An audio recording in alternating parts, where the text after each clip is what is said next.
Where is this? Why am I underwater? It's so hard to breathe. A girl vaguely wondered. A ceiling? Where is this place? Huh, is this my hand? It's strange. How can it be so beautiful? Before the girl could compose herself, someone rushed over and grabbed her by the collar. A shout rang out. You are the one who has ruined the entire family's future. How could you be so heartless? Why did you jump into the water right before your wedding day? He called her name loudly. Haley! She widened her eyes in astonishment. Haley? Who's that? Memories from her past life flooded back. Teacher, Kang Yize is saying strange things again. Yize, what's wrong with you now? No one here. People gossiped about her. Why does she keep seeing strange things? Could she be possessed? She's an orphan too. Such an unfortunate fate. I heard there's a very powerful shaman in Trung-Nam. Maybe we should send her there? Just looking at her face, you can see she's unfortunate. How can the gods bless someone so skinny? She's probably only good for doing chores around the house. Everyone treated her like a disaster, abandoned by her parents at birth, and she saw things she shouldn't. Afterwards, she was adopted by old lady Young-san and made a living by running errands. That was Kang Yize, a very unfortunate life. And that was me. Returning to the present, the scolding continued. How dare you do that? Because of you, this family is ruined. That was your chance to seize it. She was still bewildered, asking herself, what is happening? This is the first time I've seen this place, and I don't know the person scolding me at all. Have I become this person named Haley? Haley, is she still here? Please help me get out of here. But there was no sign of Haley, the true owner of this body. I can't feel anything at all. Why is this happening? Vague images appeared in her mind. It was Haley's memory. Why? Did it have to be in the water? She suddenly understood. Haley had thrown herself into the water. Since a lot of time has passed, Haley's soul has probably dissipated or become a wandering spirit. So I haven't just possessed her. I'm in the body of someone who is deceased. The cursing rang out again. Haley, are you listening to me, you idiot? She thought, if what I just saw in the memory is true, then this person is Haley's father, Duke Duncan. He frowned and asked, do you have any idea how much effort I put into building this fortune? As he finished speaking, he swung his hand and slapped her hard across the face. Just then, a cold voice rang out, truly a rare sight.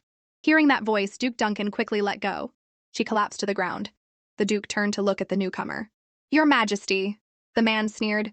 Does the Duke usually discipline his children this way? You may leave, I have some business to discuss with my fiancée.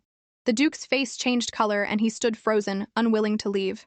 The man slammed his hand on the Duke's shoulder. Did you not hear me? His face gradually darkened, his tone as cold as ice. Get out. She trembled as she tried to sit up. This person, he was also in Haley's memories.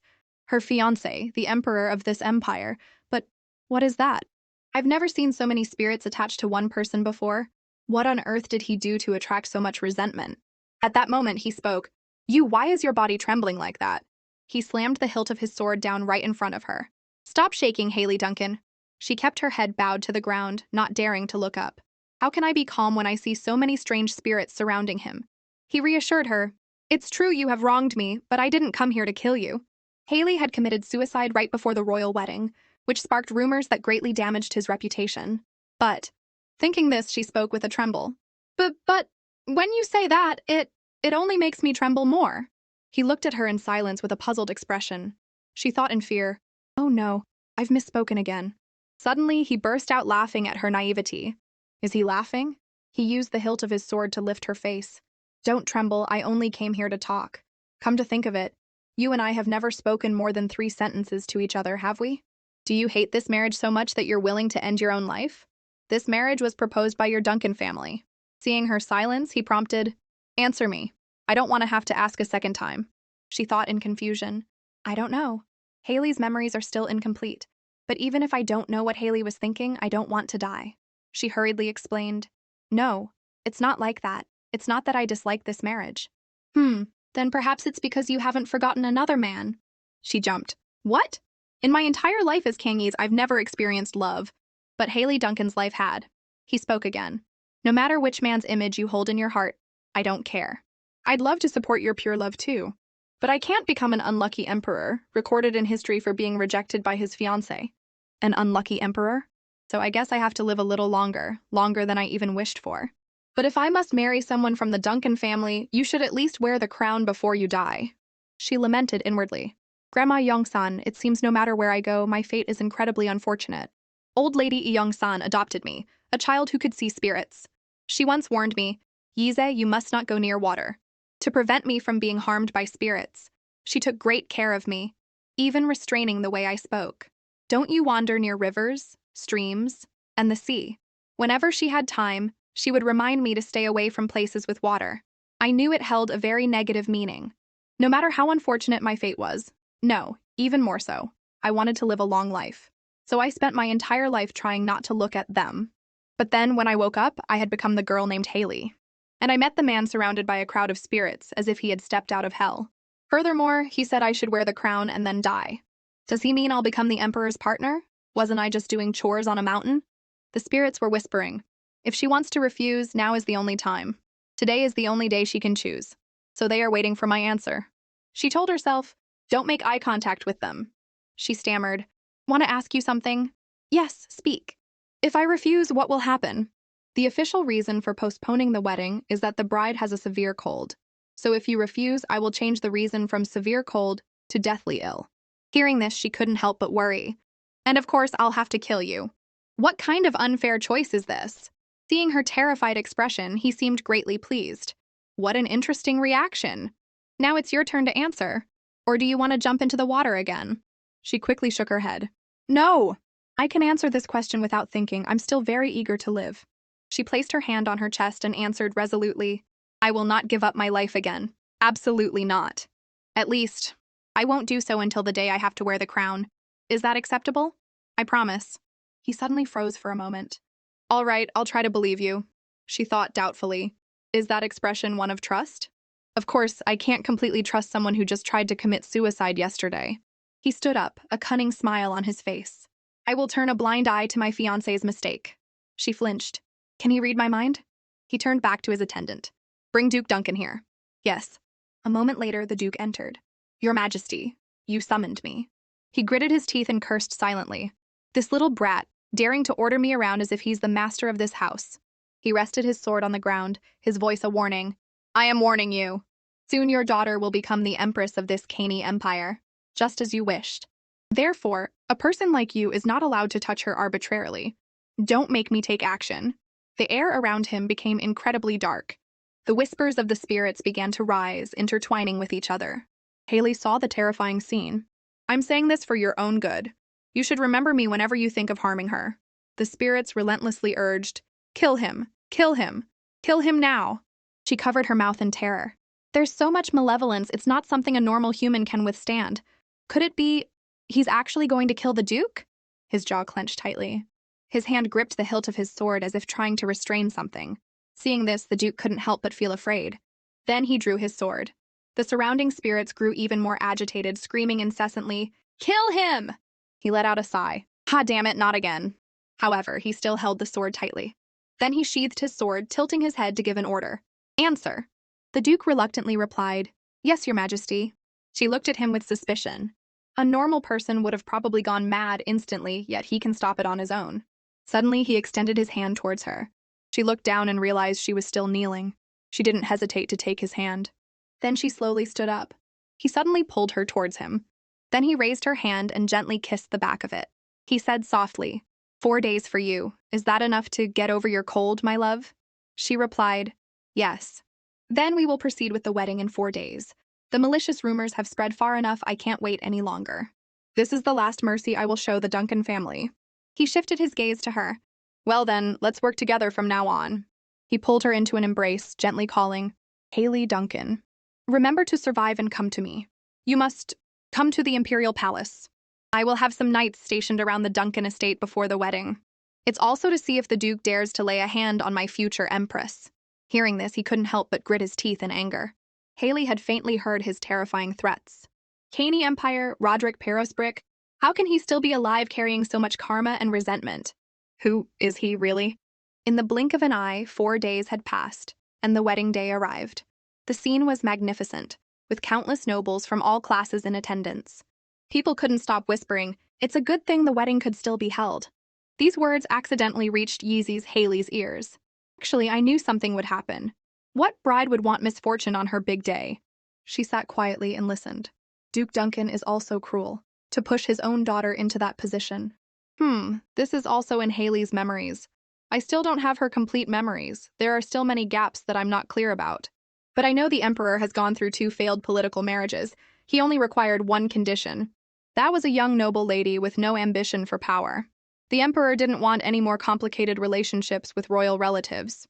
People also whispered that the first bride died in an accident and the second died from poison. It's only on this third try that a marriage can be successful. She thought to herself, no, this third time was not supposed to succeed either. The real Haley threw herself into the river, and I'm the only one who knows that.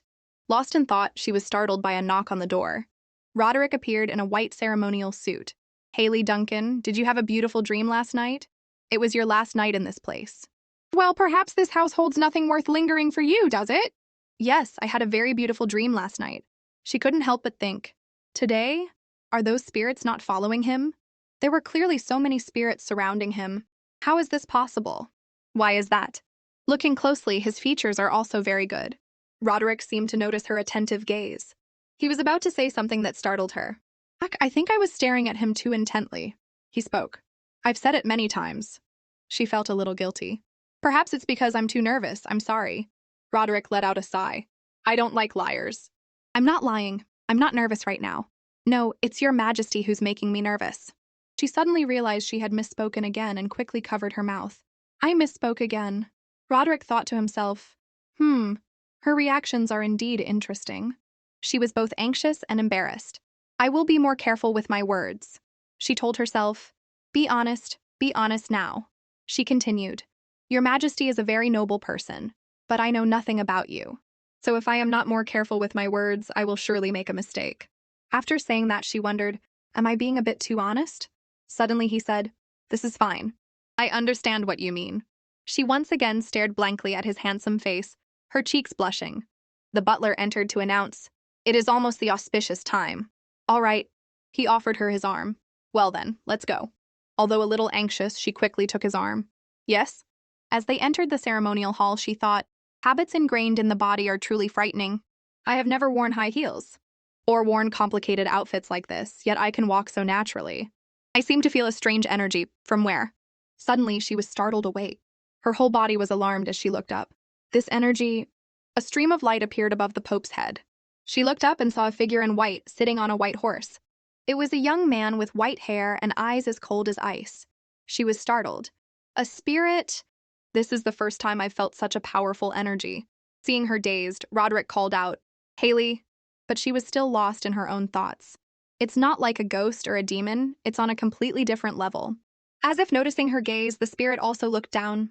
She immediately bowed her head to avoid it. I have to pretend I don't see it. If I get involved, it will be a lot of trouble. Roderick called her. Haley Duncan, what are you doing? She was startled awake. I'm sorry. Her hand gently took Roderick's arm. Let's go. She thought, this world is so strange and scary, there are too many vengeful spirits. I must be as cautious as possible. That night at Roderick's castle. Your Majesty, what do you think? Let's see. I'm not sure either. She should be on our side. You have such charm. Hearing that, Roderick smirked. She's a Duncan, after all.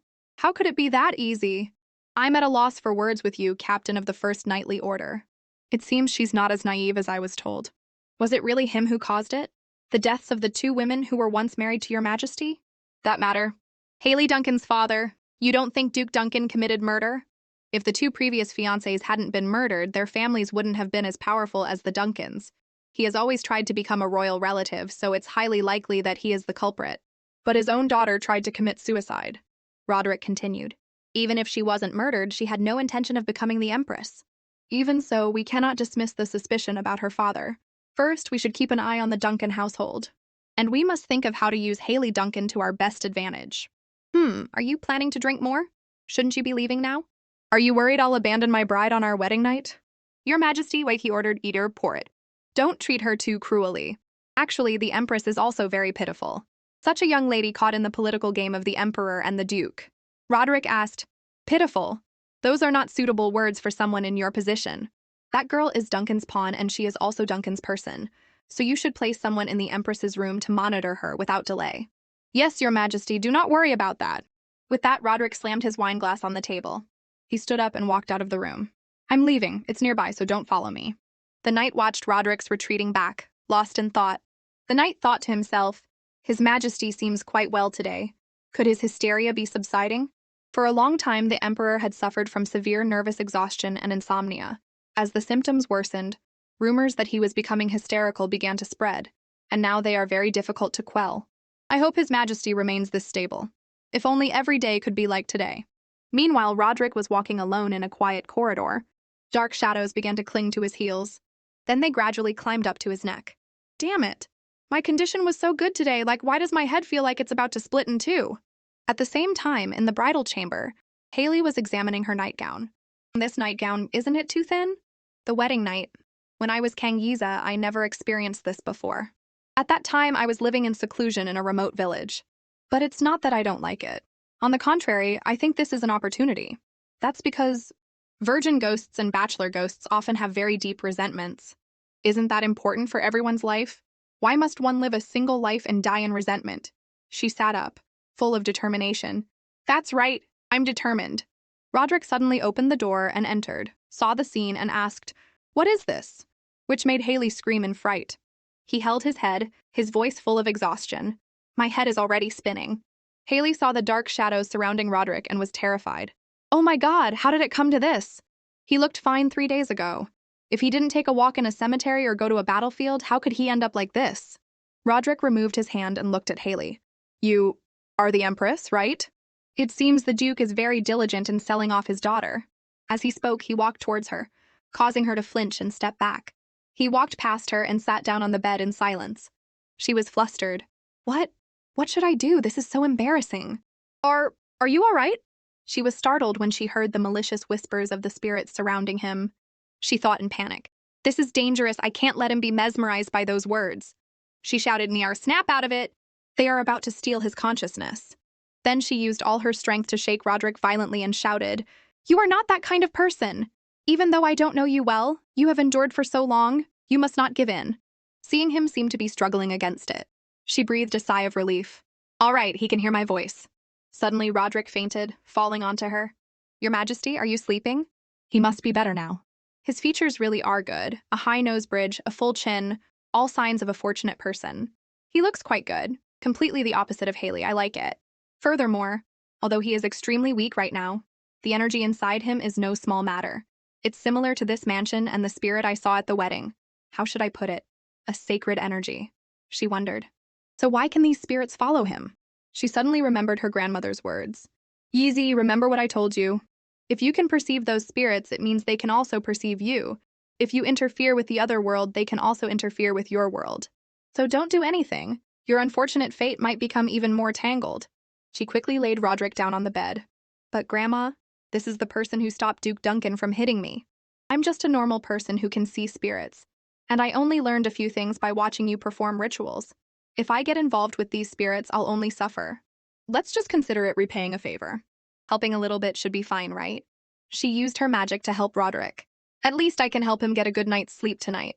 A great power enveloped her body. She opened her eyes, her gaze showing clear determination.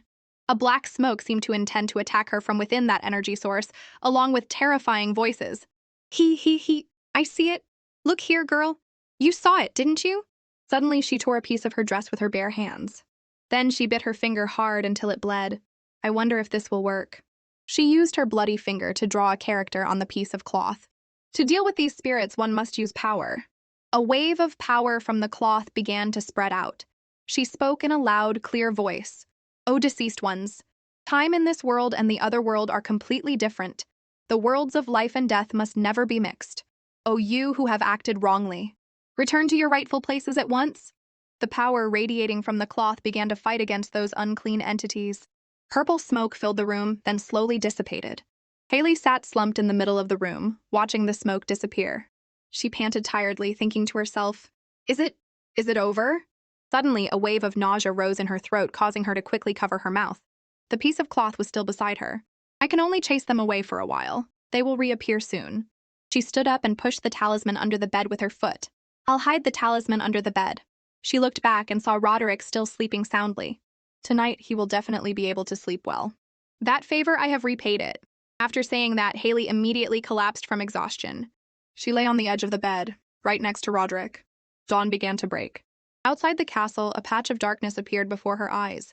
The man's eyelids slowly lifted, revealing an angular face. She woke up in a daze. Roderick rested his chin on his hand, looking at her, and said, "Haley Duncan, you're awake." After a few seconds of bewilderment, she quickly sat up. He saw her action and thought to himself, her reaction is quite big. Haley looked at her own awkward sleeping position and asked hesitantly, Why are you lying like that?"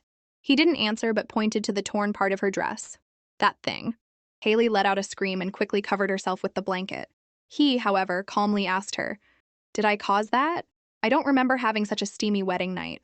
"No, it's nothing at all. You fell asleep as soon as you arrived. Nothing happened. And I'm not dissatisfied because we didn't do anything." Roderick ignored those words and grabbed his own blanket. He threw the blanket towards her. "Cover up." She took the blanket and could only say softly, "Thank you." "So if I didn't cause it, could a stranger have entered this room?" Hearing this, she quickly replied, "No, no one did." She lamented inwardly. "How should I explain this? I think it might have been me." "Me?"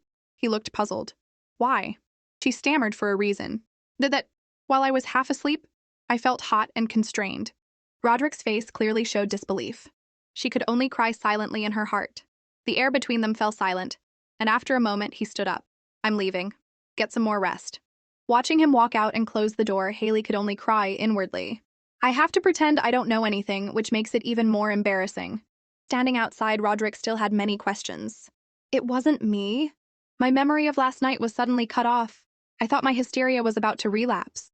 No, my mind is strangely clear. Since Haley Duncan came to this place, it's been like this twice." Her shy face appeared in his mind. "I think it might have been me. While I was half asleep, I felt hot and constrained." Thinking of this, he let out a faint smile. "If you're going to make an excuse, at least make it a reasonable one. A strange girl." 4 days had passed since the wedding. Haley was in a private place thinking, after that chaotic wedding night, I haven't seen the Emperor again. I don't need him to thank me either. But it's so sad, leaving me lonely like this. But this isn't the time for me to think about these things. A stack of white paper was placed on the table. She sat down in the chair and picked up the stack of paper. "I've decided to make a better talisman. Although I don't have enough materials like gold paper, I'll first try with what I got from the library." "All right, I'll make a talisman." But behind Haley, those black smokes appeared again. "Do you see us?" She was helpless about this because after that night, the spirits started to bother her. They constantly spoke to her. "Roderick will behead you. You will die. You will definitely die." Haley replied coldly, all right, thanks for letting me know." She rolled up a piece of paper and burned it. "But..." She held the burning paper towards the spirits. "I've already died once. Isn't dying again too cruel? Go away." Haley hid another talisman behind the curtain. "At the very least, I have to set up a barrier. I can't keep living like this forever." As she hid many talismans behind picture frames and furniture, she lamented, "Helping people is truly useless. If I had listened to my grandmother, I wouldn't be in this situation." Suddenly, a strange noise in the room startled her. Is there still a spirit that hasn't been driven away? She stood up and walked towards the source of the sound. It doesn't feel like a malevolent spirit. Haley pulled back the curtain with her hand. She was stunned by what was in front of her. "What is this?" A small white animal was looking at her with sparkling, teary eyes. Suddenly, a gentle tug on the hem of her dress. The small creature crossed its arms, sat with its legs crossed, and said softly, "What are you doing here, sis?" It continued with a puzzled look. "Not going home?" The spirit replied, "This is my home. It's definitely not a demon." Haley soothed it. "Don't cry anymore. I don't intend to harm you." It asked, "Who are you, sis?" "I am..." She hesitated a bit but still answered, "My name is Yize Kang Yize." It looked bewildered. "Yize?" "Yes, I'm Yize. This is the first time I've said this name since coming to this world." Haley asked back, "And you? What's your name?" "I don't have a name. No one has ever called me. You're the first person to see me." She was stunned. "That makes sense." It confided in her. "Yize, I'm actually very scared." "Scared? Because of this?" She looked in another direction. In front of her was a white porcelain box. The spirit said, "There's a crack in that stone box." She thought to herself, this item must have been around for at least 100 years, right? Old objects often have spirits residing in them. So this is the spirit of this box. The spirit of this box. Perhaps because the box is cracked, it can't use its full power to hide itself. "I'm sorry, I can't fix this. If a newcomer like me touches it, it might get completely ruined. My luck is terrible." The spirit's eyes welled up with tears again, and it cried even louder, which softened her heart a little. Hey, don't stare at me like that. Instead, I will prevent impure energies from entering this room. Right now, that's all I can do. That should help you feel less scared, right? It replied happily. Yes, okay. And also, give me that thing you're holding. Put it inside my house. What? Oh, this talisman? It ran around her, chirping over and over. Give me one, please. Give me one. She reluctantly replied. All right, I know. Oh, this little one is really something. Looking at it, its age might not be 100 years, but closer to 300. She quickly put the talisman inside the box. Is that good? It replied cheerfully, yeah, and then danced and sang. Wow, amazing! Seeing it so happy, Haley also found herself smiling along with its every jump. Perhaps this was her first genuine smile since coming to this world. The little spirit kept praising, amazing. She asked it, do you like it that much? At a castle, 4 days later. A few days later, Yeezy, Haley, fell ill. I used all my strength to write talismans. That's why I said I shouldn't do things beyond my capabilities. But if I want this place to be safe, this much is still not enough. I carved a protective ward out of wood, but it looks so messy. She went to the table where the unfinished carvings were. The little spirit lay listlessly on the bed, looking quite tired. She thought, I should at least carve a jangsung and place it in this room. A jangsung is a totem pole, often regarded as a guardian deity in Korea. Suddenly a voice rang out, what are you doing? She was startled and looked up to see Roderick. Your Majesty, why are you so suddenly... He said, I heard the Empress's health was not good, so I brought medicine to check on your condition.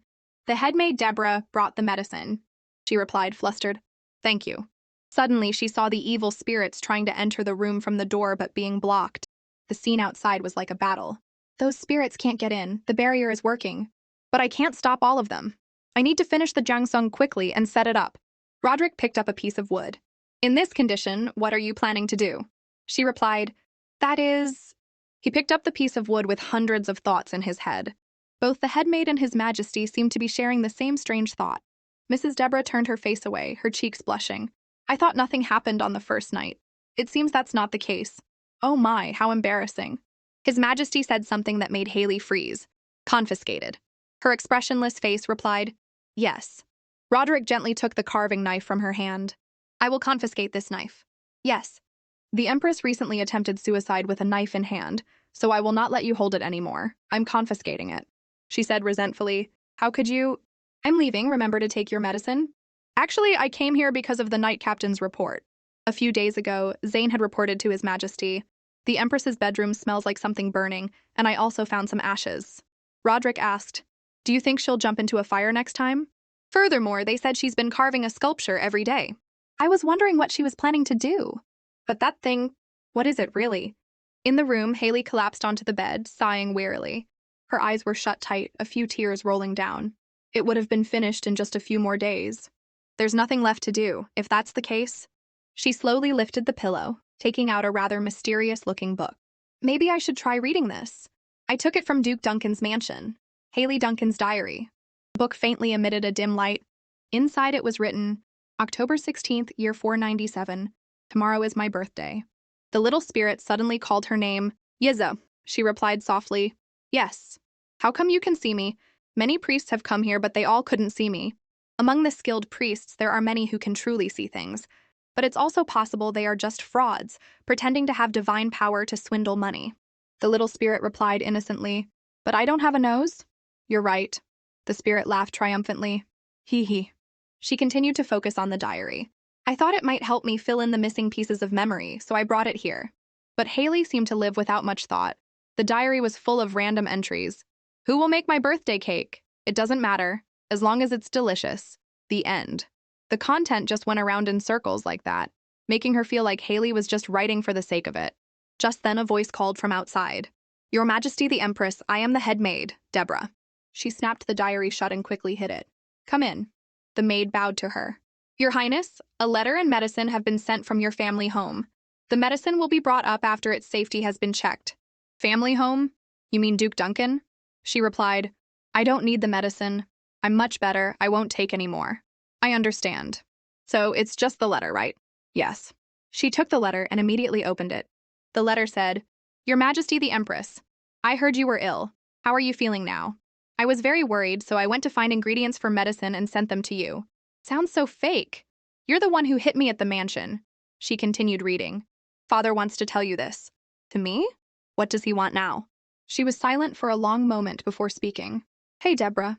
The maid replied softly. Yes, Your Highness. I want to see His Majesty. Do you know where he is now? Yes, he is in the reception room. I will have someone prepare you. All right. She thought, I don't know how to respond to Duke Duncan. She gently lifted the blanket. Looking at the diary, she thought, the owner of this body, Haley, who was supposed to become the Empress, seems to have no feelings left. In this world, when a soul leaves the body, emotions also fade away. Only those with great ideals or deep hatred can break that rule, becoming vengeful spirits or guardian deities to exist. Haley, is there anything you want to do? In the letter, the last lines appeared. Although you already have servants in the Imperial Palace, it would be more comfortable for you if Father sends people from our home. A moment later in the reception room, it was extremely noisy inside. Is this my fault? You all must take responsibility. You low-level people are also embezzling from the Empire's treasury. Are you insulting me now? Suddenly, a thick, dark aura arose. It turned out to be from Roderick. He glared murderously at the noisy crowd. He gritted his teeth, looking extremely angry. Seeing this, the crowd became scared and dared not say another word. He spoke in a cold voice. Are you all finished speaking? Does anyone else want to speak? Zane, standing behind, thought to himself, this state is dangerous. If he continues to be angry, I must stop him. Since his ascension 3 years ago, his cruel side has become more and more apparent. Although I've tried to convince myself that the throne is such a place, his drawing his sword and shedding blood over trivial matters is truly strange. It's like he's a completely different person from before. Just then, Haley arrived and witnessed the entire event. Both she and the maid beside her broke out in a cold sweat. Deborah said worriedly, Your Majesty the Empress, I think it would be best for you to return now. As Haley walked, she thought, that's right, I decided not to get involved anymore, but thinking of this, she recalled Roderick's dark appearance. Why is his condition getting more and more serious? It really makes one worry. Then the image of Roderick about to draw his sword appeared in her mind again. Thinking of this, she suddenly snapped to her senses. Roderick seemed to be preparing to strike. Haley immediately pushed the maid's hand away and ran as fast as she could. Roderick looked extremely terrifying at that moment. He angrily ordered, Kill them all! Majesty! Haley cried out, rushing forward to hug his arm. Everyone who witnessed this scene was extremely surprised. Haley thought in fear, What should I do? Why did I suddenly jump out here like this? The dark energy on Roderick's body slowly dissipated, and his face finally softened. She looked at him. Has he returned to normal? Suddenly, the beads on her wrist glowed. Those spirits are gradually retreating. Roderick had also gradually returned to normal. He opened his eyes wide, gently looking at her beautiful face. Is that Haley Duncan? He coldly turned his body forward. He observed everything in silence. He suddenly pulled his hand out of her small one. He quickly sheathed his sword as he turned, startling her. He asked, What's wrong? She wanted to curse in her heart. What's wrong? Whose fault is it that things turned out this way? That look seemed to say, Don't make me ask again. I originally only came here to talk about the letter Duke Duncan sent. But it seems their relationship isn't very good. If I mention it, I might be in big trouble. Those spirits would be very happy then. She whispered shyly, Actually, I came here to invite you for tea, but it seems I came at a bad time. If you find me too rude, please forgive me. She said this, but in her heart she was screaming, Go away somewhere else. Hearing this, he clicked his tongue. Tea? She quickly asked. It's too sudden, isn't it? That is, because you brought me medicine last time, but I haven't had a chance to thank you yet. She gave Deborah a pleading look. Help me, please. Deborah understood and spoke up for her. Your Majesty, it seems the Empress is very fond of the tea sent from Roderick. He heard this, but his attitude remained as cold as before. Only then did he speak. All right, bring it here. Haley rejoiced inwardly. Deborah is the best. The meeting below also ended peacefully. That's all for today. Inside the tea room, the two sat opposite each other. Haley took a sip of tea. Roderick maintained his cold demeanor, sitting still in his chair. The atmosphere became more tense. She thought to herself, This is so uncomfortable. There's nothing to talk about and the tea isn't good. Just then he spoke. Haley Duncan, what are you thinking? She replied awkwardly. Yes. You don't like this tea? No, I'm just wondering why you are like this. And also, it seems this tea is not to your taste. She broke into a cold sweat, thinking in fear. I've been found out. She had to say. If your Majesty keeps guessing my preferences like this. He sneered again. And then what am I supposed to do? His nature really isn't malicious, and he doesn't hate jokes. It's just that he has to suffer because of those spirits. The moment they are separated for a bit, they cling to him again. It's really concerning. Suddenly, he bowed his head wearily. She bit her lip. Seriously, watching this makes me tired too. She stood up and walked towards Roderick. Have you not been getting enough sleep lately? Do I look like it? A little, actually a lot, she sighed. Then she placed her hand on his. Everyone around was surprised to see this scene. Of course, Roderick was just as confused. Zane worried silently. She's gone too far. Everyone in the Imperial Palace will know that this couple's relationship is very cold. If only His Majesty's mood doesn't worsen, that would be great. She gently massaged his strong hand. He asked, confused, "What are you doing?" She replied nonchalantly, "Doing this will help you sleep better. I also used to have insomnia." He thought to himself, now she's not even bothering to hide it with lies. As expected, being blocked by the spirits for a long time, so the energy is disrupted. For a person with as much power as this man, his current state is very dangerous. Roderick sat to one side, full of curiosity. What is she doing? Haley began to rearrange things. I'm the one who knows better than anyone where energy flows, because my job is to soothe people's energy. And before they came to Grandma for the ritual, she spoke up. Does it hurt? He replied gently, no.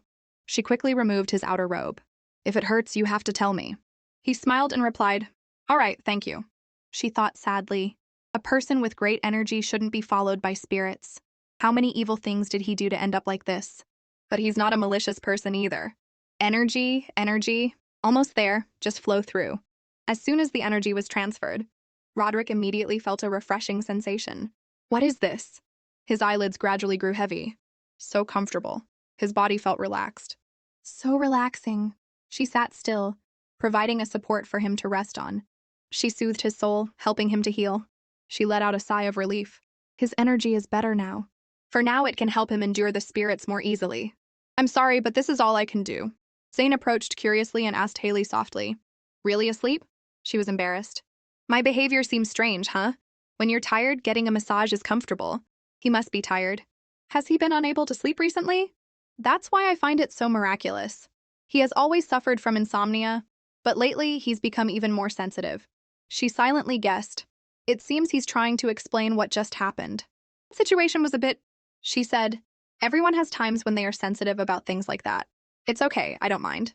This man has no other choice. Zane replied respectfully, yes. Just as another servant approached to cover Roderick with a blanket. He was immediately corrected by Zane. Don't you see the Empress's shoulders are cold? Get another blanket for the Empress.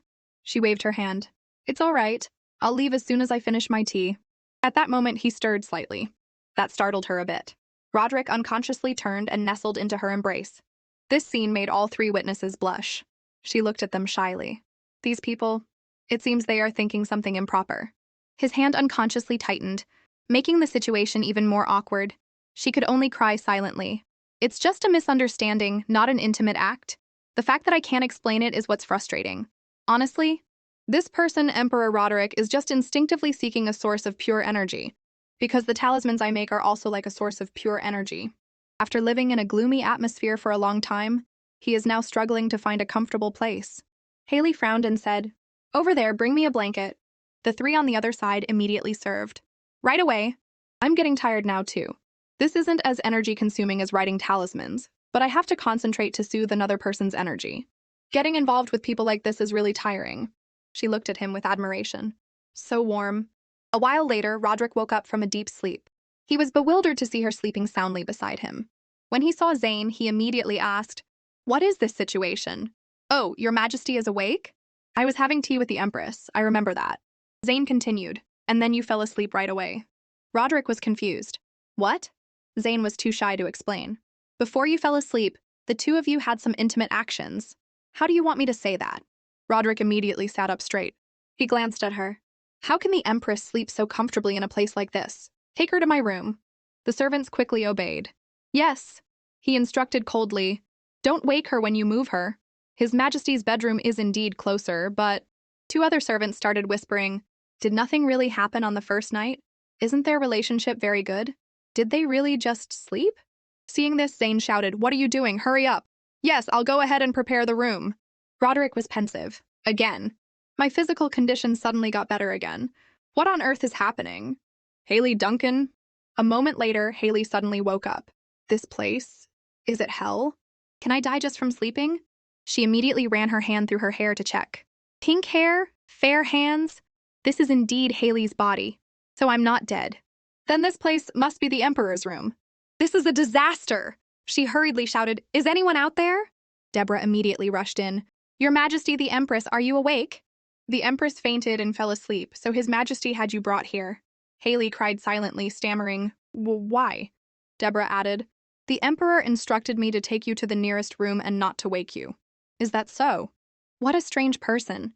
He probably never even thought about me helping him. I thought I would get something in return, like payment. I don't know if helping him was the right thing to do or not, and I forgot to mention the letter." In Haley's diary, the entry for July 7th, year 499, "Father told me to marry the Emperor, but I love Lauren. Doesn't Father love me? I don't want to die." Haley wrote in her diary a lot. This entry was written 3 months ago, but it's all very short and the context is strange. I want to know more about Haley. If it were Haley, what would she do at a time like this? And it seems the Emperor invited me to dine with him today, right? I was quite surprised when he suddenly suggested it. It's been 15 days since we married, but we've never dined together. Just in time, I also want to talk to him about the letter. She stood up and sighed. She placed her hand on the window, looking at the scene outside. She recalled Haley's diary entry. "I don't want to die." She didn't want to die, yet she jumped into the water. Haley really is a fool. "I understand. We can't escape our destined fate. We might avoid some minor misfortunes, but we can't change the grand trajectory of our lives. And Haley died because that was her fate. Am I the same?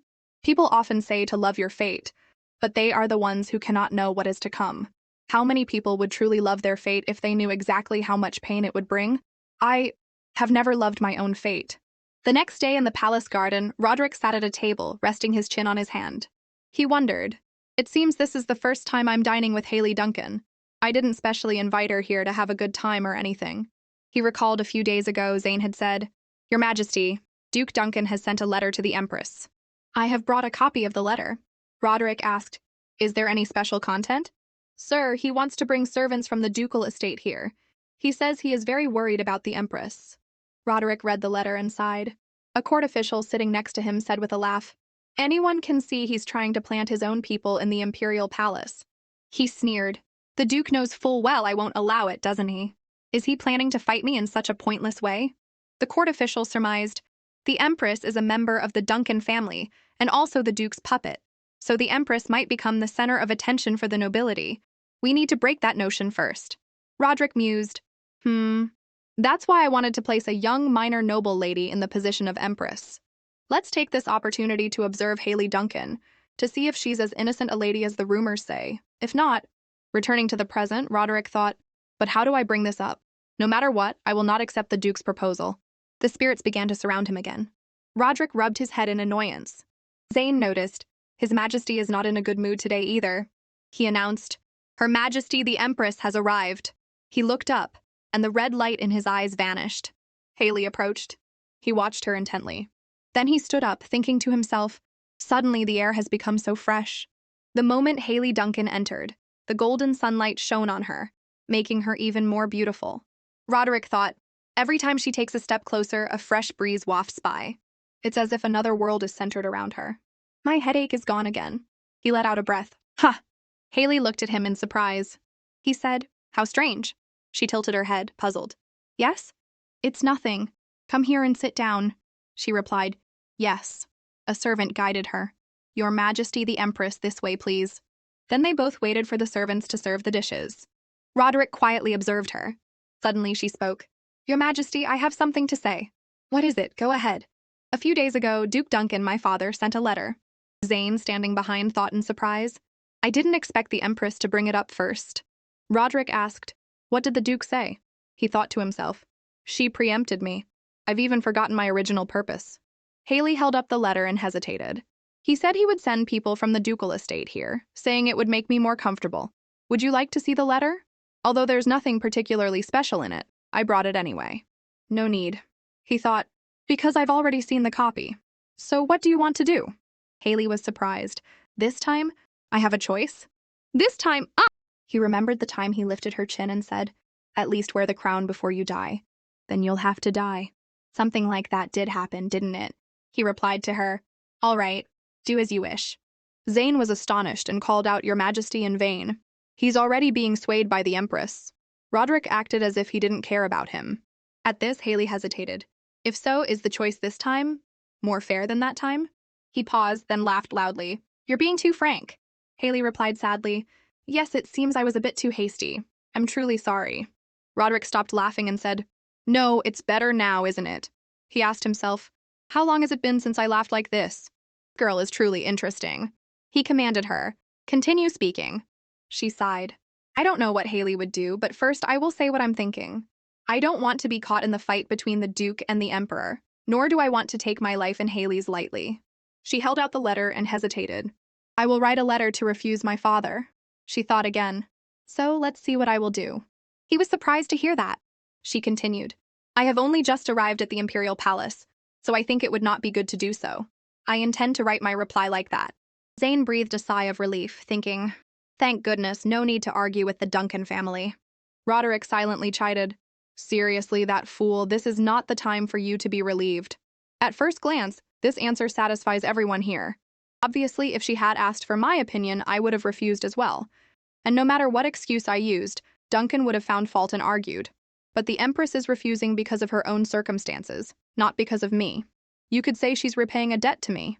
Meanwhile, Haley was contemplating. Of course I'll refuse, but it's a bit strange to turn my back on the Duke just like that. I don't know what will happen in this place in the future. Later, I will use the words not yet to have an opportunity to negotiate. Everyone has their own thoughts. She pretended to be naive while taking what she needed. Although she is currently deviating from her father's intentions, that makes her even better politically, more like a Duncan. As expected, the blood flowing in her veins is still very strong, just like her father, isn't it? Where is the naivety?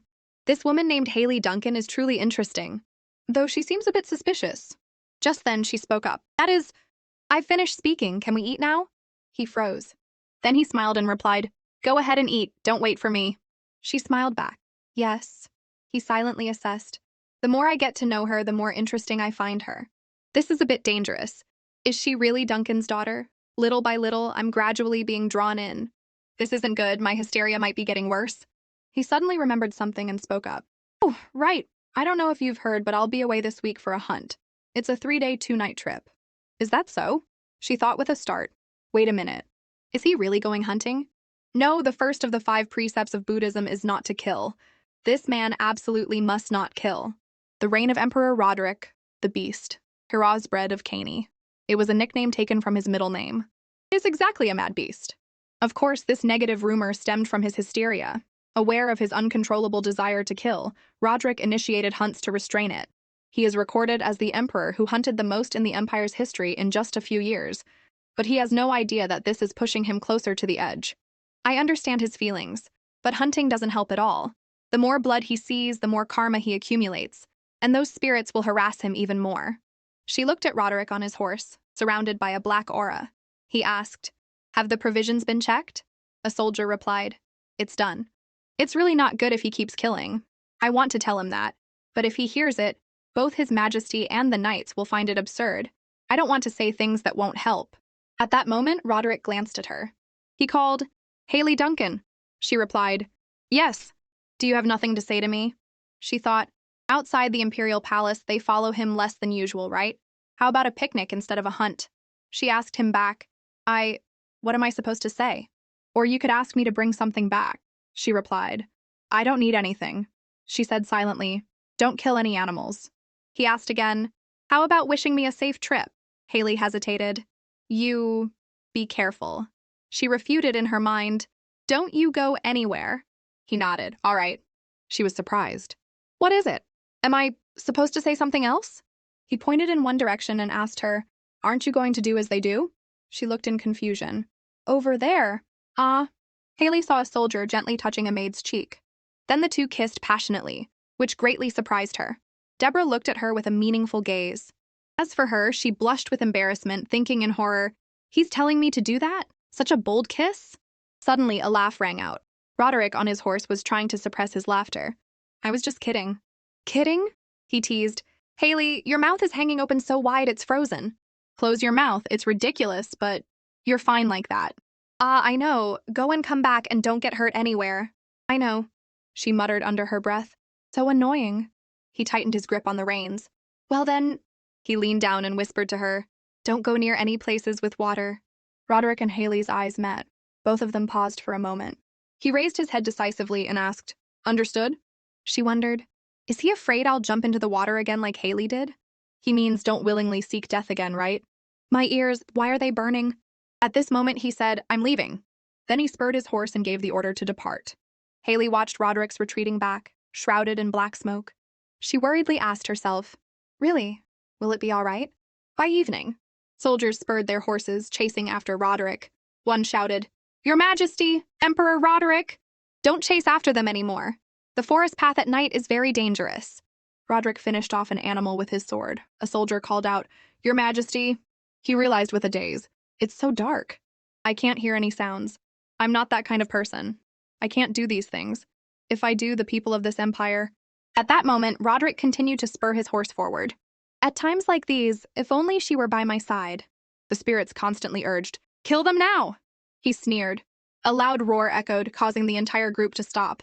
Zane quickly pulled on the reins, swallowing nervously in fear. The soldiers following behind were also scared. Zane saw His Majesty's horse was empty and quickly looked around. A soldier remarked, He's so out of breath, yet he's still slashing so fiercely. Truly admirable. Zane looked at Roderick's terrifying appearance. He wondered, why has His Majesty changed into such a different person? Is there really no hope left? He suddenly widened his eyes in surprise, because he recognized the animal standing right in front of Roderick. A bear! Zane quickly ordered, Shoot now! Your Majesty, get away from there! Your Majesty! Roderick didn't react. He stood still, seemingly ready to take the bear's attack. His vision blurred. So dark. Then he closed his eyes. A loud roar echoed. At the Imperial Palace, Haley lay in bed, tossing and turning. I can't sleep. If he kills, his condition will get worse. Is he okay? Is something wrong? Why am I so worried? Seriously, maybe I'll take a short walk? I'll be quiet. I don't want to wake him.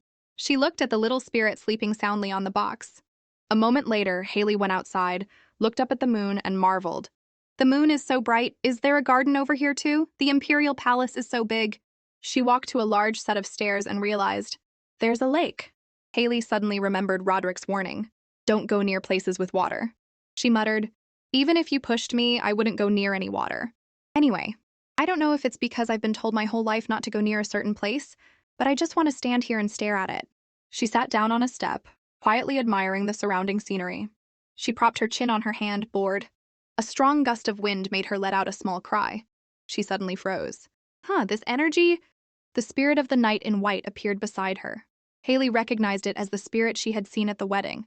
The knight dismounted, surprising her. Why did he get down? Oh my, he's even sitting next to me. Go play somewhere else. Oh my god, the energy is amazing. Even the deity Grandma Yongsan used to worship wasn't on this level. With just this, those evil spirits won't be able to follow me. The knight gave a faint smile and asked, You can see me, can't you? Seeing her just trembling, he affirmed, You can see me, can't you? Haley thought in panic. Don't talk as if it's a matter of course. I'm human, and you're a spirit. Even if you're a god, you're still a spirit. Should I just stand up and leave? Would that be better? Okay, let's go. Suddenly the knight asked, You're not really Haley Duncan, are you? She froze. What does it matter if a spirit knows I'm Kang Yize? If they're high level, of course they'd see through it. Just ignore him. I almost reacted. The knight suddenly said, Roderick is on his way back now. It seems he's injured. She told herself, Not listening, not listening. He continued, deliberately provoking her. If he's seriously injured like that, how will there be an heir? What if he dies just like that? She shot up, wondering, is he really that badly hurt? The knight smiled faintly. I knew you could hear me. Haley shouted in anger. Are you kidding me? Joking with a person's life? Why would you do that? She silently recalled the criticisms from long ago. Kang Yize is acting strangely again. She questioned the knight. Are you always like this? Are humans so insignificant to you? He sighed and replied, Don't be so hot-headed. It's true that Roderick is injured. Haley shouted again, If you're lying! Suddenly, she fell to her knees, muttering sadly, I can't do anything to you anyway. The knight's figure gradually faded. He smiled and reminded her, If you want to go, then go quickly. If you run now, you might be able to meet him. Haley silently watched the knight disappear. She told herself, I have to get back to the Imperial Palace immediately. I have to go to where he is. At that moment, outside the Imperial Palace, Zane spurred his horse while shouting, "Your Majesty, we can see the Imperial Palace. Please hold on a little longer." "Just a little more, Your Majesty." Roderick's vision grew dark. He thought to himself, "It's so dark. Please, someone, help." In the darkness, Haley was running forward relentlessly. The smell of blood. Seeing the scene before her, she softly uttered, "Ah, he really came back." Ahead, many people were supporting Roderick. The scene was utterly chaotic. "We've arrived, Your Majesty. Call a doctor quickly." Seeing the spirits surrounding him, she was quite scared. Where did so many of them come from? Unbelievable. Someone on the other side shouted, "Take His Majesty to his bedroom and call a doctor immediately." Hearing that, she became even more frantic, her running speed increasing. Bedroom? Not there. Why let him recover in that haunted house? An image of the bed surrounded by many spirits appeared in her mind. What should I do? What should I do now? That's it. She ran back to her bedroom, flinging the door open. The action startled the white spirit. Haley ran over and flipped a painting on the wall. The spirit saw her do this and shouted in alarm from behind, "Yeezy, what are you doing?" She paid it no mind and continued to search for something under the bed. It stood beside her, constantly asking, "Hey, if you take those things out, those scary things will get into the room." After getting what she needed, Haley rushed off. "I'm sorry, but I'm in a hurry right now. I'll put it back later. For now, just hide in your house." Hearing her words, it burst into tears and complained, "I hate Yeezy. I just woke up and I'm already shocked." She ran like the wind. When his mind and body are weakened, the vengeful spirits will become stronger and more persistent. So if he's really injured to the point of being life-threatening, then this much will definitely be enough. Many servants were waiting outside Roderick's room. Haley ran towards them from a distance and overheard their gossip. "Is he going mad again? He slashed all the prey. I heard he wouldn't even let go of his bloody sword. If you get too close, you might get killed." She rushed towards the crowd, saying loudly, "I want to pass through. Could you please make way?" Seeing her, everyone was surprised. "Your Majesty the Empress." Deborah quickly stepped forward to stop her, advising, "When did you get here? Please return to your bedroom." Haley said very urgently to her, "Deborah, I am the Empress. Can I go wherever I want?" Hearing her say that, her face changed. "That is true, but right now—" A doctor ran up, shouting, "Out of the way! Out of the way! The doctor is here! Let me through!" Hearing that, someone replied, "Doctor, come quickly." Haley also took the opportunity to follow the doctor into the room. Seeing her action, Deborah shouted from behind, "Your Majesty the Empress!" She was stunned by the scene before her. In the room, Roderick lay unconscious on the bed, surrounded by many doctors. The room was filled with evil spirits, constantly urging, "Kill them, Roderick." Haley covered her mouth in shock. "The atmosphere is terrifying." A knight noticed her. "Your Majesty the Empress." He thought to himself, why was she allowed in here? He walked towards her and offered a handkerchief. "The smell of blood is strong, isn't it? Please use this to cover up." She covered her mouth with her hand and replied, "No, I don't need it. It's not because of the smell of blood. It's because this atmosphere is too dreadful." She noticed his wound. "Oh, he's injured, but it's not that serious and certainly not life-threatening." Finally, she vaguely realized something. She lowered her head helplessly, the smug smile of that knight appearing in her mind. Could it be I was tricked? That horse rider dared to trick me? And I believed the joke of a spirit. What a fool Kang Yees. Suddenly, Roderick, who had been motionless on the bed, reacted. He said weakly, "Hill." She, sitting beside him, couldn't hear clearly. "Ah, what is he saying?" Roderick kept mumbling, "Kill them. Kill them now." The surrounding spirits constantly bewitched his mind. "Kill them, Roderick." He could do little more than lie still and listen to the words in his ear. Kill them. Kill. Roderick's hand holding the sword suddenly shot up, terrifying everyone around him. The doctor saw this and quickly hid behind the knight. Hey! Haley bit her lip, her face showing a pained expression. If a wound in the soul is also called a wound, then no one knows the cause and no one can treat it. He alone has to endure it. Haley took hold of that bloody hand. The guard saw this and tried to stop her.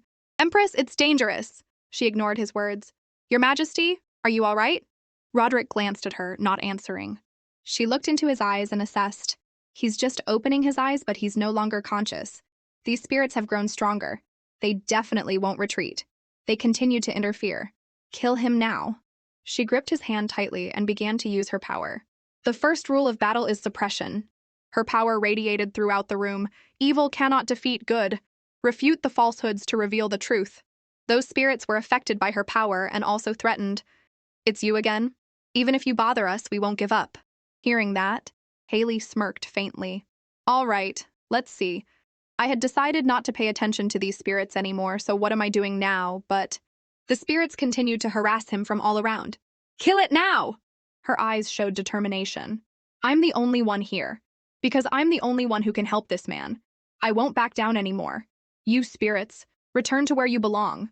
Be gone. The space in the room fell into chaos. In another space, Roderick thought to himself, it's so dark. I can't see anything and I can't hear anything. Is there no other way? Am I to become a mad emperor just like this? Can I not escape this darkness? A beam of light shone down on him. Light. How? He looked at the small speck of light in front of him and started walking towards it. Someone is calling me. Until now, it has only ever been me. Whose voice is that? He reached his hand towards the light. On this side, Haley's voice continued to ring out. Your Majesty! Your Majesty, are you all right? Can you hear my voice? Can you see everything clearly now? The few remaining evil spirits cursed. Damn it, you wretched woman! I could have... Before it could finish cursing, it gradually faded and disappeared completely. The atmosphere also became quieter. Haley also loosened Roderick's grip on his sword. She skillfully removed the sword from his hand. She reassured him with relief. It's all right now. Roderick was exhausted after just escaping temptation. Drenched in sweat, he stared motionlessly at Haley's beautiful face. Zane picked up the sword from the ground, startling the terrified doctor. He rushed over to explain, this is not a major injury. Haley also breathed a sigh of relief hearing that. As I thought, thank goodness. Because she had used so much energy to suppress those spirits, she was now nearly exhausted. Ha! I used too much energy. Suddenly Roderick spoke. Why did you come here? The question made her look up in surprise. I don't know why I came here either. It's not like I'm not scared. Her hand unconsciously gripped his and then let go. But at least he should say thank you for coming. No. Why am I feeling sad for someone who is sick and lying here like this? He must be very tired. I should let him rest. Then she stood up and said, you are conscious again, so I will take my leave. I might interfere with the treatment. Just then, Roderick suddenly grabbed her hand tightly. He whispered, don't go. Please stay a little longer. Zane and the servants were bewildered. He's suddenly become so gentle I don't even recognize him. Ever since the Empress came here, it's been like a miracle. Her hand being suddenly held, Haley's heart pounded and her face flushed. What's wrong with my heart? She hid her emotions, stammering, your hand is injured, you shouldn't use your strength. Hearing that, Roderick looked visibly sad. That made her flustered. I knew something would happen when you left.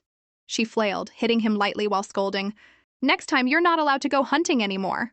The butler and Deborah shouted in fear, trying to stop her. Empress, your Majesty! Haley still maintained an indignant expression. Roderick asked, why? Why can't I go anymore? Haley yelled again, because I love animals very much. I'm going crazy. He burst out laughing. Keep talking. This is actually making me more alert. It's so funny. Zane and the headmaid stood to one side, sighing at this childish behavior. I don't understand. It seems the Empress was so shocked she went mad. It's also quite cute. Roderick gestured with his hand. Everyone has worked hard, you may all leave. Leave the Empress. The servants immediately withdrew and closed the door. Yes, yes, your Majesty. Now only she and Roderick were in the room. Only now did she feel embarrassed. Crazy, I'm going crazy, Kang Yeezy. What are you doing? Why have I been acting so abnormally lately? She trembled. Suddenly, Roderick spoke. I saw a light in the darkness.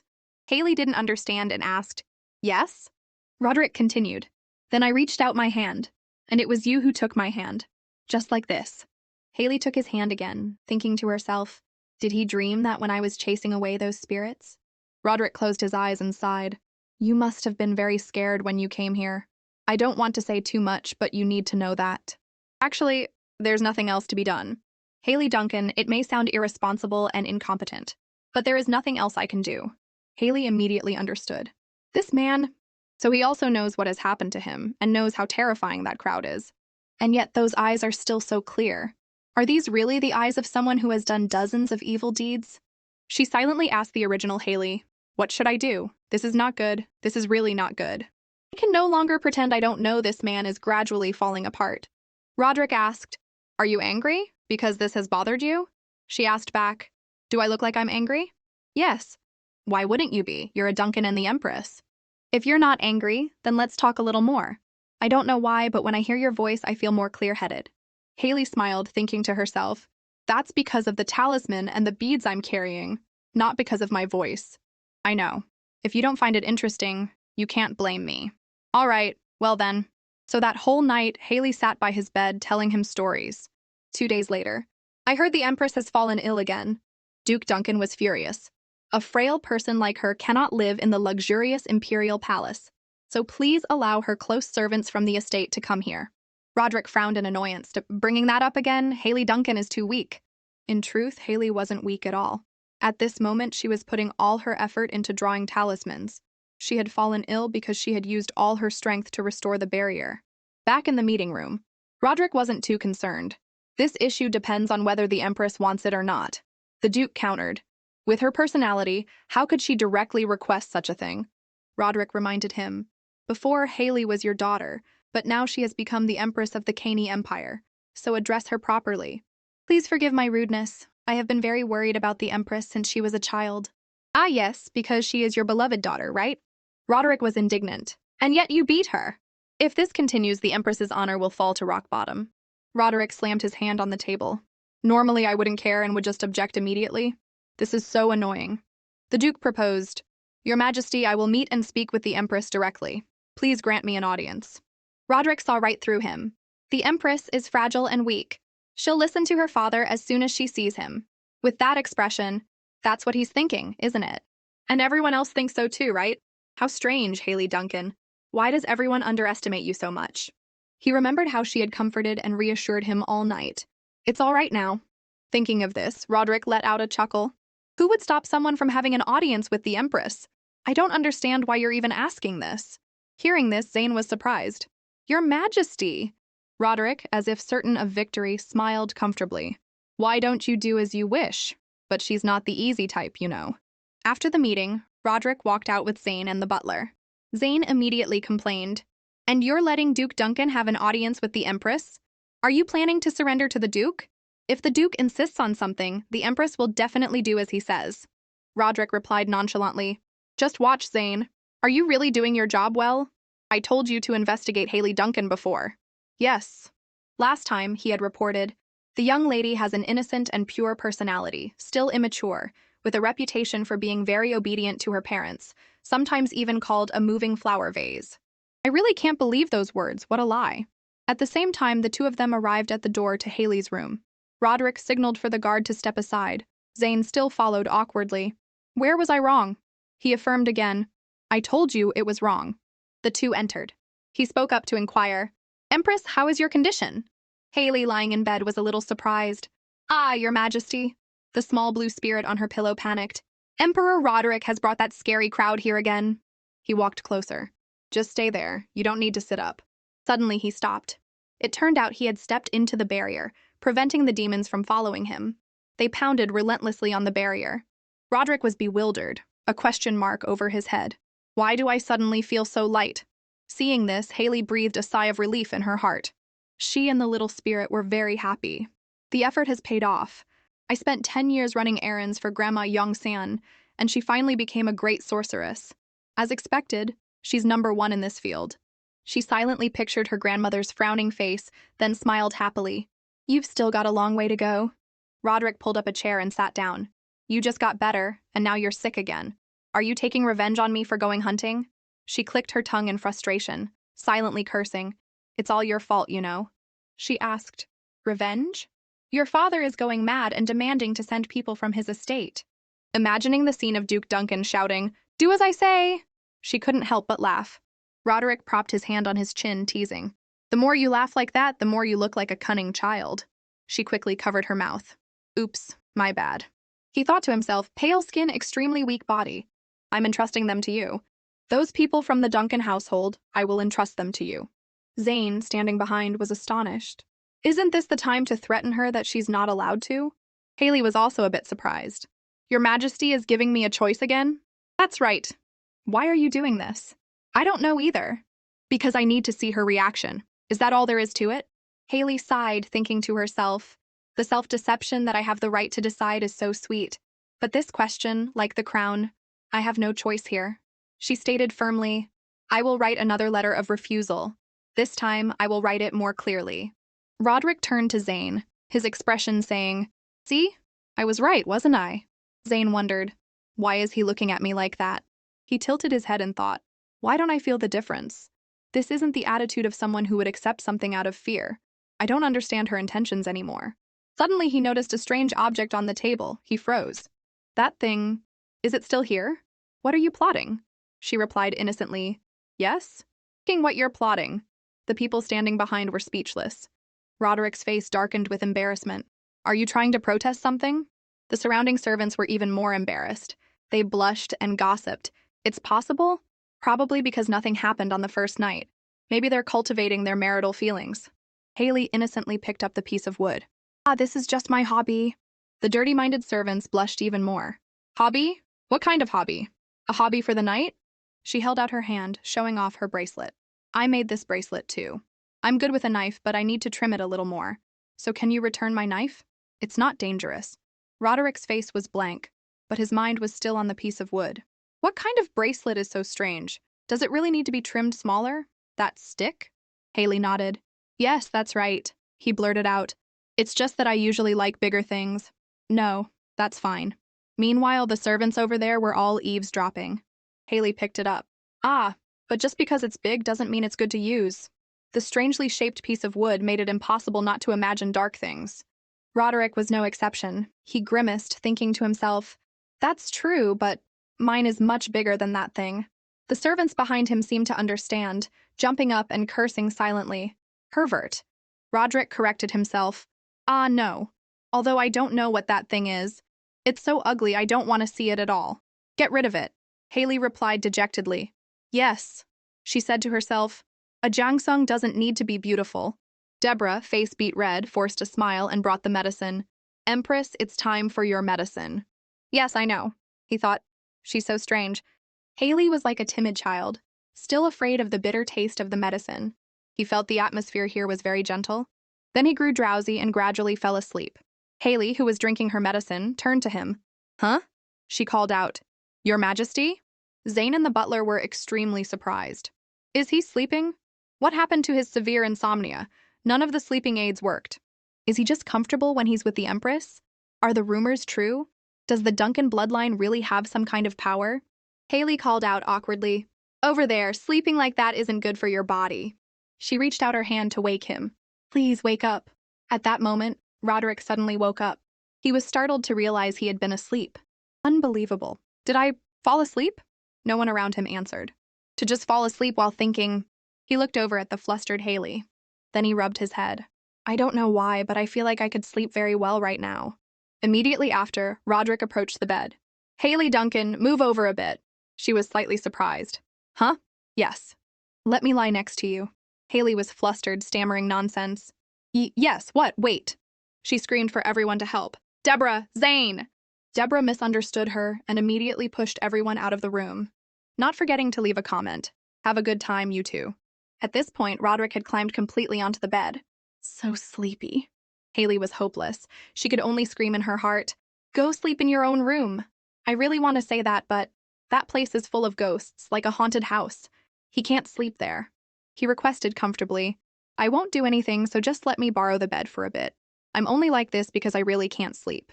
With no other choice, she passed him the pillow. Here's a pillow. Roderick closed his eyes. All right, you use it. Haley was embarrassed. I'm here, right here. Haley lay down, facing him. You said you would support my love, yet you're lying next to me like this? Hearing this, he laughed heartily. That's cute, but I don't think you should say that in front of your husband. Yes, that's true. I'm sorry, I was a bit annoyed, so I was just fooling around. He reminded her with a smile. You should sleep too, you're not well. Yes, you sleep too. She closed her eyes. I really am still tired. Time to sleep now. Suddenly a voice spoke up. About the first night. I'm sorry. She sleepily opened her eyes, meeting his gaze, staring intently at her. Her face flushed and her heart raced. That startled me. Since when has he been looking at me? What did he apologize for just now? What is he talking about? Roderick explained shyly. That time, I didn't intentionally tear your dress like that. Although this may not sound believable. Haley was a bit dazed, not understanding what he was talking about. What is he saying? Roderick continued. If I'm violent with you, don't just sit there and endure it. You can call Zane or the others. She finally understood. Could it be the time I tore my nightgown to write a talisman? She spoke up to reassure him. Your Majesty did not do that. She thought to herself. He really didn't. It seems he's been very concerned about that. Roderick smiled with satisfaction. I know. Go to sleep, don't stare at me like that anymore.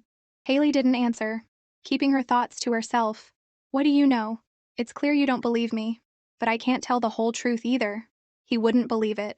The fact that he's being followed by spirits and hurting others, it seems there's more to it. Honestly, my own situation is in upheaval right now.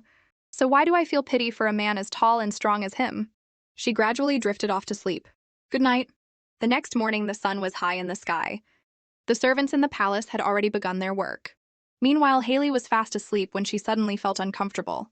I can't breathe. It's so stuffy. She slowly opened her eyes. What is it? My body feels so heavy. It turned out Roderick was unconsciously hugging her tightly. Haley panicked. What is this? He said he wouldn't do anything. She tried to wriggle her body. I can't even move. Haley tried to calm herself down. You really can't trust the words of ghosts and men. Wait, calm down, calm down. This is Emperor Roderick. He's only doing this because he's had a comfortable sleep for the first time in a while. To this man, I'm just a human body pillow, a sleep aid, that's all it is. Suddenly, he pulled her head into his chest. His gentle, warm breath fanned across Haley's hair, making her restless. She told herself, think properly, think properly. This person is a patient, Yize. Even if he's my husband or whatever, he's still a patient. I can't have strange thoughts. I must count sheep. 1 sheep, 2 sheep. Suddenly, Roderick wrapped his leg around her, making their position even more awkward. We're touching! We touched! We're touching! Haley became more and more flustered. Must count sheep. She even imagined 2 sheep kissing.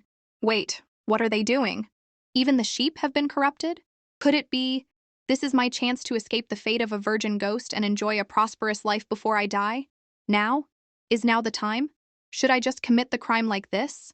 Unexpectedly, Roderick wrapped his arm around her waist. She almost couldn't hold back. Where are you touching? As I thought, now is not the time. But in the end, she had to speak up. Your Majesty, could you move a little? Please. And yet not only did he not stop, he even threaded his hand into her hair, hugging her even tighter with such natural ease. His breath fanned across the nape of her neck, making Haley scream. Don't breathe there, she panicked. No, this won't do.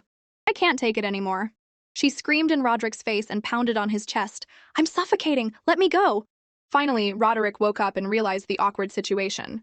This position was too difficult. He was so startled he almost fell backward. Meanwhile, Haley shyly pulled the blanket over her face and turned away. Roderick asked himself, this situation, could it be that He started to apologize. Haley? Suddenly, he moved forward and threw the blanket off her, making Haley scream in alarm. What are you doing? Roderick realized, the dress isn't torn. Then he slumped down in a corner of the bed, covering his face and saying, I'm sorry. He bowed before her. I'm sorry, Haley. Were you very surprised? She turned to him with teary eyes as if about to cry, which frightened Roderick. I'm leaving right now. You just rest comfortably, okay? But seeing she still didn't look satisfied, he quickly turned back. Haley, Haley, answer me. He touched her forehead. Are you going to stop talking to me now? He wondered, is she a child?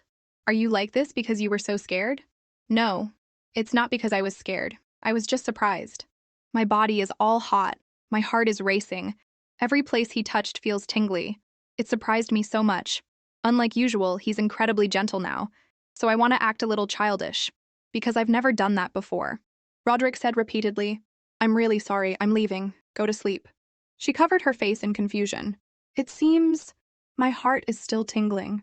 What is this feeling? I don't think I can go back to sleep. Many days had passed since that embarrassing incident occurred.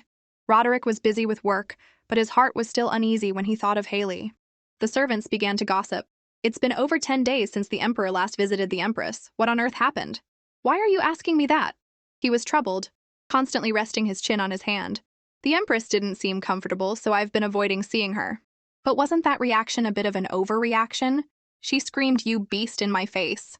Roderick felt annoyed. But since we're married, won't we be doing much more than that in the future? What will we do then? He sighed. But it's true. The Empress doesn't want this marriage. The butler came to announce, Your Majesty, the products from the mining area have arrived. I hear there are many beautiful gemstones this year. The box was opened, and inside were several pieces of jewelry meticulously crafted by skilled artisans. A bracelet? Roderick asked his attendant. Zane, have you seen the bracelet the Empress is wearing? He recalled it and silently commented, "It's hideous." But of course he had to answer, "Yes, I have." Roderick said, "That is a masterpiece. I can't even tell if that thing is behind the trend or ahead of its time." Zane was confused. Why is His Majesty picking a fight with the Empress when she's just sitting there quietly? How am I supposed to answer this?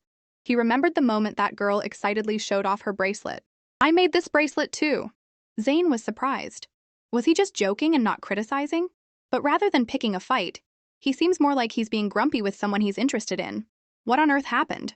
Roderick turned and asked, "Butler, where was this sent from?" In another development, Haley was busy searching in the vast library. "I'm looking for the royal family tree. Is it this book?" The librarian replied, "Your Highness, only the royal family is allowed to view that. I will bring another record for you." She looked surprised. "But I am His Majesty's partner, the Empress. Are you saying I'm not royalty?" "I didn't mean that at all. That is a record written by a few members of the royal family who have memorized it. So it would be better for the Empress to read another version." Then he quickly knelt down. "I have committed a capital crime." Haley quickly reassured him.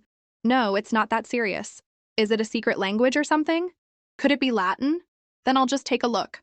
I'll look at it very carefully and then return it to you." The manager was worried. "She noticed what I said just now. What should I do?" Having settled the matter of the book, Haley quickly brought it back to her room. "Spirit, come here, help me read this book. Can you read this language?" It stammered. Yes." After reading a few lines, the spirit whined, "I don't wanna. I only read books that Yeez understands. This is too much trouble." Haley pleaded, "Secret records like this are closer to the truth." It argued back, "But you haven't even finished reading this one," and pointed to Haley's diary. She recalled, "Because I can't live in this place without Haley's memories, I decided to read her diary. Day X, month Y. There are 7 frogs in the garden. Ribbit, ribbit, ribbit. Day Z, month W. Some pictures of cream puffs. I really like cream puffs." What did I expect from her? She was disappointed. This is useless. Our tastes are also completely different. I don't even know what she's talking about. I have to find another way. She lamented, "I set up a barrier and placed talismans so those scary things can't get into the room, and you can't even read a book for me? I'm so sad." The spirit jumped on the book. "There's no other way. I have to read it?" It read aloud. "The first emperor, Arthur Luxbrecht, passed away at the age of 38. He was victorious against the Diamond Empire, an empire that ruled the continent with evil magic, using the holy sword." She wondered, evil magic? A holy sword? It sounds like a fairy tale. The fourth emperor, Ryan Blake. To commemorate the 100th anniversary of the empire's founding, he established relations with the Mellon, Russell, and Duncan clans to promote the unity of the races. Haley wondered, so the Duncans were originally a different race? It continued reading through the generations of emperors. By the 19th it whined, "Yais, this is so boring. Should we stop?" She refused. "No, you have nothing else to do." The spirit had no choice but to continue. The 27th emperor, Roderick Perosbrecht, was born in the year 470 and ascended the throne in the year 497 of the Caney calendar. At this point, it shouted, "Done!" She asked in surprise, "Why is His Majesty's entry so short?" It replied, "Perhaps because he is still reigning. Usually, a king's achievements are recorded by his successor." Haley nodded. "Ah, I see. Born in the year 470, it is now the year 499. His Majesty is already 29 years old, 4 years older than my real age and 8 years older than Haley." She covered her mouth and smiled. "So that's why he sometimes treats me like a child. It has been 500 years since the empire was founded, and 10 years since the people began to face great calamities. This year is a year of compounded difficulties for the Caney Empire and Emperor Roderick. Coincidentally, in this year, Empress Haley died and my soul, a person from another world, entered her body. Could this be a strange arrangement of heaven's will?" The spirit asked her, "But Yee's Emperor Roderick hasn't come here lately, has he?" "I'm so happy that person isn't coming. There's nothing scary, only peace remains."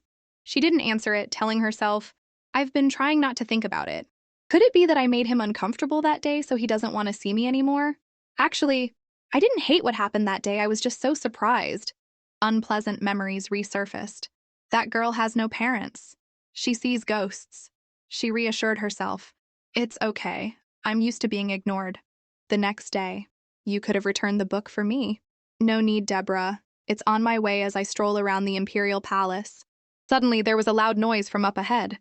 Ah, Emperor Roderick. He was practicing swordsmanship. It's been a long time since I've seen him. What is this? Why is my heart suddenly beating so fast? A servant said. The Emperor and Sir Zane had the same teacher. They are very close, so they often practiced swordsmanship together before His Majesty ascended the throne. It's been a long time since I've seen them like this. She was engrossed in watching Roderick. They're like two graceful beasts. They both have very beautiful physiques. Every time His Majesty moves, his energy is very neat. Could it be that doing something with a close friend can help improve his energy? He needs to interact with Zane more like this for it to be good. I have to go. He probably doesn't want to see me. Just then, Roderick finished his practice session and was wiping off his sweat. He suddenly ran over and grabbed Haley's arm, startling her. He was quite far from me just now. Unbelievable. He reproached her loudly. Why are you leaving, Haley Duncan? Where are you going? She stammered. I was on my way back to my room, Your Majesty. He looked annoyed. Why are you using such formal language? Just talk normally. She thought, it's because I thought you were avoiding me that I kept my distance. But outwardly, she replied, yes, I understand. Roderick was satisfied. Good. The conversation suddenly came to a standstill. She wondered, does he want me to say something else? Well then, you continue your practice and I'll go back to my room. He still held her hand tightly. Do you have to go right now? Haley nodded. Yes. He ran his hand through his hair in frustration. Only a Duncan would act like this. You really know how to annoy people. Seeing her annoyed expression, he quickly reassured her. I'm not talking about you. But of course, Haley didn't believe him. You're talking about me, aren't you?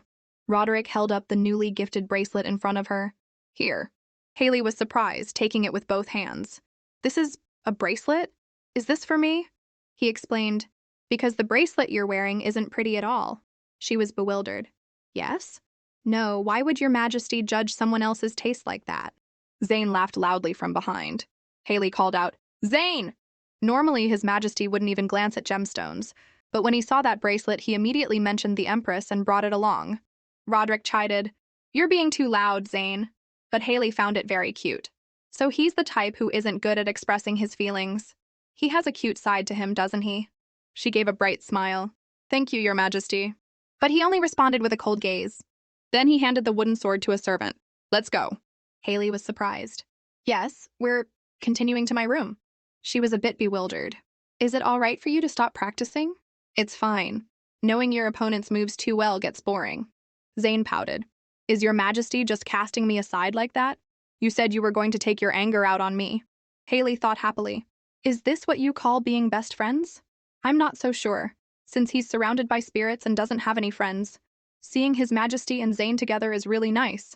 He urged her let's get going. Haley nodded. I know. Please stop pushing. A servant said happily, It's true that a married couple's quarrel never lasts. Zane, however, sighed.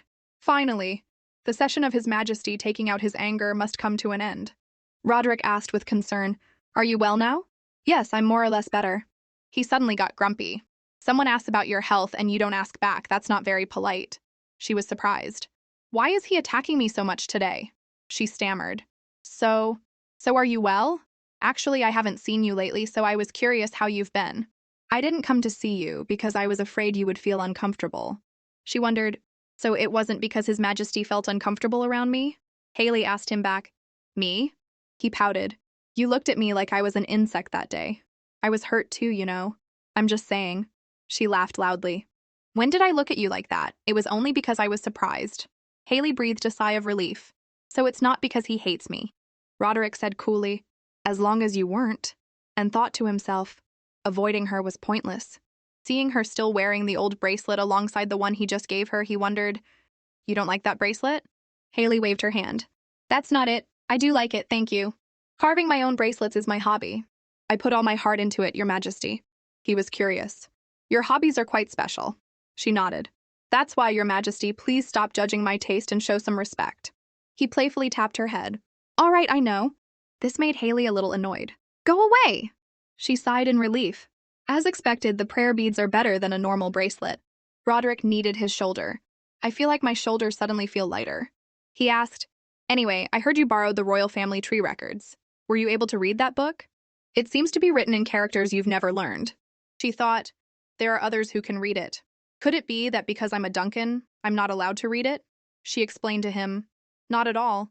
I was just curious, so I took it out to look at it. So even my small actions are being reported. It's because I'm the enemy's daughter, isn't it? I need to be more careful. In truth, him finding out about this wasn't entirely intentional. The librarian had told him in a fluster, I misspoke to the Empress when she borrowed the book. I'm afraid the Empress will take notice of my words. She is not of the royal family. The Empress might not want to stay in the palace anymore. At this moment, he asked, in the Imperial Palace, there is a place called the Arthur Forest. Have you heard of it? Haley was surprised. We were talking about the royal family tree. Why did he suddenly… Arthur Forest. I feel like I've vaguely heard of it before.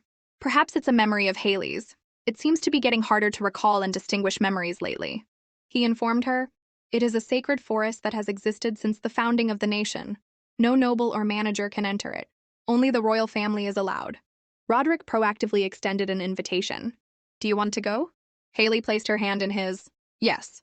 As soon as she stepped in, she was overwhelmed by the majestic beauty of the forest. Oh my God! This is the first time I've been to a place so full of sacred life force. I almost knelt down and expressed all my devotion. How can it be this amazing? Compared to the deity that Grandma Yongsan used to worship, the life force here is many times stronger. Roderick asked with concern. Is it not beautiful because it's too dark? You don't look well. Haley was surprised. Can't he see this forest is filled with an unreal light? Does this person really not feel anything? He's a bit dense. He suggested, let's go back. Of course, she disagreed. No, I still want to go. It's strange. Until now, I always thought His Majesty would be safer far away from this disaster-filled imperial palace. I thought His Majesty instinctively wanted to escape the imperial palace, which is why he went hunting. It turns out I was just assuming. This imperial palace has the Arthur Forest, which is the strongest shield to protect the emperor from the spirits. If that's the case, then where did it all go wrong? An enormous invisible barrier surrounds the forest. Not only does it protect the forest from outsiders with destructive intentions, but it also prevents evil spirits from entering. So those spirits can't enter this forest. This is the first time I've seen His Majesty's life force so clean since the wedding ceremony. After walking for a while to a place with stone slabs, he told her, let's stop here for today. Roderick thoughtfully placed a cloth on the stone slab. Sit here. Haley felt a bit unused to it. It's so strange to see him being so considerate of me. Back when I used to pick vegetables in the forest, I would just sit down and rest wherever. He warned, don't come here alone without me. I haven't gone deep inside, so I don't know what's in there. She looked around and told herself, nothing bad could possibly happen in this forest, right? It looks so sacred. Haley asked him, don't you come here often? Don't you find the air here very pleasant? Roderick shook his head. Of course I do. But after ascending the throne, there was too much to do, so I didn't have time to come here. She cheerfully invited him. From now on, please come here occasionally. Also, you and Zane should practice together often like you did earlier. She calculated, only then will you have a chance of winning this battle. Roderick looked confused. You speak as if you're about to disappear in a moment like a last will. She was startled. Me? She told herself. I have no thoughts of dying at all. It's probably because you don't believe the words of someone who just jumped into the water not long ago. Even though it was Haley who jumped, not me. She continued. I will try not to die of my own accord, but at some point people will die anyway. By the way, can you return my things? You took them because you were afraid I would do something dangerous, right? I'm just carving statues. Haley had a bad feeling. I feel like the condition of the beads is getting worse. As I thought, just one is not enough. The Jangsung statue too, I need to make more. He laughed it off and said, you're more stubborn than you look. I know. I'll return it to you. She exclaimed joyfully, wonderful. Suddenly, Roderick's expression became serious. But Haley, your words to me are a bit strange. When you say you'll try not to die of your own accord, doesn't that sound like you have no will to live? Anyway, when the time comes, people will die. Haley froze, not knowing how to answer. He hit the nail on the head. She intended to tell him, Your Majesty, I actually want to live very much. I have also tried very hard. But no matter how hard we try, we cannot win against a predetermined fate. Roderick felt something was wrong. It's strange. This girl is clearly a Duncan, but why sometimes… Do I get the feeling that she's from another world? The next morning, she was meditating as usual. The little spirit chirped, asking her, Yaizi, are you reading a book today too? Yes, today I'm going to read this one. The History of the Caney Empire. The young Emperor Arthur Luxbrecht, master of the Holy Sword. No one knows anything about the childhood of the emperor who founded the empire. When the corrupt Diamond Empire used evil magic to enforce a tyrannical regime, The young emperor rose up with the holy sword and successfully defeated them with divine power. After suffering a heavy defeat, the Diamond Empire began to fracture. The Mellon, Russell, and Duncan families, once great nobles of the Diamond Empire, later merged into the newly emerging Caney Empire and became the foundation of the upper class in the early days of the nation's founding. A servant reported to Roderick, "The movement to rebuild the Diamond Empire has been completely suppressed." He looked displeased. These words have been around since the previous generation, but the Reconstruction forces have continued to resist for many years. We must not be complacent. We must eradicate them completely. The official placed his hand on his chest. "Yes, Your Majesty." Suddenly, Roderick's face darkened, and he looked exhausted. The official's worried. "Is it a sign of hysteria again?" "He hasn't had an episode recently." Duke Duncan raised his hand and spoke. "Your Majesty, it seems the strength of the soldiers below is insufficient. Therefore, please let my eldest son, Albert Duncan, be the captain of the Western Border Guard. My son was unjustly demoted 3 years ago." "If the Empress's brother is not the captain of the Border Guard, wouldn't that affect the honor of Your Majesty and the Empress?" Roderick feigned surprise. "Demoted? Currently, the Caney Empire is prioritizing advancing south. The focus of this issue is the appointment of the captain of the southern troops. Does the Duke not realize the seriousness of this matter? The previous emperor bestowed a noble position upon your son, but it seems for Albert Duncan it was like pearls before swine."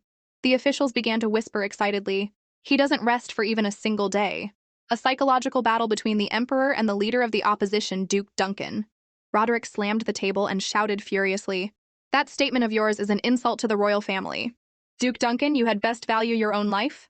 Even if you are the Empress's father, I will not overlook this." With that, he left coldly, leaving Duke Duncan both humiliated and ashamed. The scene shifts to Haley's room. She was fiddling with something when Roderick arrived. "The Emperor has arrived." Haley was surprised. "His Majesty is here? He's been coming often lately." As soon as he entered, he complained, "Haley Duncan, your father is throwing a fit again." Zane whispered to the person next to him, "He's been here 9 times in 3 days. Why does he keep coming to the Empress whenever something happens lately? I thought he only visited occasionally. Your Majesty, could it be he's trying to show how romantic he is to the Empress?" But in response, Haley laughed loudly, which surprised him.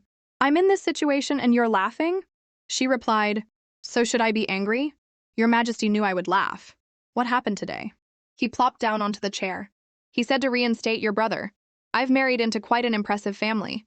The little spirit, whose spot he had taken, looked displeased. "This Roderick guy suddenly sat on my side. Look at that scary crowd following behind him." She was silently astonished. "Haley's brother? Reinstated where? I have no memory of this. I'll have to look through Haley's diary later." Just thinking about the diary was tiring. Dealing with such an eccentric person is exhausting. All nonsense. "I think I need to train my mind more." Seeing her uncomfortable expression, Roderick asked, "Did what I say make you uncomfortable?" Zane thought to himself, "Of course she's uncomfortable. You're insulting her father and brother. Isn't that like challenging them? Even if this is just a political marriage." Haley reassured him, "It's not a problem." Roderick was surprised. "What?" "You know, the atmosphere in my family isn't very good. You've seen it." He nodded in agreement. "That's true." Zane thought to himself. Haley Duncan was mocked as a walking flower vase. At first, I didn't understand why His Majesty questioned that nickname, but in just a few days, I've understood. No matter what the most powerful person in the Empire says, she accepts it calmly, always maintaining a gentle and mild attitude. But to be precise, doesn't it seem more like indifference to everything? A true Duncan. As expected, the blood flowing in her is no joke. Roderick spoke up. "Anyway, Haley, if someone comes here to talk to you, you should at least face them." She replied, "It's because I'm afraid of cutting my hand. If I get hurt and am in danger, you'll just take it away again." Zane continued his train of thought. "The problem is, His Majesty is indeed on guard, but it seems he has some strange feelings for the Empress." Haley said irritably, "I had to humble myself so much to get it back." This amused him. "I won't take it. I'm not that despicable after all." "Really? You promised. This is really important to me." Roderick nodded. All right, but..." He picked up the Jungsung statue on which was carved, "Great General of all under heaven." Note: usually there are 2 Jungsung statues standing next to each other representing male and female. One is the Great General of all under heaven, the other is the female general of the underworld. He asked, "I hope you will slowly explain to me what this thing is and why it's so important." The servants also found it strange. That's right. At first, I thought it was that thing, even though it doesn't have a very specific purpose. What is that thing anyway? It doesn't look like a decoration at all. She's made another bizarre creation. Roderick asked curiously, "What are you making this time?" "It's the same as the one you're holding." "There have to be two?" she replied. Sitting and carving like this helps stabilize my mind. While answering, Haley thought, I really shouldn't be talking while carving. But His Majesty just keeps grumbling for no reason. As expected, Roderick was looking around. "Seriously, I can't believe you have such a hobby at this age." Haley retorted, "You don't look your age either, Your Majesty." He was surprised. "Me? In what way?" "You look younger than your actual age. You don't look like you're 8 years older than your wife." He was speechless. "You really think so? Are you teasing the Emperor? This is unbelievable." "Yes, I'm sorry." So he's also concerned about the age gap. Actually, it's only a 4-year difference. Haley gave him the female general of the underworld statue she had just finished. "Take this with you. It's for you." "I'm serious. I refuse to accept this." "Is it that ugly?" "I know. It's the thought that counts. I'm not giving it to you because it's beautiful. The thought, even if I receive a gift from my wife." Before he could finish, she snatched it from his hand. "If you don't like it, then give it back to me." He immediately snatched it back. "Give it back to me. Who snatches a gift like that?" She instructed. "Hey, leave it under." This is a bit scary, isn't it? But it's a good luck charm to help you ward off bad luck and nightmares. I think with that face, it's more likely to wake me up from my sleep than to ward off nightmares. I made this to help you sleep well. If you don't want to see it, you can put it in a hidden place.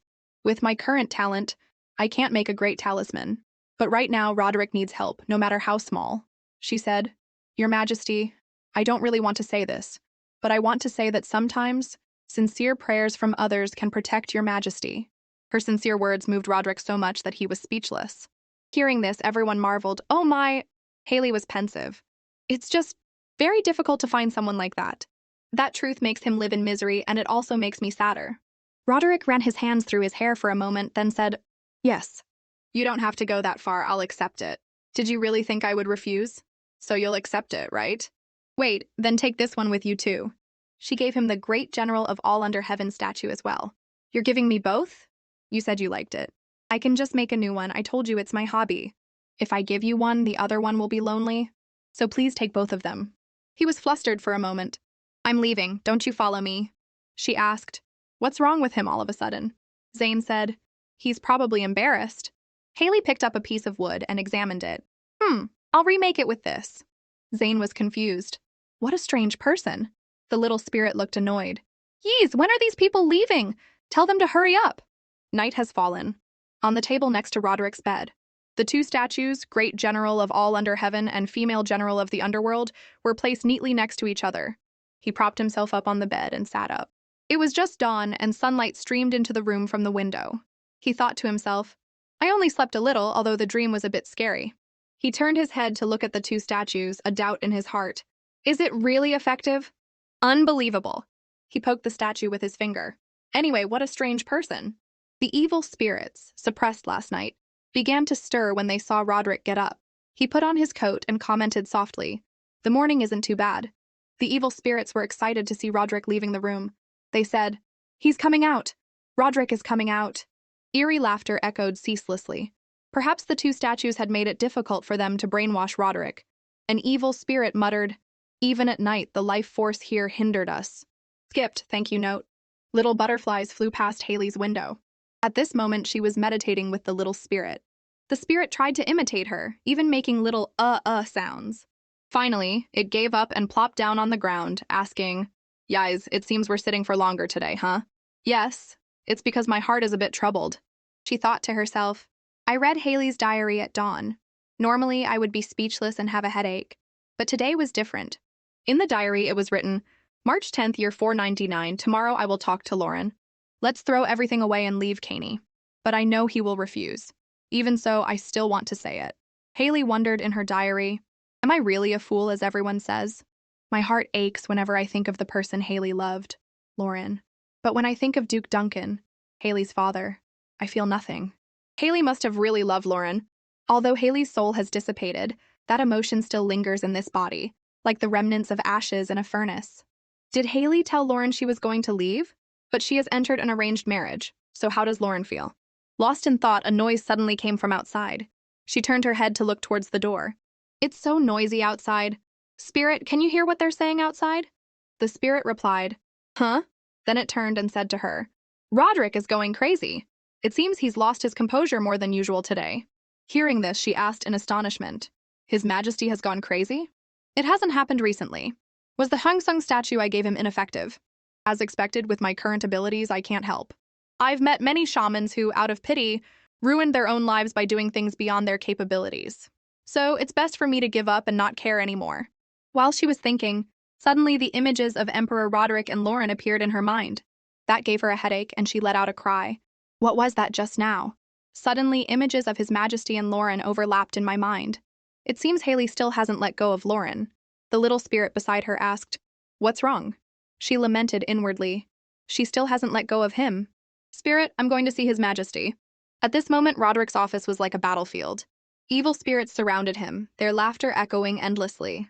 A group of knights was restraining Roderick in the middle. The evil spirits kept babbling in his ear. You belong to us. They urged, Kill now, kill them. He was still trying to restrain himself. Zane wiped the sweat from his cheek, telling himself, he's calmer than before. When he heard the Empress's voice call, Zane exclaimed in astonishment, Your Majesty the Empress! Haley rushed over, asking worriedly, How is His Majesty? Zane thought that no matter how much he tried to stop her, it would be useless. So he replied, He's not as angry as he was before, but you must be careful. He added, Actually, I don't want to let you get near him. We just need to wait a little longer and he will calm down.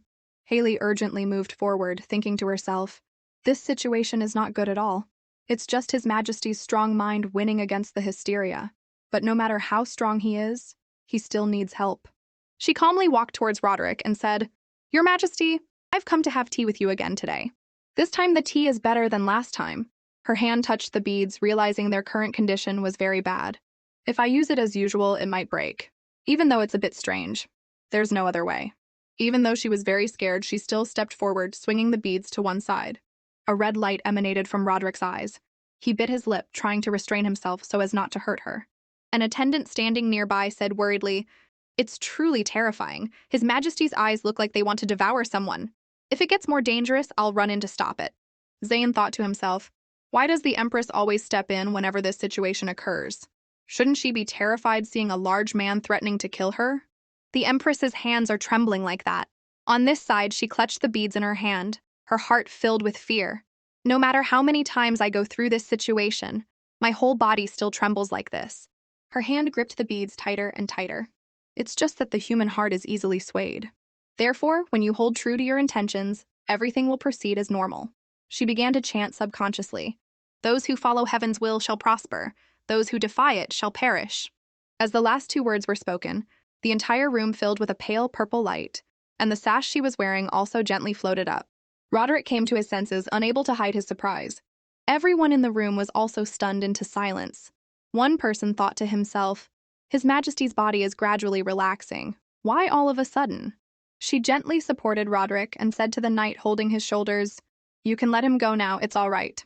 The knight replied with a start. Ah, yes. She quickly checked his condition. Good, it's better now. He regained consciousness and let out a soft groan. Ah, she replied in surprise. Yes. He opened his eyes and tried to speak. I slept very well. That ugly sculpture you gave me. It's not because I couldn't sleep that I ended up like this. So don't wear that guilty expression anymore. After speaking, he closed his eyes and let out a heavy breath. Then he collapsed onto her and she caught him, calling out in a panic, Your Majesty! Your Majesty! He rested his head on Haley's shoulder, his steady breath fanning her soft, smooth hair. The butler's eyes widened in amazement. This time is just like the last time. As soon as the Empress arrives, His Majesty falls asleep. Another person reminded him, Jimmy, be quiet. A moment later, he slowly opened his eyes. Roderick was startled to realize a warm hand was holding his tightly. He whispered in a daze, Haley, is that you? She replied softly, Yes. He reminded her, When I'm in this state, don't come near me anymore. I can't guarantee your safety. She rolled her eyes at him, thinking silently, Saying that to the person who made the talismans is quite heartless. But I know he has his own thoughts. She stuck out her tongue playfully and said, Your Majesty, it seems you've forgotten I'm a Duncan. I can find a way to survive better than anyone. You should face me as you would any other Duncan. But in her heart, she thought, anyway, I'll back away if I feel my life is in danger. We also need to keep our distance. So of course, we shouldn't get any closer. He asked curiously, Haley, you've asked me this question before. Are you planning some trick? She quickly changed the subject. A massage after exercise will help you reduce muscle tension. He thought to himself, lies. It's always like this. Always lying and deceiving me. You vaguely maintain a distance between us. The butler gasped, covering his mouth in amazement. He's asleep again. But Haley frowned and pouted. Then she pulled on Roderick's shirt. That action further astonished the butler. If one had to compare His Majesty to an animal, it would surely be a beast. So why does the Empress look like the one attacking him? Inside the shawl, his hand gently touched hers. Suddenly, Roderick lunged forward and hugged her tightly. Jimmy thought to himself, this time the little fox has been pinned. She called out softly, Hey, Zane. He turned his head and replied, Yes. Haley asked, Since when has His Majesty been like this? His Majesty's condition has been poor for a while now. I'm not curious about that. She hesitated. Haley asked awkwardly, Since when did his personality become so terrible? I can't think of a better way to put it. Zane seemed to understand and chose his words carefully. After ascending the throne, he always seemed to complain of a headache. It wasn't long before it became more serious. Is that so? Emperor Roderick ascended the throne in the year 497. So he has been enduring this condition for 3 years. He must have had a very hard time. Suddenly, he hugged her tightly. She groaned helplessly and silently turned away. Then she screamed, Your Majesty! No, it's not like that. Just let him lie on my lap like this. Just seeing this person clinging, the life force of the beads being so strong, is enough to understand how much he has reached his limit. Suddenly she asked, Does Zane often train with His Majesty like last time? Zane said, Let me see, when he holds a weapon, he becomes more violent. Is that so? When I came to watch last time, it seemed fine. The image of him training appeared in her mind. Even if Zane's words are true, it can't be confirmed that it's best for him not to hold a weapon. I hugged him a few times today. He's had the features of a long and strong life since birth. Perhaps that is his destiny, the sacred life force of a great emperor. I can't just keep running to help every time he goes mad, she said. Then please take him to the Arthur Forest often. But no one besides the royal family is allowed to enter that place. Zane was surprised. Enter where? Her deep eyes seemed to be hiding something. It's right, isn't it? Seriously, I just found out not long ago and I still forgot. My original memories and Haley's seem to be mixing together, so my mind is all jumbled up. She rubbed her forehead. Forget what I just said. I suddenly have a headache. I'll be returning to my room now, Zane. Please take care of His Majesty. The next day, golden sunlight streamed through the window. Haley was sprawled on the bed. Ha! I slept for a whole day. Yesterday, I collapsed onto the bed as soon as I entered the room. I haven't meditated today. The beads are still in pretty good condition. Is His Majesty going to avoid me again for a while? I have to have a comfortable day today. Although I decided that, she was too stunned to say anything, because Roderick came again. She asked, Is my father throwing a fit again today? He replied shyly, What? No. Jimmy was silently furious. Why is His Majesty so shy when he comes to see the Empress? Deborah replied, What if the Empress is the same way? At this point, Haley asked him, So what brings you here? He avoided her gaze. Do I need a reason to come to my wife's room? She thought to herself, So you just came here like that? It's like a patient who regularly visits the hospital, isn't it? She giggled, teasing him. Didn't you say you wouldn't accept a gift from a wife who is in love with someone else? Roderick grimaced and said, You're not to say a word. Yes, I was just kidding. I'm afraid someone will go snooping around the Duncan household for no reason. What an annoying family. Don't you dare imitate them. Deborah questioned the butler. Why is His Majesty suddenly bad-mouthing her family? Roderick plopped down on the chair. Anyway, I'm here now.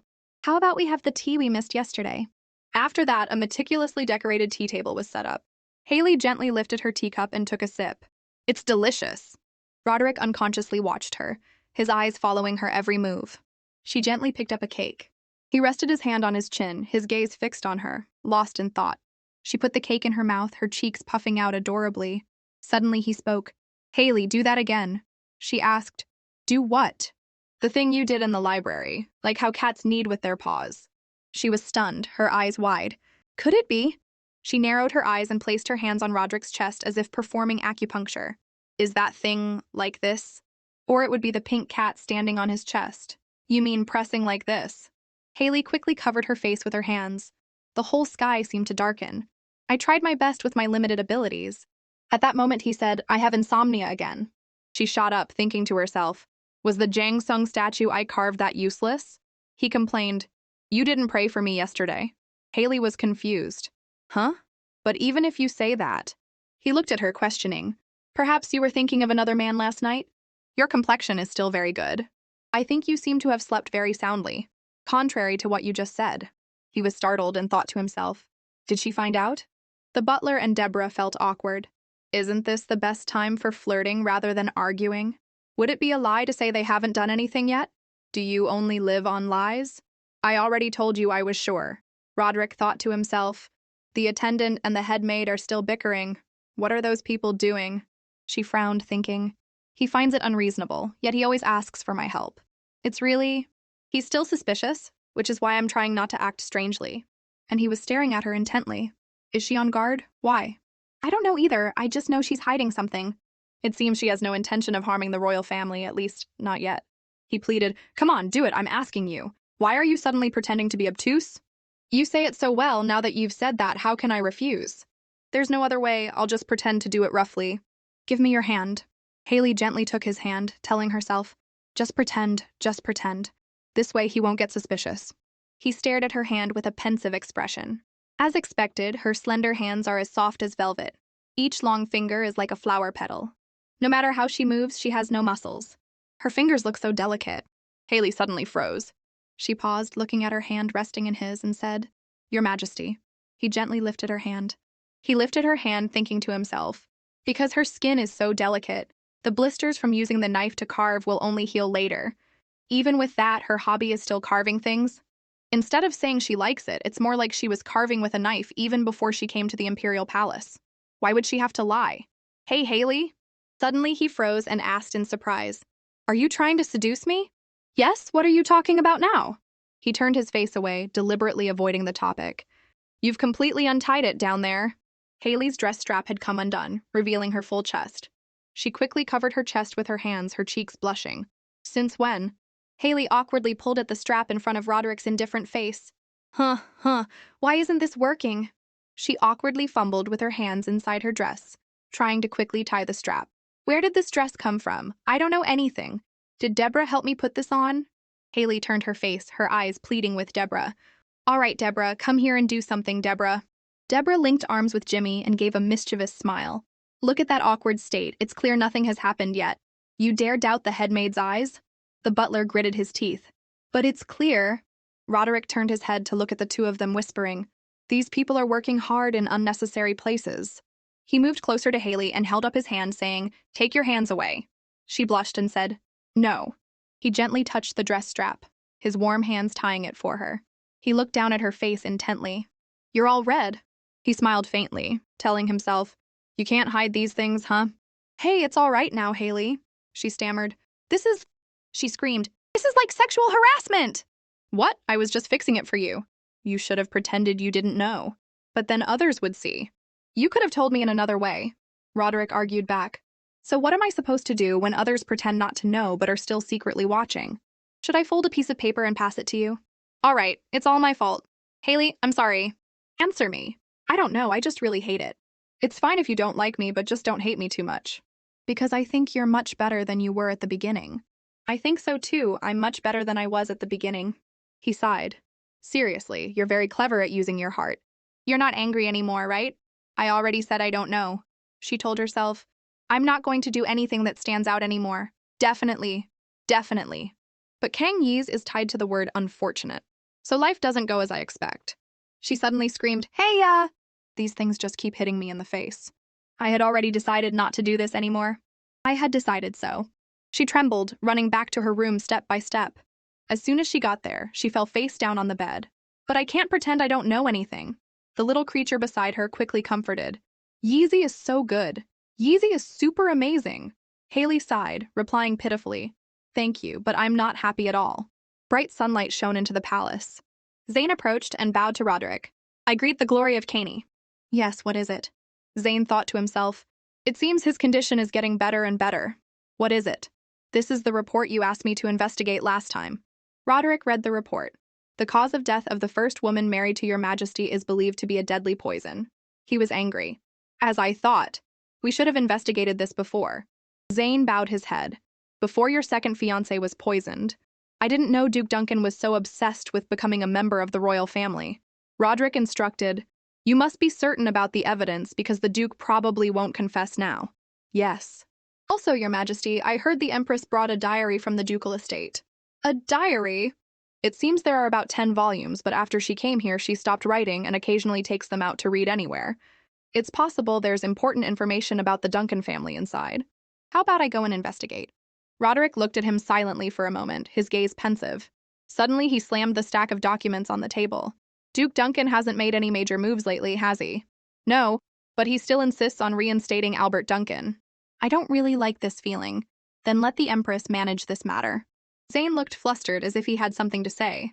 Your Majesty? But he immediately cut him off. I don't want to become a shallow man who just reads his wife's diary. Those words were like a knife stabbing Zane's heart. I wish you were like that before you ascended the throne. He silently recalled Roderick's earlier words. Can that secret protect the throne or your life? You said that yourself. Isn't the Empress manipulating you a bit too much? Roderick stood up. That's enough about the Duncan family. Zane, relax. He was startled and replied, yes, yes. Then he worried silently. I'm starting to get worried. Outside, the small lake was peaceful. Suddenly, a voice rang out. Hey, why are you pretending not to see me? You don't like talking to me? What? I thought I was a handsome man loved by thousands. Haley was helpless. She could only lower her head and say to herself, he's appeared again. Does this face of mine have no attacking power? She thought, and he talks a lot. If it did have attacking power, what would you do? Seduce people again? What? You're really interesting. Please, can you just stop talking to me? Why? I'm not a vengeful spirit. It's because I care about you that I'm like this. So, you're interested in me? He quickly explained, that's not what I mean. I'm just interested in you as a person. Also, I'm not a vengeful spirit, but a guardian deity, so don't be afraid of me. Whether you're a vengeful spirit or a guardian deity, because of you, I keep getting involved with the other world. I just want to live a normal life. He moved closer and whispered softly, compared to that, it seems you're trying to change your fate, aren't you? Haley could only remain silent. To be called out by a spirit? She picked up a branch from the ground and wrote a few words. Demons and ghosts, be gone. He laughed loudly. Isn't my face beautiful? Even as a spirit, I'm still handsome. Haley immediately retorted, not beautiful, and I don't like people younger than me. I may look like this, but I'm old, over 500 years old. She ignored him. I'm not curious about that. Elsewhere, a wooden sword flew past, causing Zane to quickly dodge. He cried out silently, I really can't take it anymore. Roderick stood there, the wooden sword resting on his shoulder, his voice full of complaint. Zane, you're the captain of the knights, yet you're weaker than me? I will train more. He said loudly, proposing one more round. But suddenly he froze, his gaze fixed on the distant space. What is that? Suddenly, Roderick dropped the sword, turned, and walked away. Let's stop here. I'm leaving first. No need to escort me. Yes, your majesty. Roderick ran off in a hurry. I don't know why either. Maybe it's over there. At this moment, he stopped. His gaze turned towards the garden next to the lake. If I go in this direction, it's the garden with the lake. Haley jumped in while unconscious. I don't know if she'll wake up. He felt his chest tighten. He breathed heavily, both anxious and frustrated. I don't like it. By the lake, the spirit still flew around Haley. On the sand, a clumsy portrait of Roderick gradually appeared. She suddenly hesitated. The spirit immediately replied, What? If you are the guardian deity of this place, why can't you help Roderick? Has that person committed such a great sin that he must suffer like this? I want to know. Oh, what sin has Roderick committed? Let me tell you. Haley's face showed a hint of sadness. The spirit continued. Just kidding, I can't tell you the reason. Hearing that, Haley tightened her grip on the branch in her hand. He seemed unconcerned and continued to speak. So you should find out for yourself. Haley thought to herself. I knew it. Then she didn't hesitate to say bitterly, as expected, talking to spirits only hurts myself. It's best to just do as I please. He laughed and said, I can hear everything, you know. What is happening? What on earth is happening? She was lost in a stream of thought. I feel like I'm standing in a thick fog with no way out. I don't know anything and no one is telling me. Old Lady Ayong-san isn't here now to stop me from approaching danger. It turns out this life is just as bad as the last one. Suddenly, her gaze fell on the palm of her hand. So, what about Haley's palm lines? Her features are unfortunate, but not special at all. Not any better. And she's near Emperor Roderick, too. As expected, my fate has always been tied to the word unfortunate. The spirit standing beside her smiled faintly as if seeing through her mood. Unexpectedly, he called out, Kang Yize, which made her turn around to look at him with a start. I never told him my name. As expected, he's not an ordinary spirit, he said with a smile. Both you and Haley have died once, haven't you? He says that so casually to a living person like me. She was flustered, her sweaty hand letting go of the branch. She turned her face away, muttering, Arguing with a spirit only makes me more tired. He smiled, watching her intently. Suddenly, he pointed into the distance. Roderick is here, it's true. He sees me. She was shocked to see a crowd of vengeful spirits following him. The spirit said, Look, that face is radiating annoyance. There, a whole crowd of vengeful spirits is following behind. Will he find out you're cheating on him with me? Haley immediately retorted. Are you crazy? Don't talk such nonsense. Roderick looked towards Haley, but he was completely unaware of the vengeful spirits lingering behind him. The spirit beside Haley sneered, He's brought an army with him. He performed a spell and a white horse appeared. He mounted the horse and looked back at her. Let me clean up. Have a good time. With that, he spurred the horse. The horse went straight towards Roderick and the crowd of vengeful spirits. Just a smirk. He cleared out the demons in the blink of an eye. Haley marveled to herself, so strong. And yet he hesitated to help His Majesty. The image of Arthur seemed to be pulled closer, his face magnified. He gave her a small wave goodbye. At the same time, Roderick had just arrived. She called out softly, Your Majesty. He asked, Haley, why are you here? She replied, So what? What if I'm here? Is he worried because I'm near the water? I'm not imprisoned, I'm the Empress, so I can go to His Majesty's bedroom whenever I please. You're talking back again. How can I accept what you just said? She smiled faintly and said, I just came out for some fresh air. I have no intention of jumping into the lake. Roderick grimaced, looking annoyed. Suddenly he sat down on the ground next to her. He asked, Are you playing with the dirt? She thought to herself, Why is he talking so cutely? Yes, I'm playing with the dirt. Is it fun? All your hobbies are strange, aren't they? Did your Majesty practice with Zane today too? He looked at the drawing on the ground and thought, Does drawing my face look that familiar? Then he answered her question. That's right. She thought, I must thank Zane for his contribution. But how did he get here from the training ground? Could he have been attracted by the life force of that Western spirit? If not, then by my life force? Anyway, this situation is very good. Your Majesty, if you've finished practicing, please go to the forest. What? It's time for a walk. Are you raising an animal? You're bolder than I thought. Is your personality originally like this? It's completely different from the rumors I've heard. His unexpected words made Haley pause. She wondered to herself, should I behave more like Haley Duncan? But actually, I've never joked or talked to others like this before. All right, this is the problem. When I'm with this person, I feel very happy. What is it? Why are you suddenly silent? If there's anything else you want to talk about, just say it. Is it really okay? If you have time, please go and meet with the priests. Because when you have faith, you will always have good luck. Roderick frowned and replied curtly, You should see a doctor regularly to improve your health. She thought, I was wondering what it was. Turns out it's an adult's nagging. Right, I'll listen to your nagging. Let's go to the Arthur Forest. She thought, being with His Majesty makes me too happy. I might get into danger without realizing it. She said hesitantly, But I've been walking a lot just now, so my legs hurt. I'll rest for a bit and come later. What? Then what's the point of me going there alone? How about I carry you to the forest? She was startled and quickly refused. I can walk by myself. I'm still fine. Are you really sure? She told herself, the Arthur Forest is always full of sacred life force. But because of that, if he goes there, he will become stronger.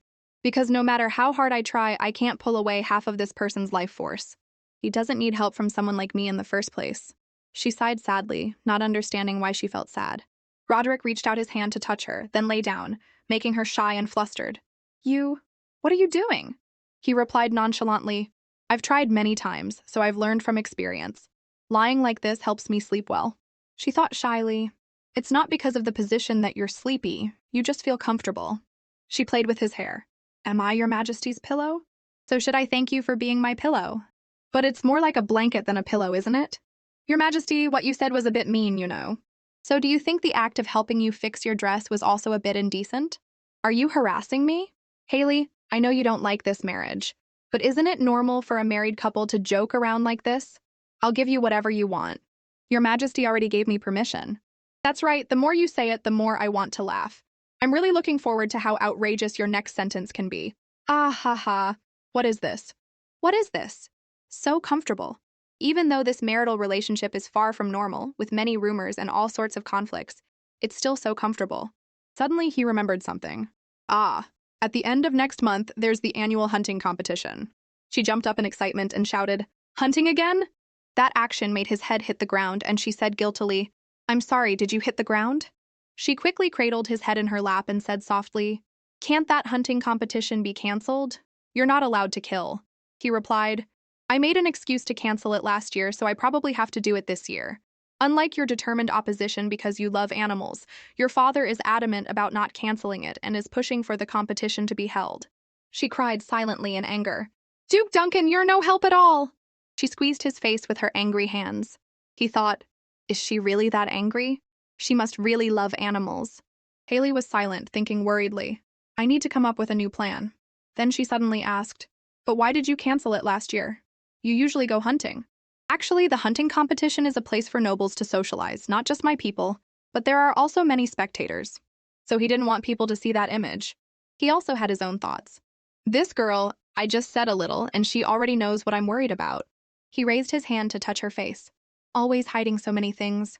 Yet when she's worried about me, it's so obvious. I have never directly admitted to the hysteria because the Emperor's words have the power to shake an entire empire. The moment I speak the truth to anyone, I'm afraid I will truly become a mad emperor. But why do I feel more comfortable telling her? The daughter of my sworn enemy, a person planted in the imperial palace to restrain me. The moment she sees my weakness, she will run and report it to her father. And yet, even though I know the danger right in front of me, I still want to say everything. This is the first time I've felt this way. Maybe you're thinking of something, but I'm not normal, not like a human being at all. Every day is strange, I don't know what to do right now." Thinking of this, he called out hesitantly, "Haley, actually, I—" Before he could finish, she covered his mouth with both her hands. "No, your majesty is not like that." Then Haley removed her hands. Then she covered his eyes again. "It's all right, it's really all right. You don't need to say anything more." She told herself, "You're not crazy, nor are you strange, I know everything. A person with such clear and honest eyes can't be like that. I'm sorry, I can only help you with small things." Roderick looked at Haley, thinking to himself, what a wonderful girl. Even without saying a word, I feel so comfortable. She said, "That hunting competition, if you want to go, I will embroider a handkerchief for you." He placed his hand on hers. "All right, thank you." A few days later at the palace, people were buzzing. "Your Majesty, is there no hunting competition this year either?" He replied, "Let me see." Duke Duncan asked, "Are you not feeling well somewhere?" He asked back, "Where do you want me to be in pain?" "How could I? I only said that out of concern for you as a humble servant." Roderick thought to himself, how could a person like this have given birth to Haley? They do look alike on the outside. What bad luck, why do I see parts of my wife's face in his? He signaled, "Zane, bring me that document. I have a gift for the Duke. This is so annoying, I need to vent my anger." Roderick slammed the document on the table.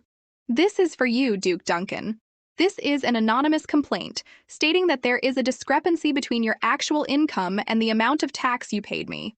Should I open an investigation? I want to investigate every nook and cranny. All this time, I have been mindful of the honor of the Empress and the Caney Empire. As for reinstating Albec Duncan, I will answer this one last time. I hope you will not continue to tarnish the Empress's reputation. I'm trying to be patient, so don't push it. I will give you one more chance, try to fix it. The hunting competition next month will be held as scheduled. I don't know if I found myself a very good wife, but since getting married, my health has improved. Let's end it here for today." Duke Duncan bit his lip, suppressing his anger. Behind the door, as Roderick stepped out, the Duke made a loud noise. He laughed, ha ha, in amusement, while the butler and Zane were so tense that sweat was pouring down. At the meeting table, Duke Duncan trembled as he thought, the Emperor has changed. The bullet-like gaze has returned. His emotions are no longer dark and fluctuating. There are no openings. As if unable to contain his anger, he let out a curse. "Damn it! I thought things would get easier after putting my daughter on the Empress's throne. What the hell is Haley doing?" As night fell, Haley was focused on carving wood. While Haley was focused on carving wood on the bed, Roderick opened his eyes. He sat up, stretched, and marveled. That was a great sleep. Zane, standing guard by the bed, thought helplessly, he's bothering the big Duncan so much, and now he's lying on the little Duncan's bed. He looked at Haley's back and thought, still doing that? A second strange bracelet? What on earth is the meaning of that pattern that looks like a doodle? On the table, she focused on carving the piece of wood. As she worked, she thought, with the strongest wish possible, before this string of beads is completely broken, I have to try to finish the new string of beads, my lifeline. Nearby, Roderick looked at her with helpless confusion. She's so focused, she's not even saying anything. Suddenly he spoke, startling Zane. According to the report, Haley Duncan loves to follow trends. Is this the modern trend of this era? Who reported that? Hearing this, Zane felt a pang of guilt and looked away. Haley placed the carved piece of wood on the table, under the admiring gaze of the spirit. I didn't make it because it's pretty, you know? Roderick asked curiously. Then why were you so focused? In response to his question, she giggled. Because I'm training my mind. Are you done? Yes, done for today. He lay down on his side on the bed and patted the spot next to him, saying, Then come here. Zane mumbled in confusion. He's still not going back?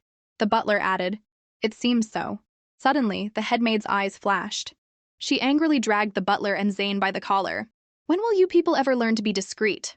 With only the two of them left in the room, Haley cried out helplessly in her mind, I'm dead. Looking at Roderick snoring on the bed and the annoyed little spirit beside him, she thought, After returning from the Arthur Forest, whenever he has free time, Emperor Roderick comes to my place to sleep.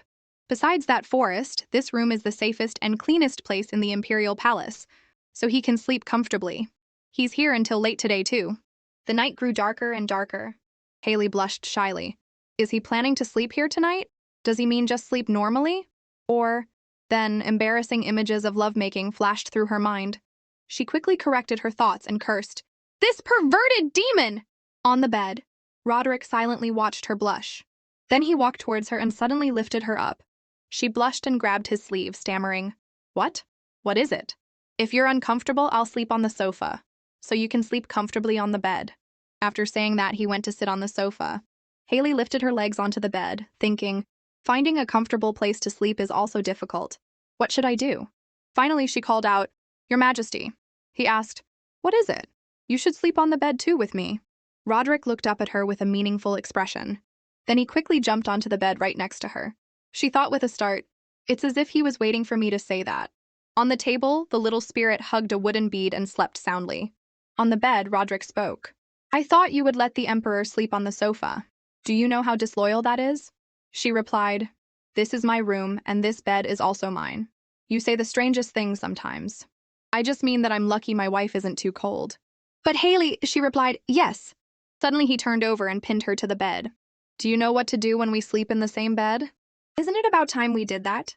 She was both surprised and shy, not knowing how to answer. Silence and shyness filled the room.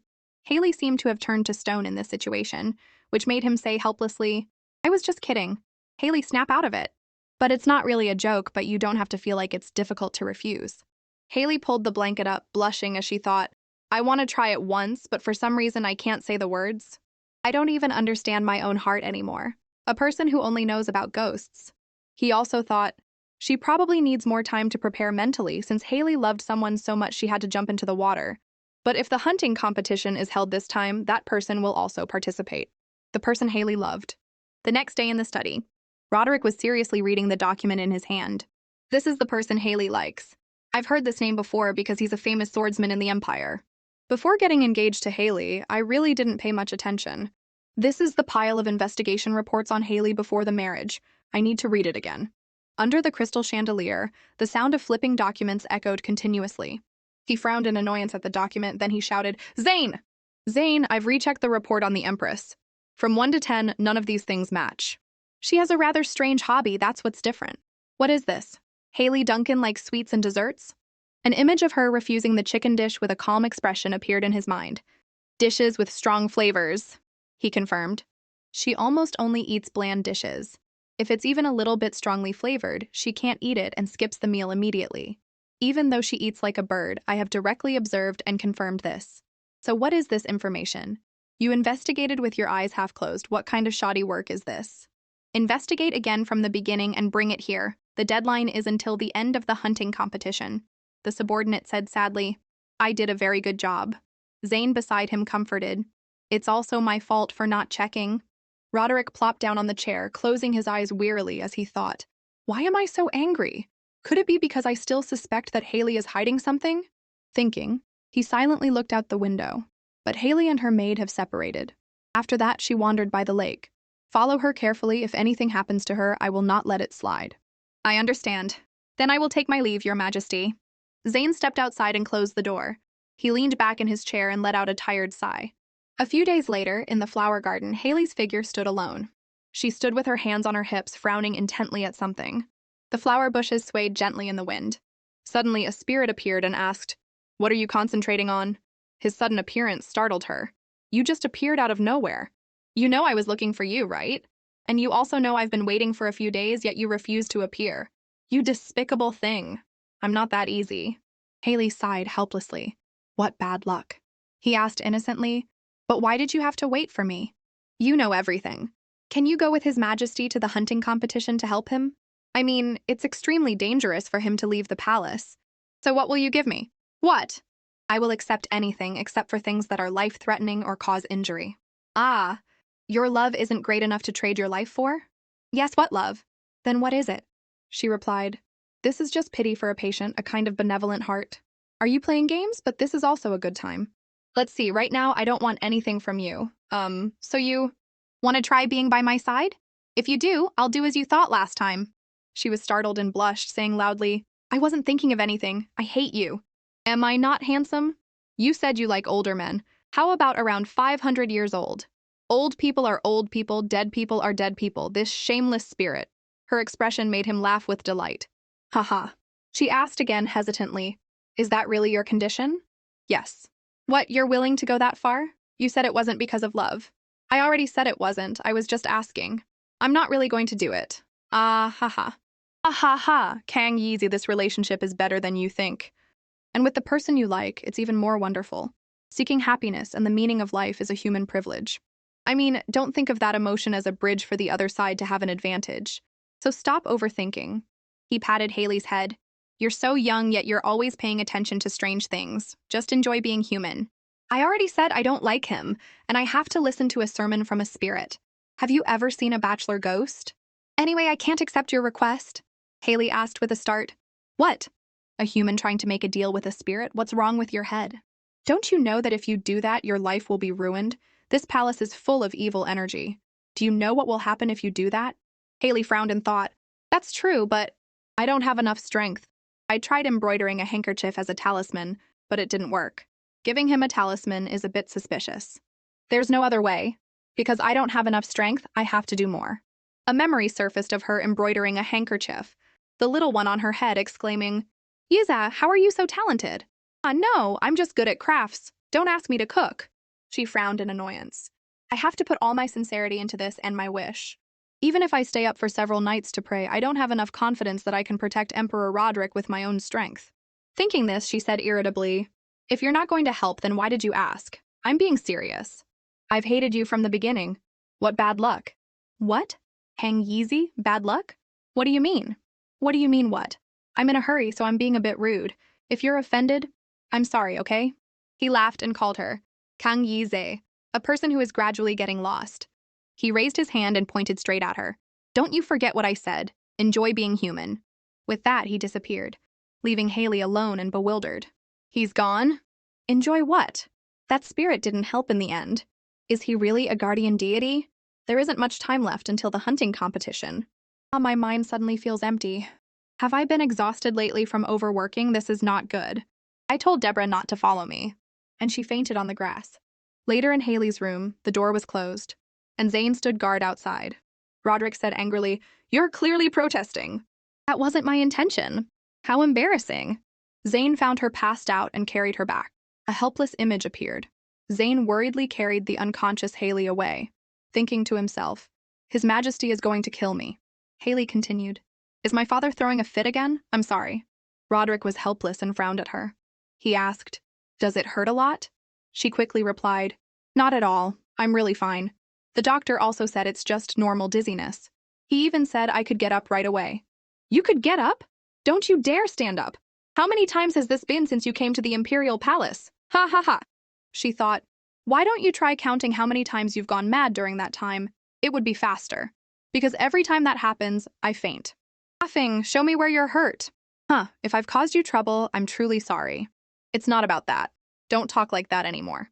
I understand that you don't like this marriage. I don't hate being married to your majesty. She thought, I'm the type who just thinks of it as my fate and decides to adapt. Roderick asked helplessly, What does that mean? Does it mean you hate me? I don't hate your majesty. I don't believe you. Then do you know my name? Is there anyone in this empire who doesn't know your name? Then what is my name? Say it. Roderick Peresbrecht. She thought to herself, Why do I suddenly feel so embarrassed? Roderick also blushed and thought, She knows it well, even though she's never called my name. You can call me Roderick or Rose. Haley was surprised and told herself, His nickname? Is that so? Thank you, but I'd still prefer to call you Your Majesty. After saying that, she pulled the blanket over her entire face in front of his angry expression. What? Why? I just think we need to keep our distance. Because if we get too close, I won't be able to control myself and will just want to keep helping him. He rests his arm on his forehead. Honestly, you can make someone angry with just a single word. Are you truly Duncan's daughter? What? So impressive, huh? Ah, he frowned. It seems she really likes that name. Every time she keeps her distance, I get annoyed. But as soon as she smiles, my mood becomes at ease. Tell me the truth, are you really a fox spirit? I've seen a pink-furred fox in the forest before. Me? A fox? I think you're overestimating me. What? Overestimating? You think fox spirits usually seduce men? Even in the demon world, they're considered a high-ranking race. Tsk, how scary. I only said that because I was annoyed, but it's also a compliment. Suddenly, Haley called, Your Majesty. He replied to her, Yes. That hunting competition? Do you really have to go? Can't it be changed now? She's still concerned about that, huh? What an animal lover. Yes, while I'm away, you need to be careful with knives and water. I can't rely on that perverted guardian spirit, and my self-embroidered handkerchiefs aren't very effective. What if something like last time happens again?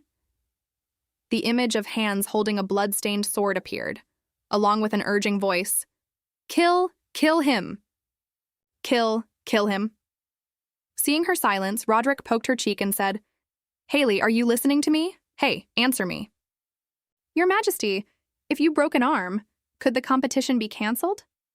Her question made him widen his eyes in surprise, thinking, What am I hearing? As I thought, a broken leg would be better. Her seriousness made Roderick laugh uncontrollably. You think you can break my arm with that slender arm of yours? Why would I have to do it? Jane is here. I just need to ask him. Feeling like he was just mentioned, Jane shuddered involuntarily. What is it? Hearing Haley say that, he burst into even louder laughter. Are you serious? I guess there's no other way but to embroider a handkerchief. Are you planning to give that handkerchief to me? Me? Hearing that, she looked over at him in surprise. Does it sound like a lie? Let's see. Roderick suddenly thought of Lauren. Haley likes Lauren. She spoke up. Why do you want my handkerchief? It's not like it has any effect. Hearing that, he turned to look at her. She was sad because she couldn't even drive away a spirit. Roderick also pondered, That's why I'm asking, why is that? If I said I didn't want it, would you feel less regretful? How sad. It's not like that. It's a bit strange, but you were the one who told me to give it to you first. I also find what you said a bit strange. Last time we went hunting, you were the one who asked me for a favor, Your Majesty. You're as small as a pea, all talk. It's not that I'm small, it's that you're too big.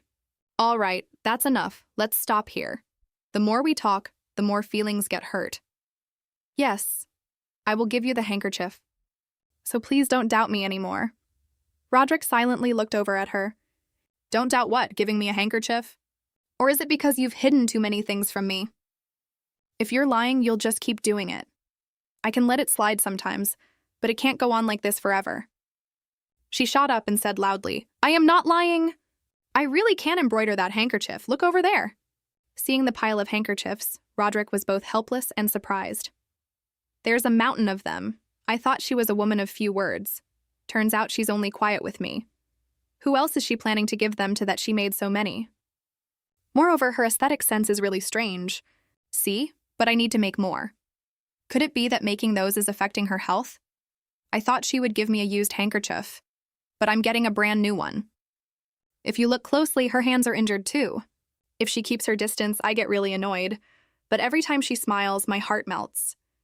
Although I don't really like the handkerchiefs because they're harming her health, I'm also very happy that she kept her promise. I don't like her working too much. After thinking, he said, "You should get some rest now." She replied, "Yes." "Haley, what kind of person are you, really? You don't look well at all, so you need to rest. I definitely won't say anything if you give handkerchiefs to everyone." "Where's mine?" She smiled slyly and thought to herself, "He thinks I'm giving them to other people. How cute." They are all for him, but I will absolutely not reveal this until the day of the hunting competition. It's because he keeps teasing and doubting me. Suddenly he said, "Haley, let me give you my arm as a pillow." His request flustered her. "Yes." As his arm slipped under her head to support her, Haley blushed shyly and didn't dare to look directly at him. She silently calmed herself. "We're a married couple, so this should be okay, right? I've never had someone use their arm as a pillow for me before. Is lying like this okay? If you lie on my wrist, the blood won't circulate properly. Come closer." She timidly nestled into his chest. "Like this?" Meanwhile, Roderick also blushed, thinking, "Has Haley never done this with anyone else?" She asked, flustered, "But do we just sleep like this?" "What's wrong? Should I sleep on the sofa? You can't sleep with me?" "It's nothing. I haven't done anything. If you get angry, I'll get angry too." The little white creature curled up in the pile of handkerchiefs sighed and thought, "Here we go again." Then Roderick asked amusedly, "What? You know how to get angry?" "Why would you think that? I am a very, very formidable person." "What?" His chuckles surprised Haley. "He's laughing. I can also get uncontrollably angry, you know." Then she growled, hissing like an angry cat baring its claws. Her antics made Roderick laugh so hard he teared up. Seeing his joyful laughter, she pouted and judged, "That's pretty good. You have quite a sense of humor, don't you?" As I thought, she doesn't know how to get angry at all. Always taking a step back, as if we could part ways at any moment. It's strange, sometimes she looks so lonely and sad. His hand unconsciously reached out and gently stroked her face. The sudden action surprised Haley. He thought again. Could it be because of Duke Duncan, a father who raises his children by beating them? But with such a small body, where could he even hit her? Anyway, I don't like him one bit. Haley wondered, what's wrong with him? Suddenly he asked, "Haley, what's really the problem?" "Pardon? Why is it that every time you look down at the lake, you look like you want to die?" "If it's about that, then your majesty is the problem." "But I can't say that." Thinking, she replied to his question. "Don't just assume I look like I want to die. But if there really is a problem, would you help me?" He immediately replied, "Of course." "Really? Why? Because you're concerned about this?" "Because you are my wife? I'm just stating the obvious. I've seen it with my own eyes, so I understand." "But..." His words were cut off by Haley's voice. "I know, he really is a very good person." Then she repeated her words, "I know, your majesty." He himself had no choice but to get married. But why is he so kind to me? The way he looked at me, or his hand? Even that affection. The heart that I once thought was so small is gradually piling up, bit by bit. And I've realized that this is what I've craved most in my entire life. It makes me not want to stop, even if it means paying a very high price. What Emperor Roderick has given me, it is warmth. The problem here is your majesty, and I can't pretend not to know. Seeing her silence, he held her tightly and said softly, "If you can't answer, then go to sleep. You have to sleep early to grow tall." Haley replied, "I'm not short. You're going to be my pillow now, right?" "Yes, and I can be your leg pillow too." "You as a leg pillow would be too heavy. You'd crush me to death." "Why are you so difficult? Anyway, hurry up and sleep." She thought in surprise, he's not going to press for details? Suddenly, she called out again, "Your Majesty. Honestly, what is it now?" "Good night. You must have a very beautiful dream tonight." "What?"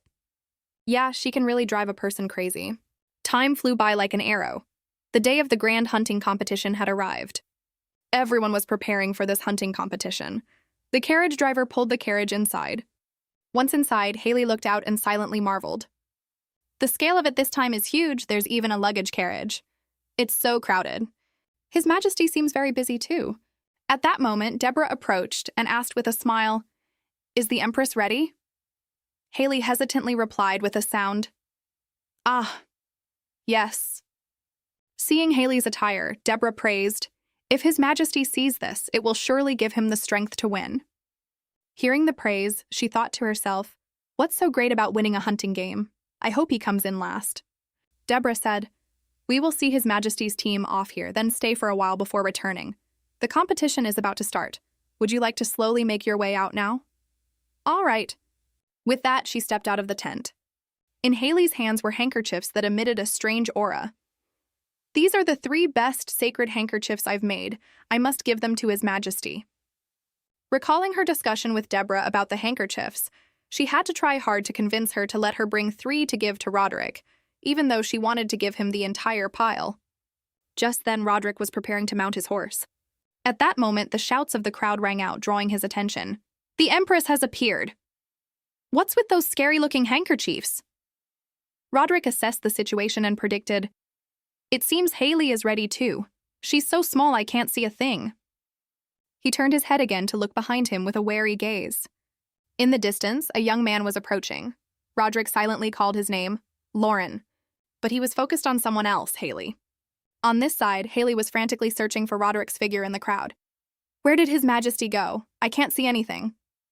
Deborah, behind her, hurriedly advised, please come this way first and stop running around. The crowd was packed tightly together. After a while, Haley found Roderick. She exclaimed with joy, ah, there he is! As she was approaching, Roderick also saw her small figure from atop his horse. Haley gradually made her way towards him. As soon as she was in front of him, he couldn't help but tease, life must be tough when you're so short. Haley retorted angrily, you're trying to pick a fight again, but it's true that it's hard to find people. I was waiting to hear you scream. Unbeknownst to them, the atmosphere suddenly changed, catching Roderick's attention. Then he turned and shook his head. You never know. The moment you arrive, the atmosphere changes.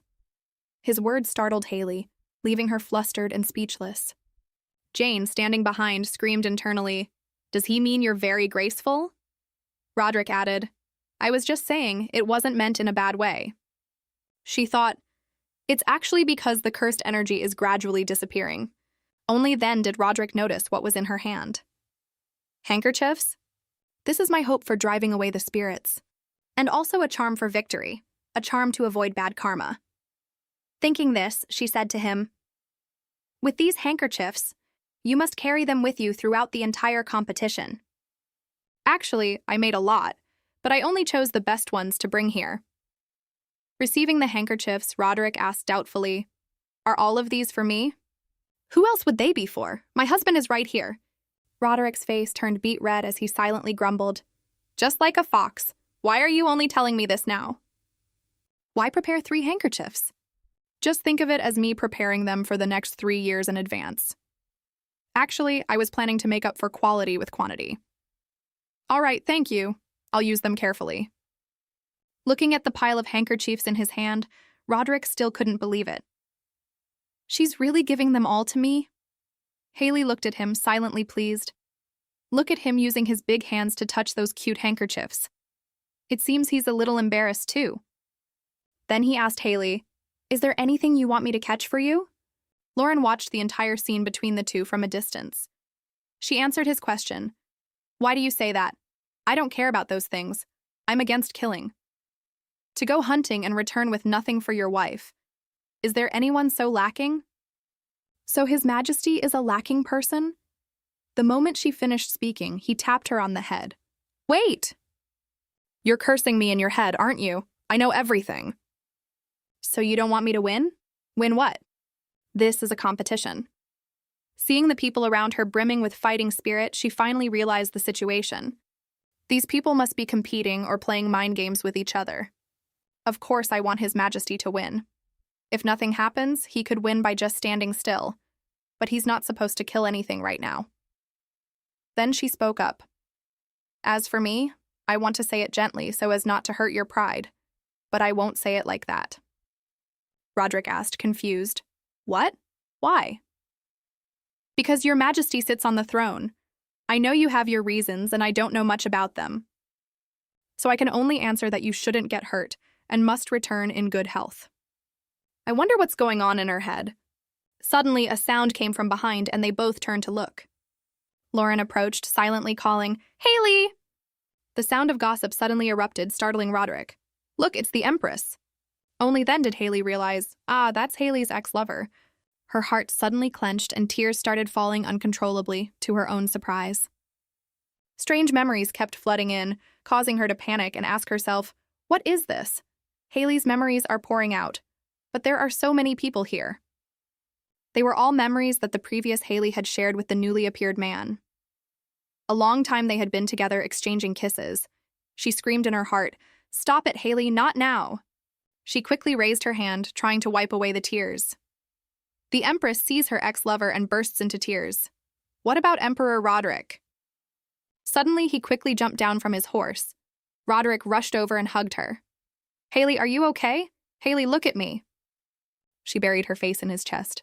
My God, the tears won't stop. I've embarrassed you. I'm sorry. I'm sorry. You must be in a very difficult position because of me now, right? I'm truly sorry. He could feel her trembling and sighed. You're crying, and you still have to apologize for embarrassing me? It's okay, you're so small that probably only about 13 people saw. I managed to cover you up immediately, and you covered yourself too. Our Empress is quite quick on her feet. His words made her laugh. How can it be okay when 13 people saw me cry? Ignoring the chattering crowd around them, Haley didn't forget to tease him. Your Majesty says the strangest things sometimes. If you can laugh after hearing it, what's the problem? Remember to wipe the tears off my shirt and don't blow your nose. All right, I'll let it slide. Wipe your nose. My nose isn't running. He chuckled softly and asked, Are you done wiping? Murmurs echoed around them. They probably don't want to be apart for a few days, that's why. Their marital affection is so strong. These words made Lauren's expression darken. Roderick instructed, All right, lift your head up now. Remember to smile as if nothing happened. She nodded in agreement. He teased, If you cry and then laugh, you'll grow hair. There's a saying like that. Let me check if any hair has grown.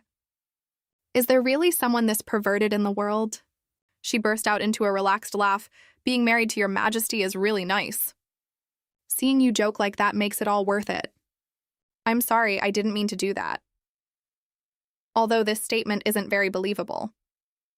It's all right, it's okay. You've said that many times. But... Roderick smiled helplessly. Haley... His face slowly moved closer to hers. Let's create a topic for everyone to talk about. His hand gently lifted her face. This is all your responsibility. I admit that too. But today, you have to take responsibility as well. This excuse is truly despicable. Looking down at her blushing face, Roderick had to pause and laugh when he saw her expression. Then he leaned down and kissed her soft lips. Their lips were sealed together without any space between them. Roderick then extended his tongue and licked her soft, sweet lips. Haley's mind became hazy as she thought, Isn't this a little too long? Then, unconsciously, she raised her hand and grabbed his shirt. Her small hand clutched the hem of his shirt, turning red with embarrassment. Roderick's handsome, flushed face broke into a gentle smile. Then the two continued to immerse themselves in the sweet taste of the deep kiss. They both closed their eyes to feel each other's every vibration. After the kiss ended, Roderick touched her flushed pink lips and smiled. Actually, that was just an excuse. I did it because I wanted to. I'm leaving now. Be careful on your way back. Lauren, standing on the other side, had witnessed the entire scene. He stood frozen on the spot, unable to utter a word. Then he turned and walked away, disappearing into the gossiping crowd. Haley stood up and watched Roderick's retreating figure. But at this moment, her mind was still filled with guilt as she looked at him. Even though His Majesty said it's okay, he's actually just covering for me, with no ulterior motives at all. Then she quickly chased after him and called him back. Your Majesty! I feel so sorry towards him, and I also want to thank him. This feeling is not Haley's, but my own. What she placed in Roderick's hand was the rosary bead bracelet she always wore. He said helplessly, Really now? You're giving me something you treasure? Then what will you have left? Our Empress truly has no ambitions, does she? I hope you will return it when you come back. Ah, is that so? She told herself, I also want to do something more. Then she said to him, It's just that, besides this, I don't know what else to give you. His hand gently stroked her head. He took the bead bracelet in his hand. All right, thank you for lending it to me. Please subscribe to the Gian Gun channel so you don't miss any exciting videos. A surge of desire welled up in him. I want to kiss you again. I'm really going now. Haley stood silently, watching his back as he walked further and further away. She sent him prayers from her heart. You must return safely. Her hands were clasped tightly together in a sincere prayer. A soft light emanated from her hands. That light gradually wrapped around Roderick's wrist and enveloped the bead bracelet. The sky had turned dark. The campfire had been lit, and the spoils of the hunt were thrown near the flames. A pair of familiar hands were adjusting hunting weapons. Roderick looked not too far away, where Lauren and his subordinates were sitting. He said, "Look, Jane." "Should I just shoot him?" the boy asked in fear. "Your Majesty?" He silently lamented. "Is it the mania again?" "Ah, calm down, I was just kidding." Are Lauren and the Empress's relationship really pure? Because Duke Duncan immediately opposed them. Roderick glared at him irritably. Why are you talking about that? Before getting married, the Empress had to have her own private life, didn't she? That's what I think too, so why are you so angry? It was her private life before marriage. He thought to himself, ever since the family had a daughter, Duke Duncan would only think about turning that daughter into an empress. So of course he would tie her down, not allowing her to have relationships with other men. So I should thank him for that? According to your report, Lauren was the one who suggested the breakup. He dared to dump Haley? Yes, he was probably pressured by the news of the state marriage. That secret relationship couldn't last long, so I think he chose the right time to end it. I mean, why wasn't Haley the one who dumped him? Why are you getting angry for no reason? In terms of personality, appearance, or family background, Haley is much better. Besides becoming a knight at a very young age, he's not better in any way. Your Majesty himself acknowledged him as one of the top swordsmen in the Caney Empire. His future is also very promising, and in terms of sword tip accuracy, he's better than Your Majesty or me. What do you know? Besides, Haley's complexion isn't looking too good. Her face, filled with sorrow, appeared in his mind. He noticed the handkerchief tied to the horse's back. The more I learn, the stranger she seems. She looks like she's determined to give up, but it doesn't seem to be the case. She's definitely hiding something, it's so strange. Jane asked, "Do you like the Empress that much?" But the Empress doesn't seem to really care, so just let nature take its course. It seems you're too influenced by yourself. Who is the Empress? I don't think she's ordinary. She also knows that I suspect her. You think you're so perceptive? He recalled what she had said. As for me, I want to say it gently so as not to hurt your pride, because Your Majesty sits on the throne. So I can only answer that you shouldn't get hurt and please return safely. He said, that's even scarier than telling me not to do anything. So this is why married men are often afraid of their wives. Jane, how about you hunt in my place? Pardon? It's just started and you're already planning to give up? Catching one deer is fine. That's still more than Anbeck Duncan. If the Duke comes asking for reinstatement again, I'll trample on his pride. I understand. But you have to hunt more than Lauren. You can do that, right? You're the best swordsman in the Empire. I can do it, but should I? Without another word, Roderick leaned his head back, lost in thought.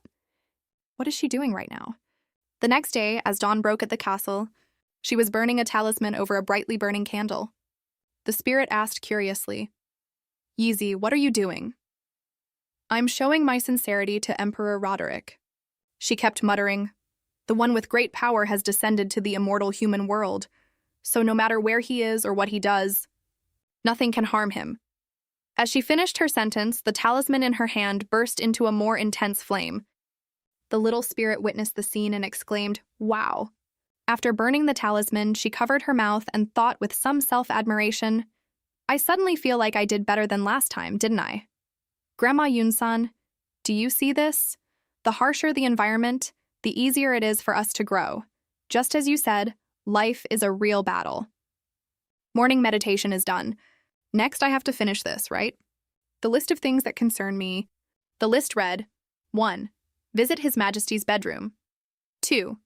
Find a way to talk to that perverted spirit. 3. Try to exorcise the spirits in the palace. 4. Skim through Haley's diary. 5. Grasp the history of the Caney Empire. Haley had added notes in the sub-items on what to pay attention to. She prepared to start working on them. The hunting competition lasted for 5 days. For 5 days, all the knights diligently hunted. Only Roderick was still sitting leisurely under a tree. And when he saw them return, he just said lazily, "Jane and everyone, you've worked hard." Jane, tattered and full of dissatisfaction, replied, "Yes." But everyone else said cheerfully, "As expected of the captain, his hunting skills are top-notch. I've totally fallen for you." Jane asked, "Are you still looking at that?" "I'm keeping an eye on the Empress's treasure, afraid it might disappear." The patterns, like scribbles, were carved on each wooden bead of the bracelet, and the handkerchiefs were similar. There were many similar patterns, but a significant portion were also different. "What is it?" At that moment, the little squirrel next to him suddenly started chattering continuously. It made him extremely angry. "What is it? My apologies, Your Majesty." "Ah, it's because a squirrel got caught in a trap." "A squirrel? You're the Emperor's knight, and you're catching a squirrel?" The knight heard this and replied anxiously, "Lately, squirrel pelts have been used to decorate coats, so they've become a hunting target." Hearing this, Roderick went over to tease the little squirrel. He gently poked it with the tip of his shoe. It yelped in fear. Then when he pulled his shoe back, it was moved to the verge of tears. But then he kicked it to the side and it yelped in fear again. When he pulled his foot back, it looked at him with sparkling eyes again. Seeing its expression, he felt utterly confused. "What's wrong with it? Let me see." Looking at its pitiful face, he thought with a headache, "Should I approach it or not? Is it asking for my help or chasing me away?" At that moment, he suddenly remembered Haley, being lonely or being fine. Roderick looked at the little squirrel and pondered for a moment. Then he turned and said, "Jane, make a squirrel cage." He asked with a scowl, "Why me?" "I'm going to give this pea-sized thing to the Empress." "Are you planning to use its fur to decorate a coat?" "No, Haley doesn't care about fashion trends like that. I'm going to capture it alive." "I want to see her smile. I think there are only 2 days left." Scene changed to inside the palace. Haley is now reading the diary of this body's owner. March 11th, year 499, Haley said, "Don't run away, dream of another relationship. And I will become the Empress's knight. Then we can continue to be together." "But I know that will never happen. It's so painful." Reading up to this point, she sighed and said, "Hasn't the soul that isn't Haley already become a ghost? But her resentment is so strong. Yees, I didn't know anything." "That's true. If Haley's soul still hasn't left this world, I want to comfort her and make her happy. Just reading the diary makes me emotional, because the feelings are still here." She continued to flip through the pages of the diary when she suddenly realized something. In the diary, there was a very confusing entry. September 10th, year 497. Father is planning to do something very scary again. I told him he shouldn't, but he wouldn't listen. I don't want to be beaten anymore. This sentence is so strange. What did Duke Duncan do? I don't remember. While reading the diary, I discovered that Haley always tried to understand the Duke's motives. Her nature is so gentle, but she was born in the wrong place. Spirit, between parents who abandon their children and parents who abuse their children, which do you think is worse? Both are bad parents, right? Right, both of us are so unlucky. It seems Haley was abused since she was a child. The last diary entry from about a month before Haley died was completely blank.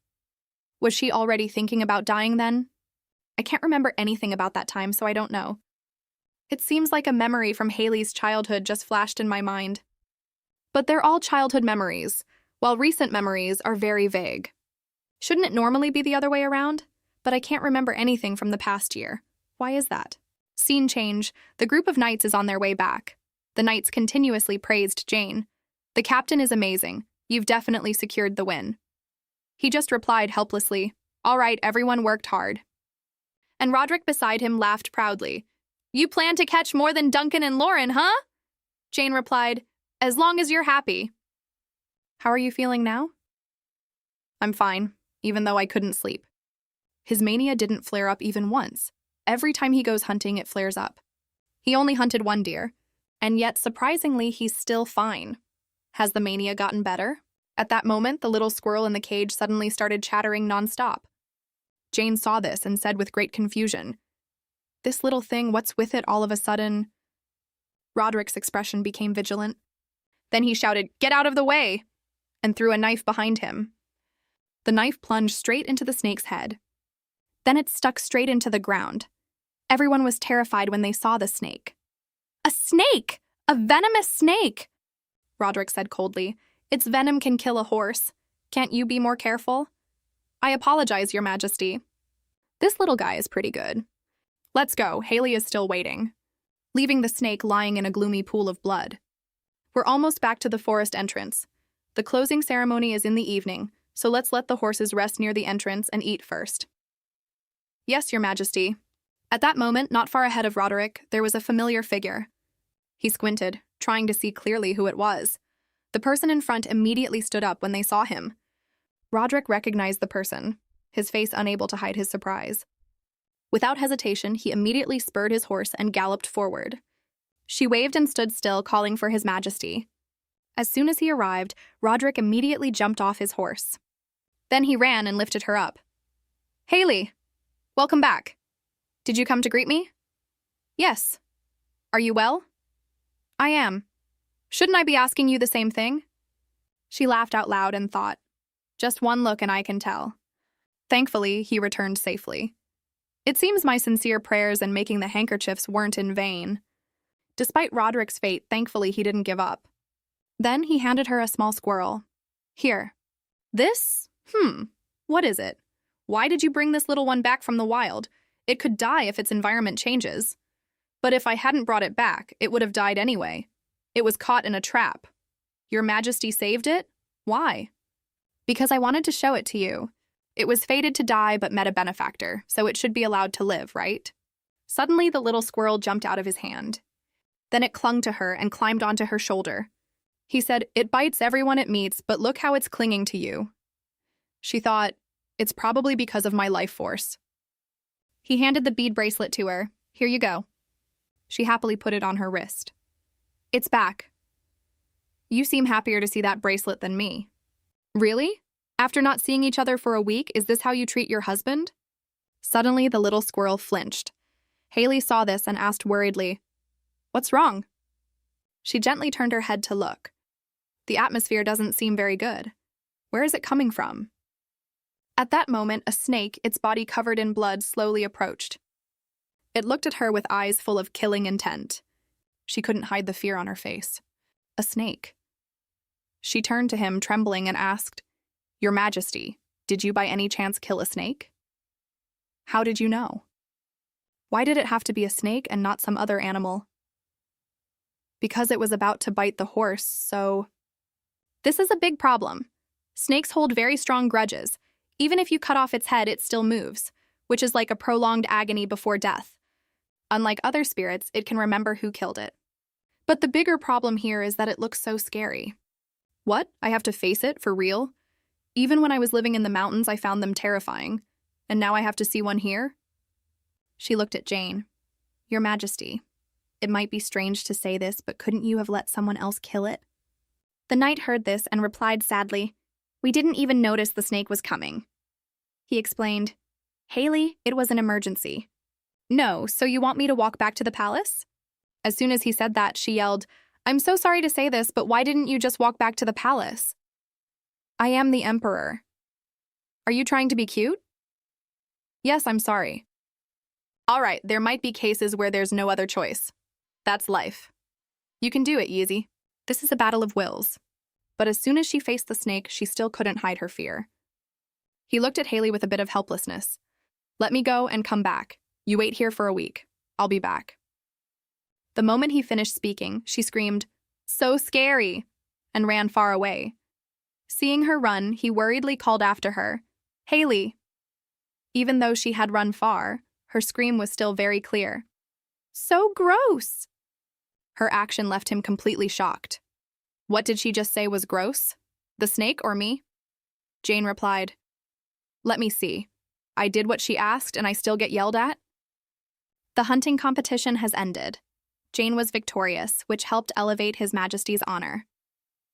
Jane asked disappointedly, "Isn't there a vacation prize?" Roderick replied, "No." As for Haley, she returned to the Imperial Palace afterward. "I brought the squirrel Roderick brought back to the palace lake." Yais always carries a sense of worry. Now that Emperor Roderick has returned safely, her mood is much more relaxed. But I don't dare to step out of my room for fear of encountering that disgusting thing, so I haven't checked on His Majesty's condition for 4 days. Since I haven't been near him, I don't know if he's having nightmares. Is he suffering in pain all by himself?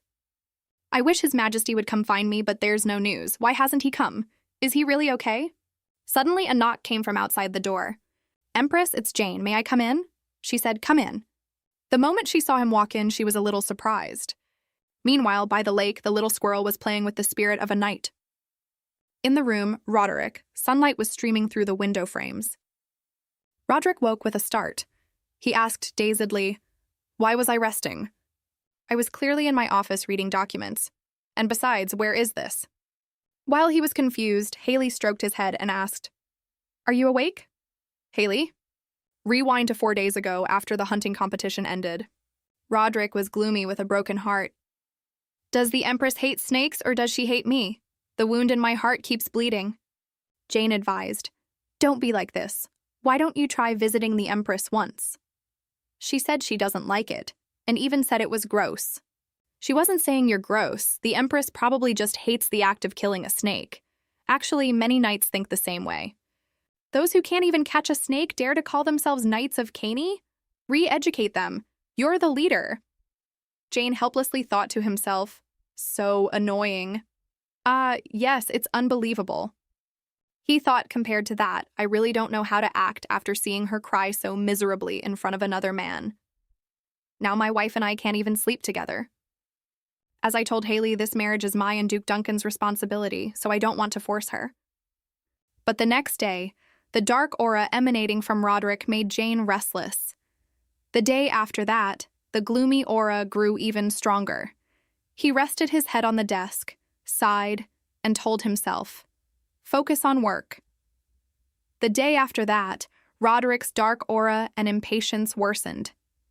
Jane thought, he hasn't slept a wink these past few days. He must be reaching his limit. Should I bring in the suppressors?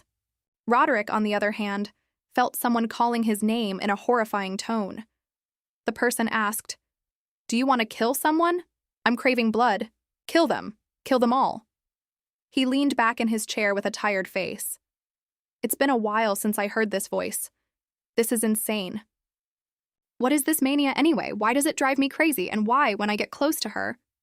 Jane was fretfully arranging documents, sighing, even though I don't know the reason, if he's with the Empress, it'll be fine. Why does he have to suffer like this? He enjoys it too. Then suddenly, a thud was heard.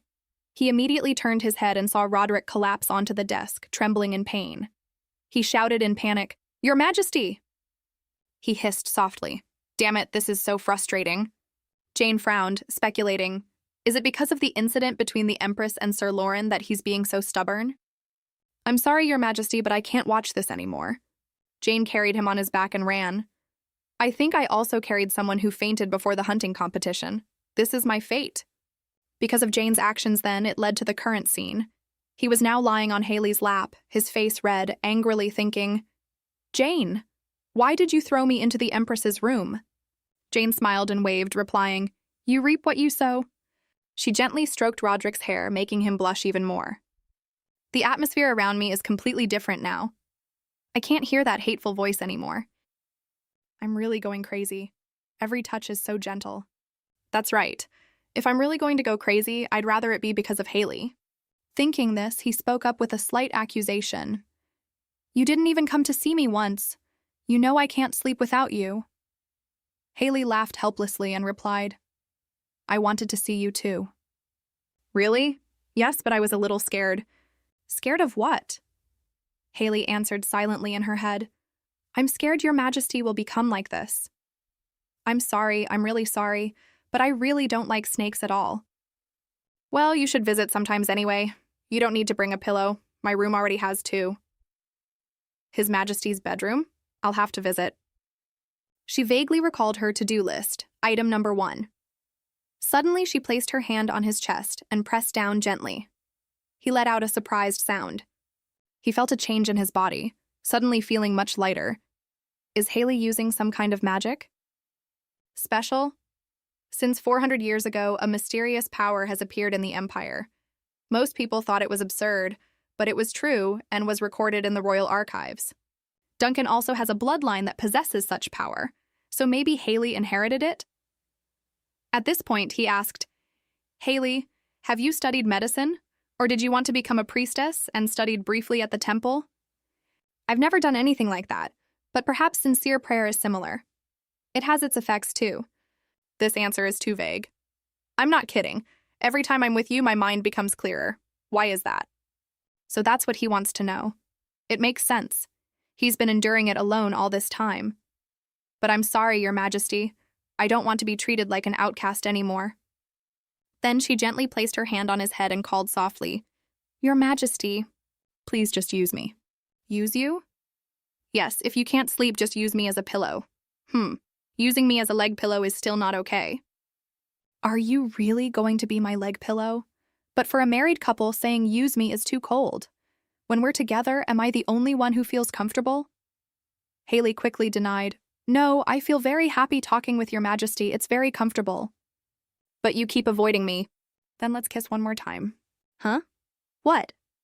Doesn't Your Majesty see that I'm helping you feel more comfortable? What do you mean by that? I'm trying my best." "I was just kidding, but I didn't expect you to refuse so quickly. That hurts." But in his heart, he wasn't really kidding. She asked pensively, "Are you hurt?" "I was just kidding." But she looked around, flustered, and said, Finally, she leaned down and kissed his cheek firmly. Then she gave him several more kisses, leaving Roderick dumbfounded. I told you you're clearly a fox. Where's your tail?" "Ha, since I can't search you, I wouldn't know." He pushed her down on the bed. "Oh, wait. I think I caught a glimpse of it on our first night." She jumped, stuttering. "Where are you touching?" What else are you going to do? Though you do look cute." At that moment, his large hand rested on Haley's back. He softly called her name. He pulled her into a tight embrace, holding her close, and said, "One more time, I want to check something." Check what? Really?" He wondered what his mood was like back then. Why did I want to kiss her when I saw her crying? Then his hand rested on her chin. He slowly brought his lips closer to hers. Feeling His Majesty's hot lips, she squeezed her eyes shut and moaned in her head. The two of them kissed just like that. Haley's hands wrapped around his neck, embracing him. She thought, "I can't possibly refuse." The room was now filled with a suggestive atmosphere. He was on top of her, calling softly, "Haley." He held out his hand. "Let's hold hands. My hands keep touching things against my will." "Why are you so perverted?" "Yes." Then he intertwined his fingers with hers. "We're married after all, haha." His Majesty's way of asking to hold hands is really unusual. "I'm just talking nonsense. If I want to hold my wife's hand, I have to say something dramatic." She closed her eyes, accepting his lips on hers. Suddenly, Haley's eyes fluttered open. There's something..." Her body felt different from last time. "This is too fast. Why is he in such a hurry? Isn't this too passionate?" In the hazy atmosphere, only her broken breaths remained. After a while, Roderick stopped kissing. He used his hand to gently caress her rosy lips. Haley shyly turned her face away. "Are you done checking?"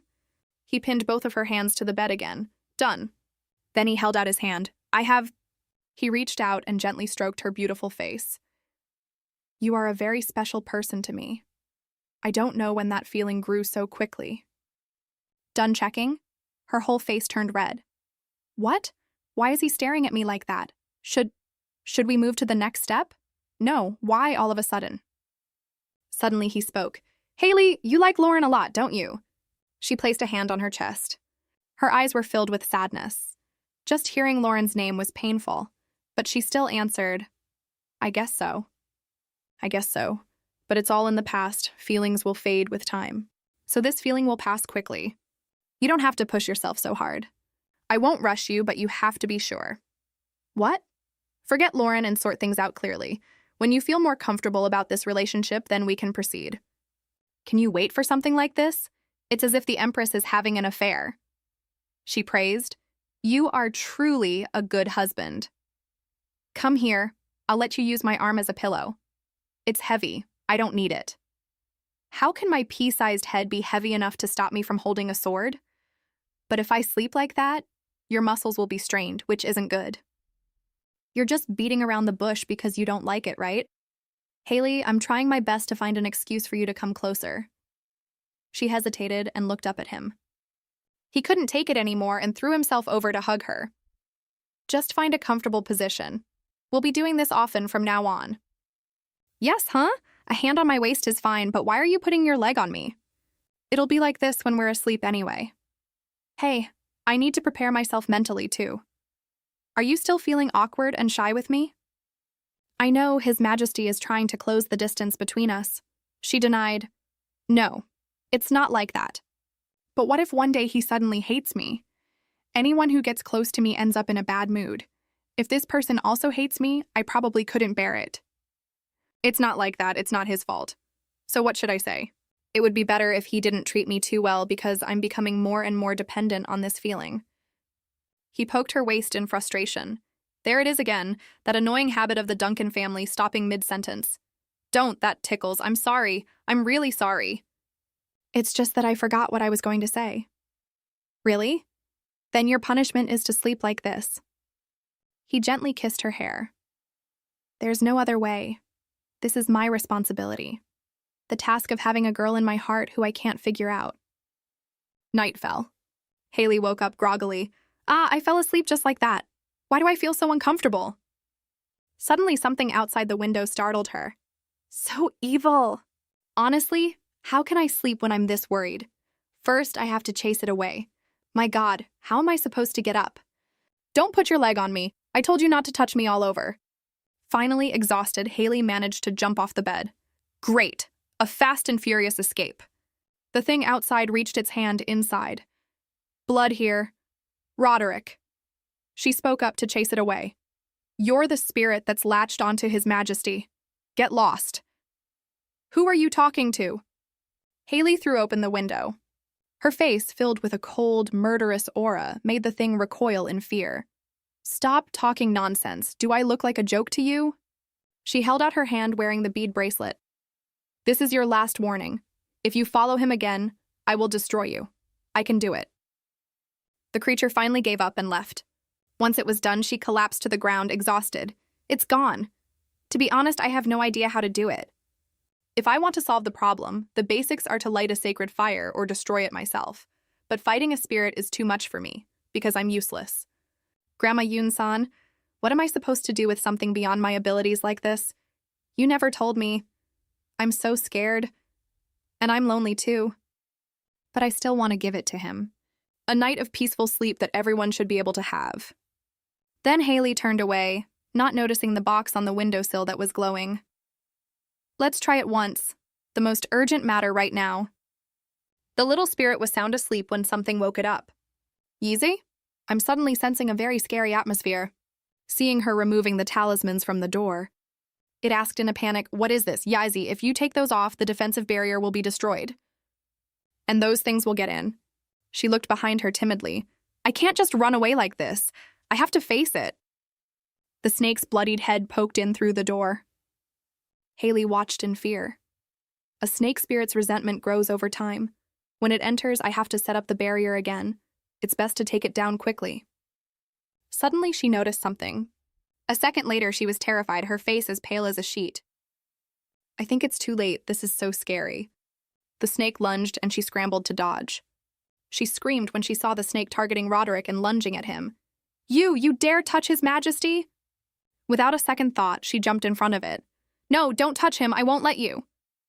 Just then, the bead bracelet on her wrist suddenly glowed. Then a protective barrier seemed to appear. The snake slowly approached the barrier. She stood with her arms outstretched, trembling, while the snake had already wrapped itself around her once. No, it's not supposed to be like this. Go away. The little spirit stared at her with its mouth agape. What is she doing? She was so scared her head was spinning. Now only 3 words repeated in her mind. So scary. The little spirit, seeing this, climbed out of the box in frustration. Tsk! She can't do anything without me. It called out, startling her. Yais! She called back in surprise. Little spirit? Unexpectedly, it jumped onto the snake's head. Whoa! This monster is so slippery! She asked, puzzled. What are you doing? The snake's power is weakening. So it's helping me. This isn't the time for me to be standing here dazed. Haley held the talisman, focusing all her concentration on it. I'm not afraid of snakes. It's just a trauma. Then she threw the glowing talisman forward. Come on, be stronger, so I can completely destroy it. She frowned and said authoritatively, forget the grudges of this world and return to where you belong. Evil spirit, your venomous fangs cannot touch the king of humankind. The little spirit was dumbfounded. She clutched the talisman in her hand. I did it. The snake, cut into pieces, lay on the floor, sizzling. As expected, a snake's resentment runs deep. I absolutely cannot let him kill anyone else. The little spirit approached and tugged on her skirt.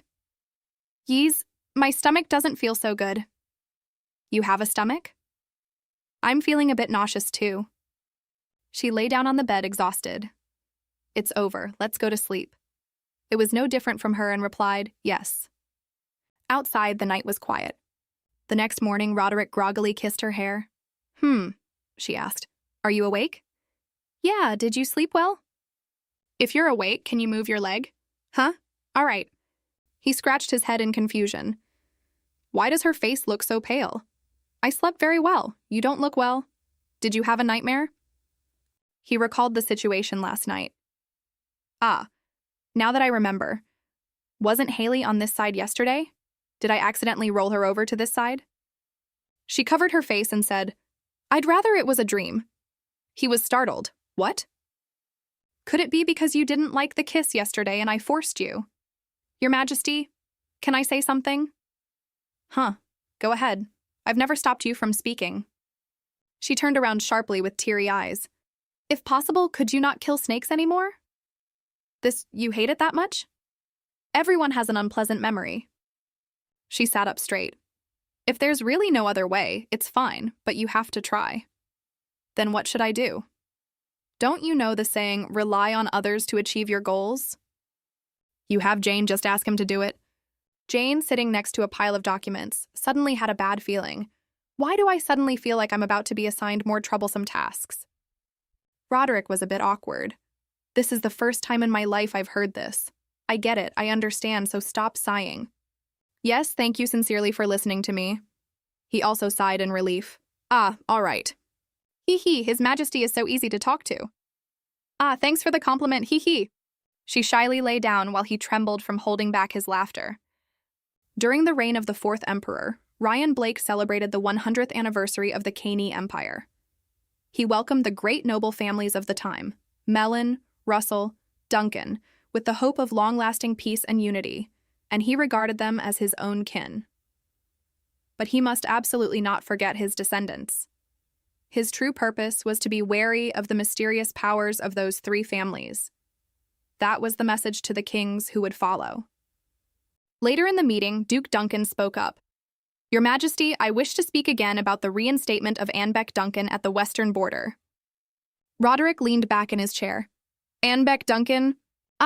In the recent hunting competition, the Duke's son didn't even harvest half the number of beasts the knights did.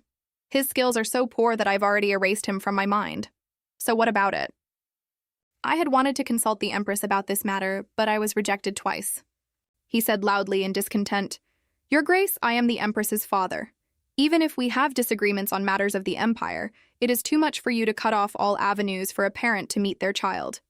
Roderick raised a hand to his lips, signaling for silence. Duke Duncan? He questioned with a murderous aura. I told you not to mock the Empress. Are you saying I'm an obstacle? Have you considered that the Empress might not want to see you? He thought irritably, pretending not to know anything. Where's her will? She has no decision-making power at all. I worked so hard to tame her. He continued, Stop talking like that. I have never stood in the way. I don't know what conflict you two have. You should resolve it yourselves. Don't sit here and complain. He thought, a father who knows nothing about his daughter. He walked along the corridor, looking out the window. What exactly did our ancestors warn us about the Duncan family? Both Duncan the elder and his eldest son are equally incompetent. Suddenly he noticed Haley engrossed in something. What's that? He couldn't hide his delight. The youngest Duncan is different. He called out loudly, Haley! She looked up with a bright smile. Your Majesty. He instructed, Stay there. I'm coming down now. What are you carving now? You're here? This is similar to the one I gave you last time, Your Majesty. He recalled the wooden figures with human faces. It looks like a horror creation. She silently calculated. I will strengthen the defensive barrier in my room. The spirits won't dare to appear. He smiled and asked, You haven't changed at all, have you? Thank you. It's rare to find someone as consistent as me. You can even take that as a compliment? I haven't done anything wrong either. He thought, but the sculpture I was given last time? It hasn't been long, but the wood is already quite damaged. I'll find better wood for Haley. I'm a bit surprised. He smiled and said, All right, just have fun. Hey, this isn't for fun.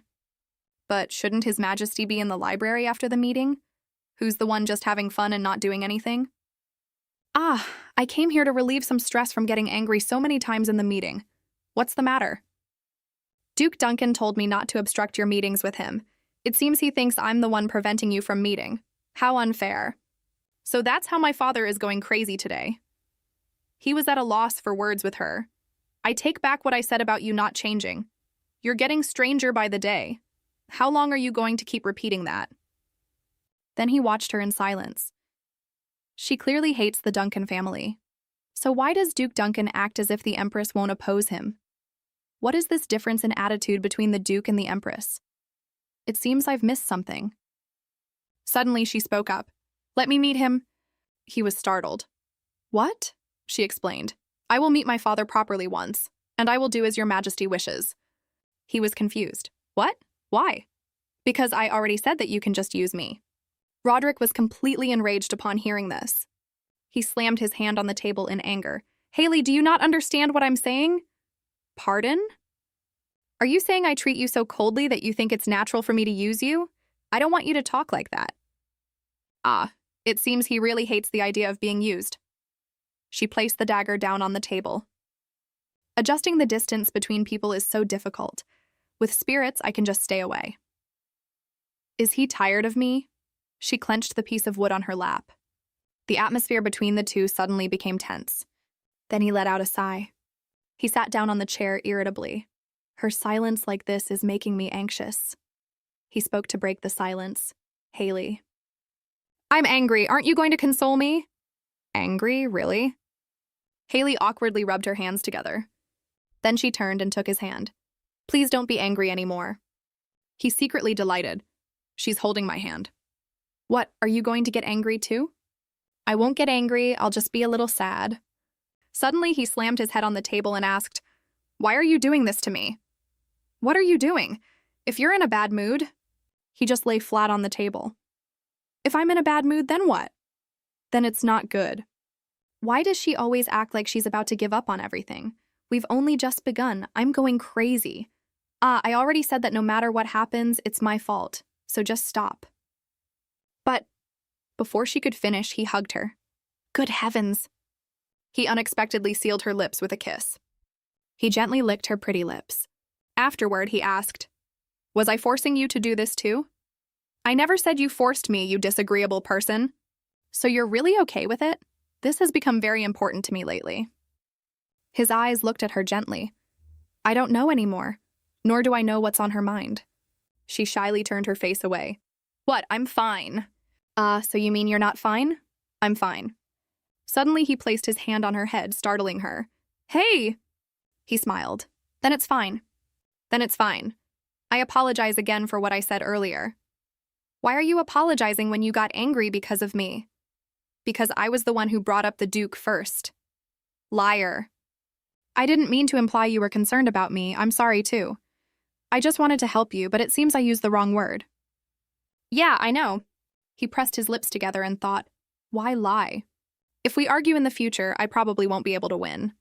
As soon as she bows her head and looks at the floor, I can't stay angry. Haley also had her own thoughts. Let's just get this over with. I should start preparing for the future now. Suddenly he frowned and asked thoughtfully, Wife, so how many days until you kiss me again? You didn't say you hated it, so that means you liked it. Is once a day okay? During our honeymoon period, your husband has been fasting to the extreme, so shouldn't you be a little more generous?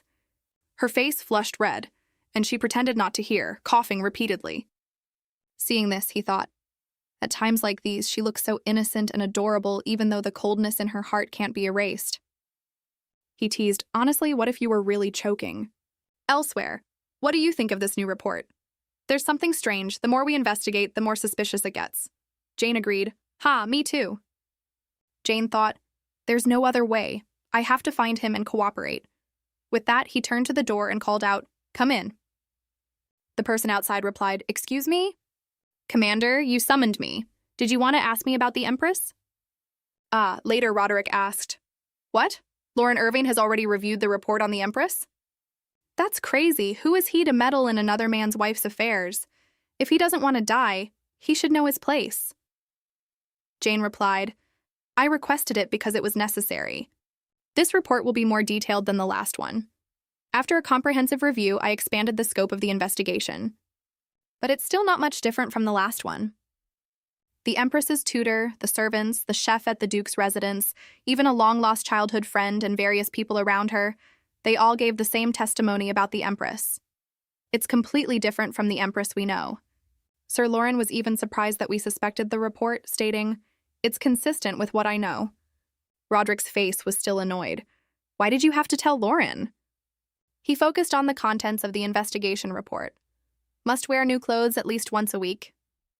Frequently hums songs. Never oppose Duke Duncan before her marriage. Jane, let me just ask you one thing. Do you think this is really the Empress? Outside by the lake, Haley was sitting in a daze. Suddenly, a spirit emerged from the water. Were you waiting for me today too? She said softly, yikes, you scared me. I thought you were a water ghost. The spirit asked, what's with the whispering? She pointed behind her. Even though I requested to be alone, they won't move any further away. It's because I suddenly fainted last time. So that's why they're near the lake today. Are you afraid of water? I see you always looking from a distance. No, I like it. Then why don't you try going in once? Are you a devil, trying to tempt me like that? How many people have you killed this way? Ha ha ha, I don't tempt people this way. I have other methods. So creepy. The spirit then flew up from the water's surface. She thought, I think I went a bit too far. Are you really not going to help me? Is that still not over? You're so annoying. I don't think I can use my power. I'd probably die before I get the chance. Then don't talk about it, and you should stop too. Why do you make it sound so easy? It's an important matter concerning his entire life. Are you worried? I don't want to be a widow, and besides, he's a good person. Roderick? I wouldn't know. I'm serious. His personality isn't bad. Anyway, he doesn't deserve to be punished like this. Help me. You're suddenly speaking so well of him? Did something happen between you two? How far have you and Roderick progressed? She snapped, that's my private life. Her action left Deborah and the knight behind her bewildered. The spirit said again, it seems it's not that deep yet. It'll be tough for Roderick. He has strangely similar tastes to mine. Anyway, you've been doing well so far. Keep it up. Praising without helping, that's useless. He disappeared. Why all of a sudden? Since when were those two standing right behind her? What? What is it? Did they hear me talking? Although in their eyes, I'm just talking to myself. Just then, Roderick arrived and asked, do you have to take your walks here? Are you sure you're not just defying me? She gave a strained laugh. Haha, your majesty. If you want me to fill this lake with dirt, then keep walking here. It'll probably take 3 years. What's wrong with you? He sighed in relief. I heard she was at the lake, so I ran here feeling uneasy, but it seems she's fine. She's fine. You've done well as I requested. You've worked hard. The knight and Deborah said in unison, thank you, your grace. She thought, so it was because of his majesty that they came so close. How clever. He said to her, don't make me worry anymore. I didn't do anything. You don't have to worry so much. He pinched her cheek and stretched it. I really want to ask you directly about those suspicious things just now. But if I do that, will the distance between us grow even wider? She held her red cheek with a pained expression. He sat down and suggested, Haley, try singing. I want to hear it. What? No, I'm not a good singer and I don't like singing in front of others. He scowled and thought, that's right. She just has a habit of humming. I'll have to take my anger out on Jane later. Suddenly she asked, "Is your majesty a good singer? Why don't you try singing? I'm a very good listener." Asking an emperor to sing? Your actions are quite cute. You were the one who asked first, isn't that a bit unfair? If you feel it's unfair, then you can become the emperor. Haha, emperor. I'd rather continue living with this injustice. This suits me better. Hearing this, Roderick turned to look at her with a confused expression. Her face showed a hard-to-read sadness. He reached out and stroked her soft hair. I don't know, let's kiss. Haha, have you left me anything special? I think so. And so the two shared a sweet kiss. Suddenly she pushed him away. Wait. I'm sorry, Haley, I'll do it more slowly. That's not it, I think I overreacted. I'm going crazy, oh my god, in broad daylight, we… Seeing her flustered reaction, Roderick laughed until he shook. No, it's not like that. It's fine for you to do that. Let's have dinner together. Can you stand up? Yes, Your Majesty.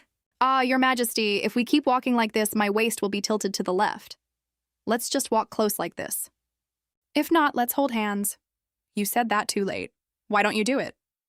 She suddenly realized, my list of worries has failed. Talking to that spirit again. Failure. Should I take advantage of this momentum and try again? With that thought, she asked, "Where will you be sleeping tonight?" Would it be all right to sleep in your room? Can I come to your Majesty's room today? Goal number 1. Go to His Majesty's bedroom. Hearing this, Roderick froze. Sleep? His face turned beet red as he screamed internally, "Sleep in my room?" Deborah, hearing this from behind, was extremely excited. Congratulations on the making of a historic day for the Empire. Roderick said awkwardly, Haley, I'm just asking to be sure, but do you mean… She jumped up and replied, No, that's not it. Really? But I haven't said anything yet. I just want to see your room, can I?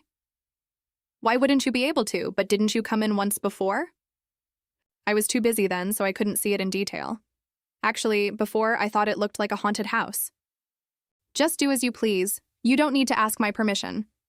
Yes, thank you so much. What is she thinking that she looks so serious? Haley thought to herself, if that guardian spirit won't help, I'll just have to do it myself. Investigating Emperor Roderick's bedroom is the first goal. At night, her body was covered in talismans as she shouted with determination, I'm ready! But in reality, she was whimpering and crying. I wish it were that easy. But this looks so suspicious. I'm so scared. If I could create more things, I would feel more at ease. At this time, she had arrived in front of Roderick's room. She peeked the door open and looked inside. I'm here. Seeing a gloomy, demonic aura behind Roderick. I really don't want to go in at all. Don't be scared, I'm fully equipped. She hurried over to him. Excuse me? Are you ready? Yes. She paused and looked around the room. There are really a lot of them. Not just the ones that follow the Emperor closely, but also the ones that wander around the room and get stuck in the corners. How can anyone live in a place like this? No, actually, there's no problem with the room itself. This place is fine too. The main problem here is… On the other side, Roderick looked at her, wondering to himself. So she's really just looking at the room, huh? How interesting. He spoke up. Do you find anything interesting? No, I'm just thinking a little. Oh, is that so? As he spoke, he reached out his hand and then… He suddenly lifted her up. Will our Empress visit more often if I put something interesting here? She asked in surprise. What are you doing? He carried her to the bed and plopped down. She was still dazed and didn't understand anything. I mean, it's fine for you to look at the room, but you're not paying any attention to your husband? I heard you were coming, so I even took a special bath to get clean. She immediately struggled and pushed him away. Then she noticed something. It was the 2 wooden statues. That one? She picked it up, flustered. What should I do? It's been eroded by time. Roderick explained, it's because the wood wasn't dried properly in the first place, but I'll have them all replaced, so you don't need to worry. No, the wood is not the problem here. She thought, this is proof of the danger that surrounds him every night, which means he has to endure this every day. She said, I'll carve you a new one soon, then you can throw all of these away. It seems they're all broken. I'm looking forward to it. I wonder what kind of bizarre creation you'll give me next. She sat in deep thought. Outside, the moonlight shone in as she asked, "Your Majesty, have you ever made a big mistake before?" She thought, if it's not a sin deserving of heavy punishment, I can't explain the current situation. Or is this the karma of the Empire for the past 500 years? I think I've heard about this before. Roderick replied, "Let's see, that's a difficult question.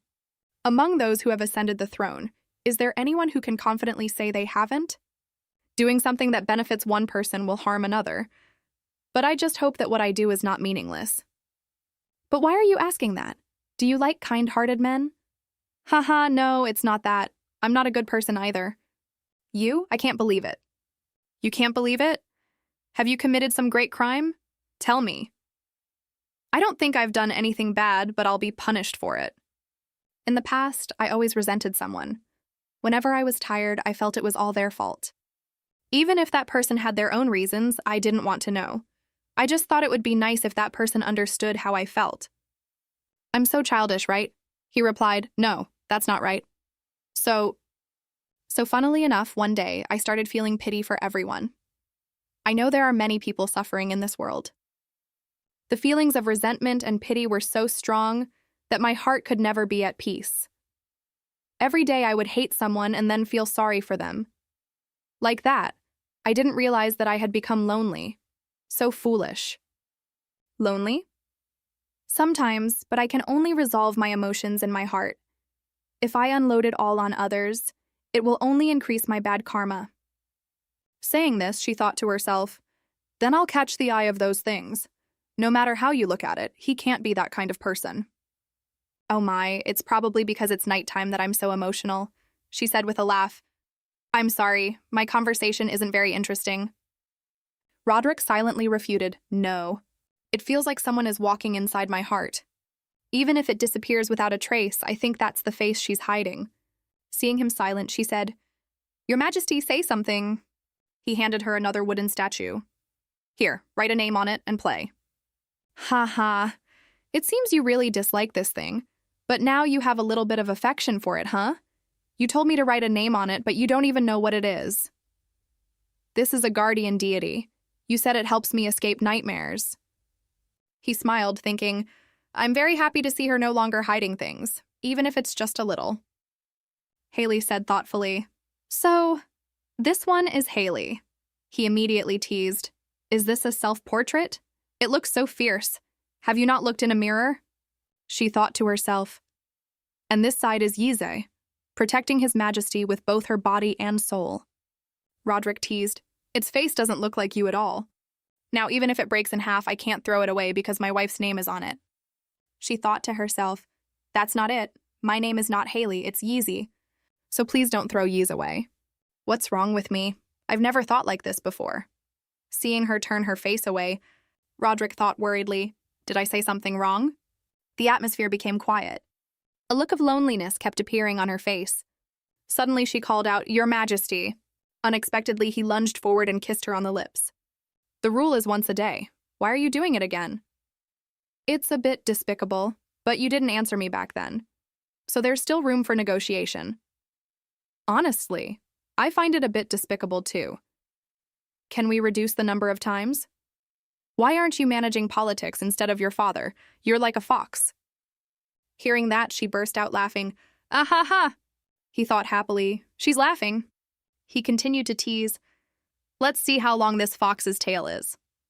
"Don't do that, or I'll joke back just the same." "Go on, try it, but my tail isn't in the back, it's in the front." "Ah, has perversion with a rich imagination reached this level?" "That's right, being married is great, isn't it?" Suddenly he grabbed her hand and pushed it down. She let out a soft cry. "Ah!" He's joking, right? What should I do now? This is so annoying. After a moment of thought, she used her leg to kick him. "Are you kicking your husband?" "I won't be so forward from now on." "Why not? Try it. I like it." "You said you wouldn't tease me anymore." "You say that so well, Haley." "What is it?" "I think I could fall asleep right now, even in this room." "Have a sweet dream." Haley blushed and thought. Chatting together, warmth passing through both body and soul. "For what I do for you today, this much of a reward is enough." "Your Majesty, good night to you too." The moon gradually rose higher. Haley placed both her hands on him. All right. If he wakes up in the middle of it, it won't be good for me. It's better to let him have a really good sleep. I've arranged all the spiritual energy in his body, so even if someone carries him away, he won't wake up. In that case, she turned to the crowd of spirits. Those with grudges, line up. It seems like no one wants to pass on peacefully. A large, hideous spirit spoke. You have no intention of getting lost, do you? You think you can see this through to the end? Haley cried out in fear. Irk! These spirits often seize upon weaknesses and stir people's hearts, so I shouldn't confront them directly. Even if my father came back to life, you still wouldn't have a good end. Your evil nature is already rooted. I must not show fear. I have to be strong. This one seems very powerful. Talismans and the bead bracelet alone won't be enough. I need something to give me more strength. Suddenly, she remembered the 2 wooden statues.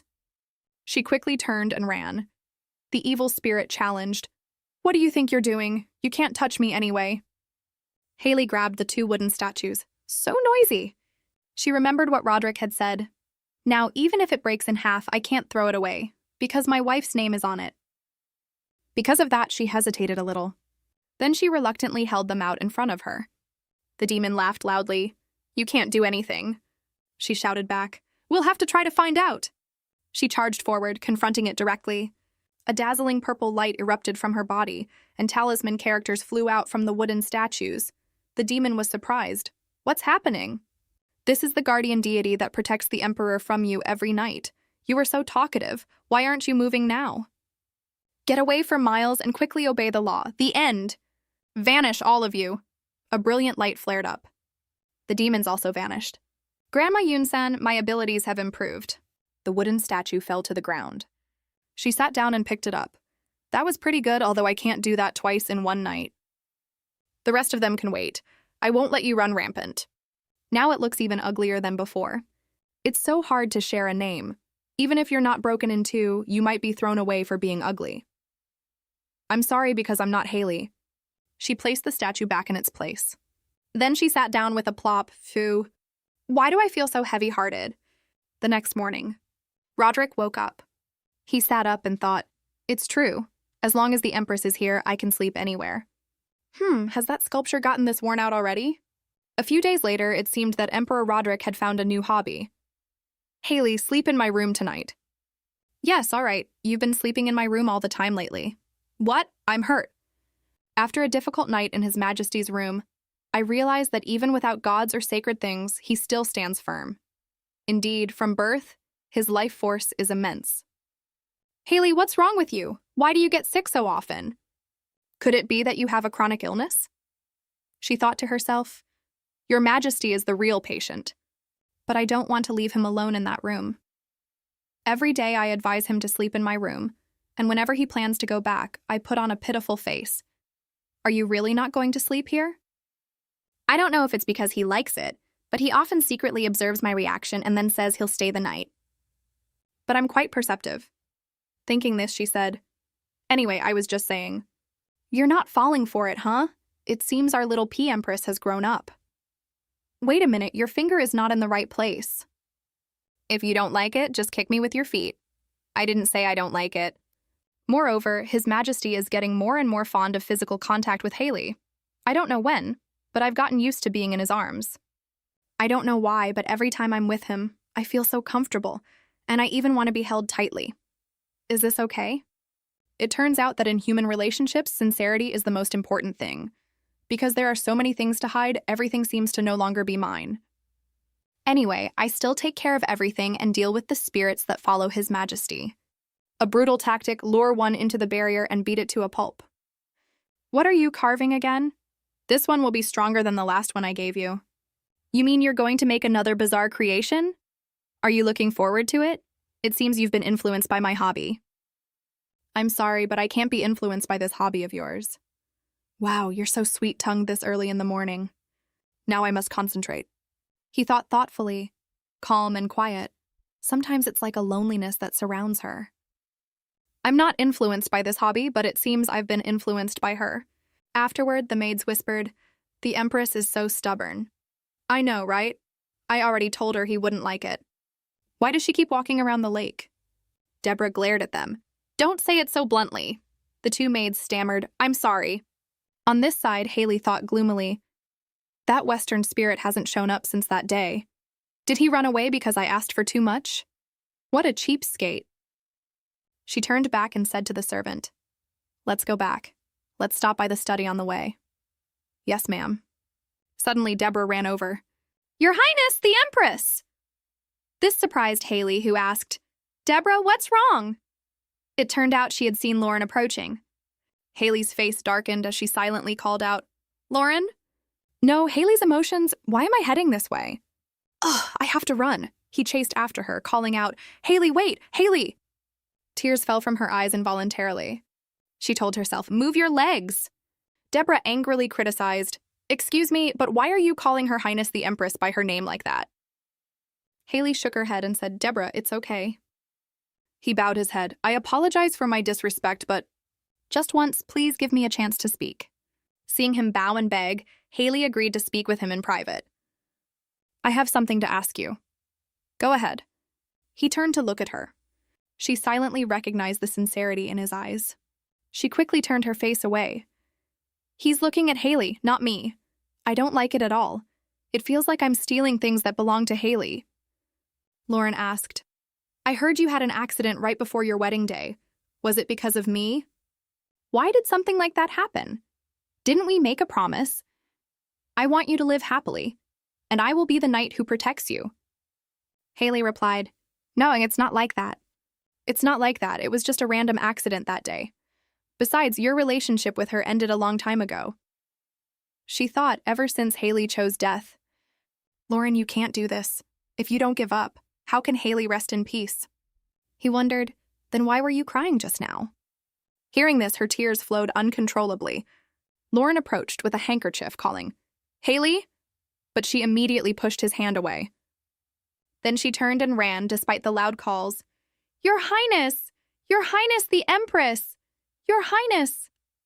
She thought to herself, I want to say, why did Haley cry and run away like that?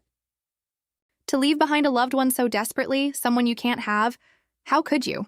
And as always, another problem has come up. Roderick asked, Haley, I heard you cried today. She thought, I feel like a fish on a chopping block. That's right, everyone knows about it. Suddenly he asked, Are you going to continue this affair? She feigned ignorance. What are you talking about? A wife meeting her ex-lover in a private place, isn't that an affair? This is so annoying. Earlier, Jane had reported, I heard the Empress met with Sir Lauren at the lake. They even talked for a while. Doesn't Lauren know that the Empress's husband is the Emperor? Roderick snapped, What? Why is that guy coming and going from the palace like that? He's a knight, so he has to train at the palace. But why is he stirring up the Empress's already troubled heart like that? So what did they talk about?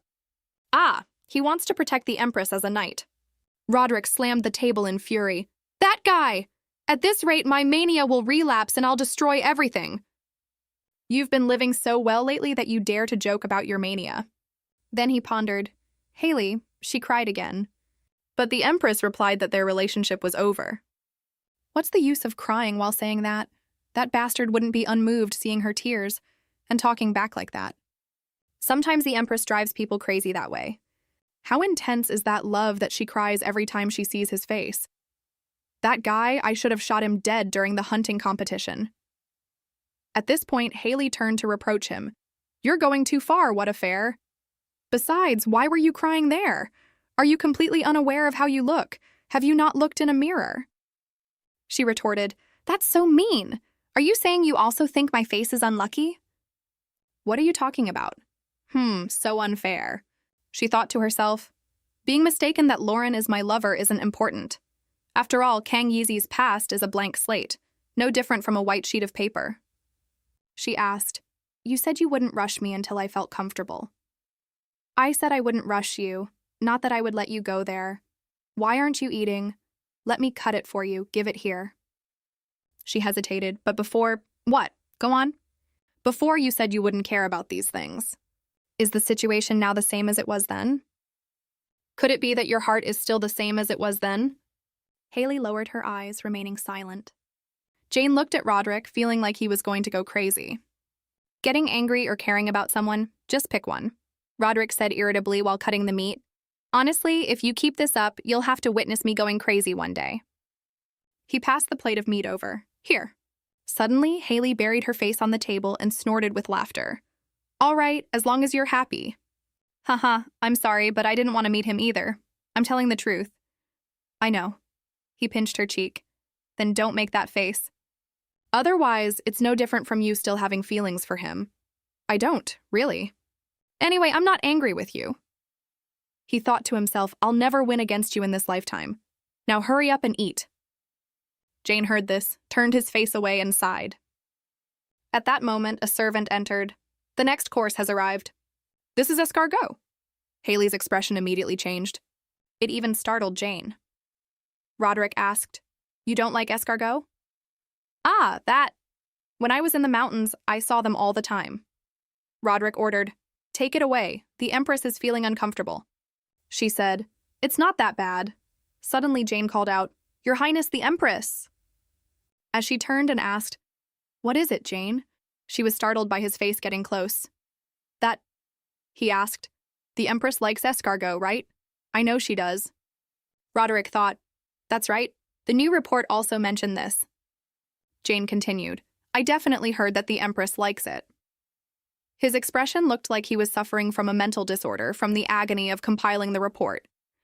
She asked in surprise, Jane, why is your voice trembling so much? Are you crying? She thought with suspicion, Heard it before? Could it be? She hesitantly replied, Yes, it's true that I like it very much. Roderick ordered, That's enough, clear it away. A knight shouldn't be disturbing the Empress while she's dining. Get out. The subordinate immediately dragged Jane away. He cried out in protest, Let me go, She looked towards the door and thought, It seems Jane and His Majesty suspect something. I don't know why I feel guilty. Ha! 3 men attacking me in one day. Today is really a bad day. Can you even eat properly? You just hold the food in your mouth without chewing. I am eating. I want to sleep in His Majesty's room tonight. She thought, To exterminate another spirit. My God. He asked, puzzled, Why? I like your room better. Then you can sleep in my room and I'll go to yours. Is this another way of saying I don't want to sleep together? Sleeping separately is good too. I don't have to worry about waking you up in the middle of the night. Just because I said some harsh words, you're getting revenge on me this way? Isn't that too much? Not at all. Then how should I interpret this suggestion to sleep separately? I can't explain it. He held his forehead and thought, Every time she goes silent like this, I feel like I'm going to lose my mind. He put his arm around her shoulder and pleaded, Don't be like this. Sing me to sleep. I really can't sleep without you. So heavy. She thought to herself, Saying things like that makes my heart flutter again. If you don't like it, just consider this my punishment for accusing you of having an affair. I can't believe I have to say this. It really hurts my pride. Your Majesty, this is a punishment? A punishment can't be this gentle, she asked with a smile. Right? Roderick was at a loss for words. Are you doing this on purpose? Suddenly, he pressed her against the wall, causing her to cry out in surprise. Your Majesty! His face gradually drew closer. Then he placed a kiss on her lips. She thought, How many minutes has it been? I think I'm going to be eaten. It was a long while before he finally released her lips. He turned her around. Then he pushed her away quickly. I will sleep separately tonight as you wish. My sanity is about to fly away. I can't. He pushed her into the room and slammed the door shut. She thought in a daze, But I have to exterminate the spirit in His Majesty's room. If he sleeps there alone, he'll definitely have nightmares. I really couldn't get anything done today, huh? Her face flushed as she touched her lips. But ending the day like this isn't too bad. Afterward, there were excited whispers. Have you heard? The Empress has granted an audience. Oh, the Empress hasn't shown herself for a long time. Rumor has it she's very foolish, just knows how to laugh along. What can a flower in a greenhouse do? I'll flirt with her and then use her completely. Haley heard this and said with a smile, That's a great plan. I'll pass it on to His Majesty. Let's see. First, I'll discuss it with His Majesty. I'll relay this matter to His Majesty. Deborah thought, with my long experience serving her, I realize that what she means is, I'll tell my husband about your nonsense. The Empress is setting a trap with that innocent face. She said, if the Empress feels uncomfortable, it's all right to get angry.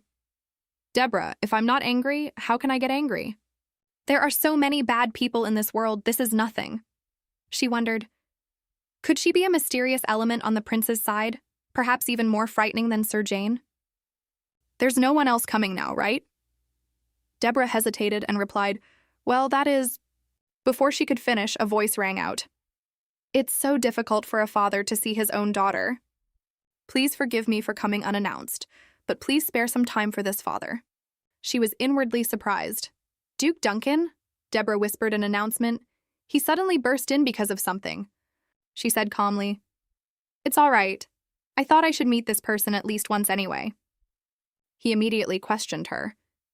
When are you going to send the people from the residence away? I can appoint servants for the Empress. I don't need to ask for permission for every single thing. She smiled and thought, so he hasn't given up yet. Then she replied, is that so? But I don't know if it's necessary. The people in the palace have been helping me very well. If so, at least ask His Majesty to reinstate Anbeck Duncan. Isn't this related to the Empress's brother? I think that's father's job. What? Ah, no, it's best if he does it himself. This is his own work, so he should do it himself. My brother and I are both adults. He gritted his teeth in anger and thought, how dare she? Then he loudly requested, I want a private audience with the Empress. Everyone else, please leave. Despite Deborah's worry, she smiled and replied, all right, I also have a few things I want to say. Everyone, please leave. Afterward, only the two of them were left in the room. Duke Duncan snapped, what kind of game are you playing? Were you threatened by His Majesty not to listen to my requests? No, His Majesty is not that kind of person. I'm just making a choice with the authority I have. Are you planning to do nothing for the family? Are you trying to bring down the family or something? Who do you think got you to this position? She thought to herself, Duke Duncan is not my father. Getting angry would just be a waste of emotion. But no one knows that Haley is dead. If I don't get angry on her behalf, how pitiful would that be? That would be so lonely and sad. Thinking this, she spoke. Father, I never asked you to help me become the Empress, and I never wanted to be in this position. So I have never brought down the family.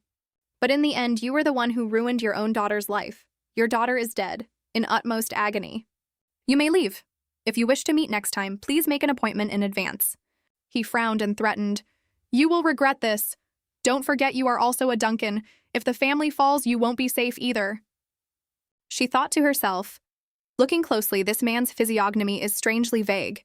It's unclear if he has or will create karma, has or will kill someone. She spoke up to remind him, don't do anything evil anymore. Live for yourself, otherwise you will have more and more regrets. He let out a cold and turned away. That was startling. I just said what was on my mind. I shouldn't casually say such negative things. Perhaps that was a heavenly secret. Watch your mouth. Later in Arthur's forest, Haley, I heard you yelled again today. She thought, news travels fast. You won, right? I take back what I said about you not knowing how to get angry. She replied, I have an uncontrollable anger inside me, but actually I wasn't that angry. Really? He thought to himself, more and more regrets? Considering her usual words and actions, that sentence sounded like a curse. So I was a little surprised. He said, go easy on him, the Duke's bones are probably all broken.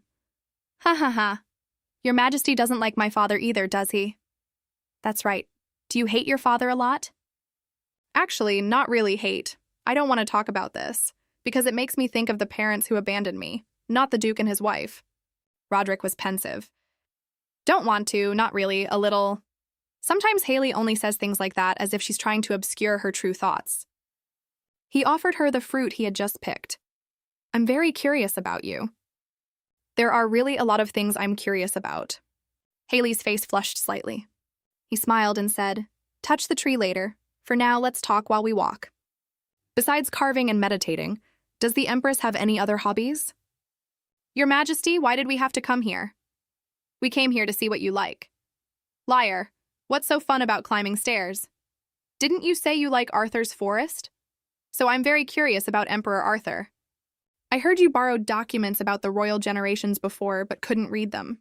That's true, but I just wanted to know why he planted a forest inside the palace. We're here. It's said that the first emperor believed that divine power would protect the royal family. There are also rumors that he was the emperor most beloved by the Holy Sword. Maybe that's why he created a forest, although that was a long time ago. This tower contains all the portraits of the previous emperors. I wanted you to see them with your own eyes. He was both the master of the forest and the founding emperor of Caney. The young emperor, Arthur Luxbridge, so that Western spirit was Arthur Luxbridge. Wow! The portrait of the 15th emperor even has the empress in it. Yes, it's said that he loved his wife very much and was a romantic. How about we also have a portrait painted? I refuse, I don't want to be in a painting. Roderick laughed and said, so feisty. Anyway, His Majesty's portrait. What's with that reaction? Why are you looking at my portrait and laughing? It's just that the painting can't capture reality. A huge amount of spiritual energy. You mean I'm more handsome in person? I know. Anyway, why have you been staring at another man's portrait this whole time? She cried out in her head, there's no other way. Could this person be? How can that spirit be an emperor? Suddenly, Arthur appeared and said, it's funny, isn't it? I died when I was almost 40. But I maintained my youthful beauty until the day I died. She asked, startled. When did you get here? Why am I so unlucky today? Well, spirits retain the appearance they had before they died, because the memories are still there. You were 40 years old, but why are you running around in this childish form? Are you planning to seduce innocent girls? Because until my last moment, I held on to the ideals of my youth and fell into a deep sleep. To live in a moment of sorrow, or to live in a moment of happiness. The ability to decide such things is the charm of being human. Those who are drowned in resentment become vengeful spirits, while those who hold great ambitions break all the rules. So that's why you became a guardian spirit? And besides, my face looks younger than my age. How embarrassing. Truly creepy. Even though I don't know what ideals you hold, you're a guardian spirit. You should at least help a little. It seems Ms. Kang Yees has misunderstood something. It is against the rules for the deceased to interfere in the lives of the living. Do I look like one of those vengeful spirits who rush in without distinguishing between heaven and earth? You should understand this well. By the way, no matter how much you beg, it will be useless. Don't waste your mind on such things anymore. But everyone deserves a chance. Kang Yize, I've seen so many spirits that I'm not even sure if you're human anymore. But if you keep this up, you'll really die. How can that be? But you're just... The Confucian ideology in her flared up. You have no affection for your descendants at all. The ancestors of our Eastern countries love their descendants and their country very much. Our ancestors helped us a lot. But come to think of it, you're fantasizing about your descendant's wife? You truly are an unforgivable person. Looking closely, you even resemble His Majesty. That's why I hate you even more. Arthur replied, I was just joking, but I didn't expect you to misunderstand like that. I feel a bit guilty. Haley looked at him and cursed. This despicable person. You are truly an immoral person. Don't you know who I am now? And you still won't speak politely? Call me ancestor?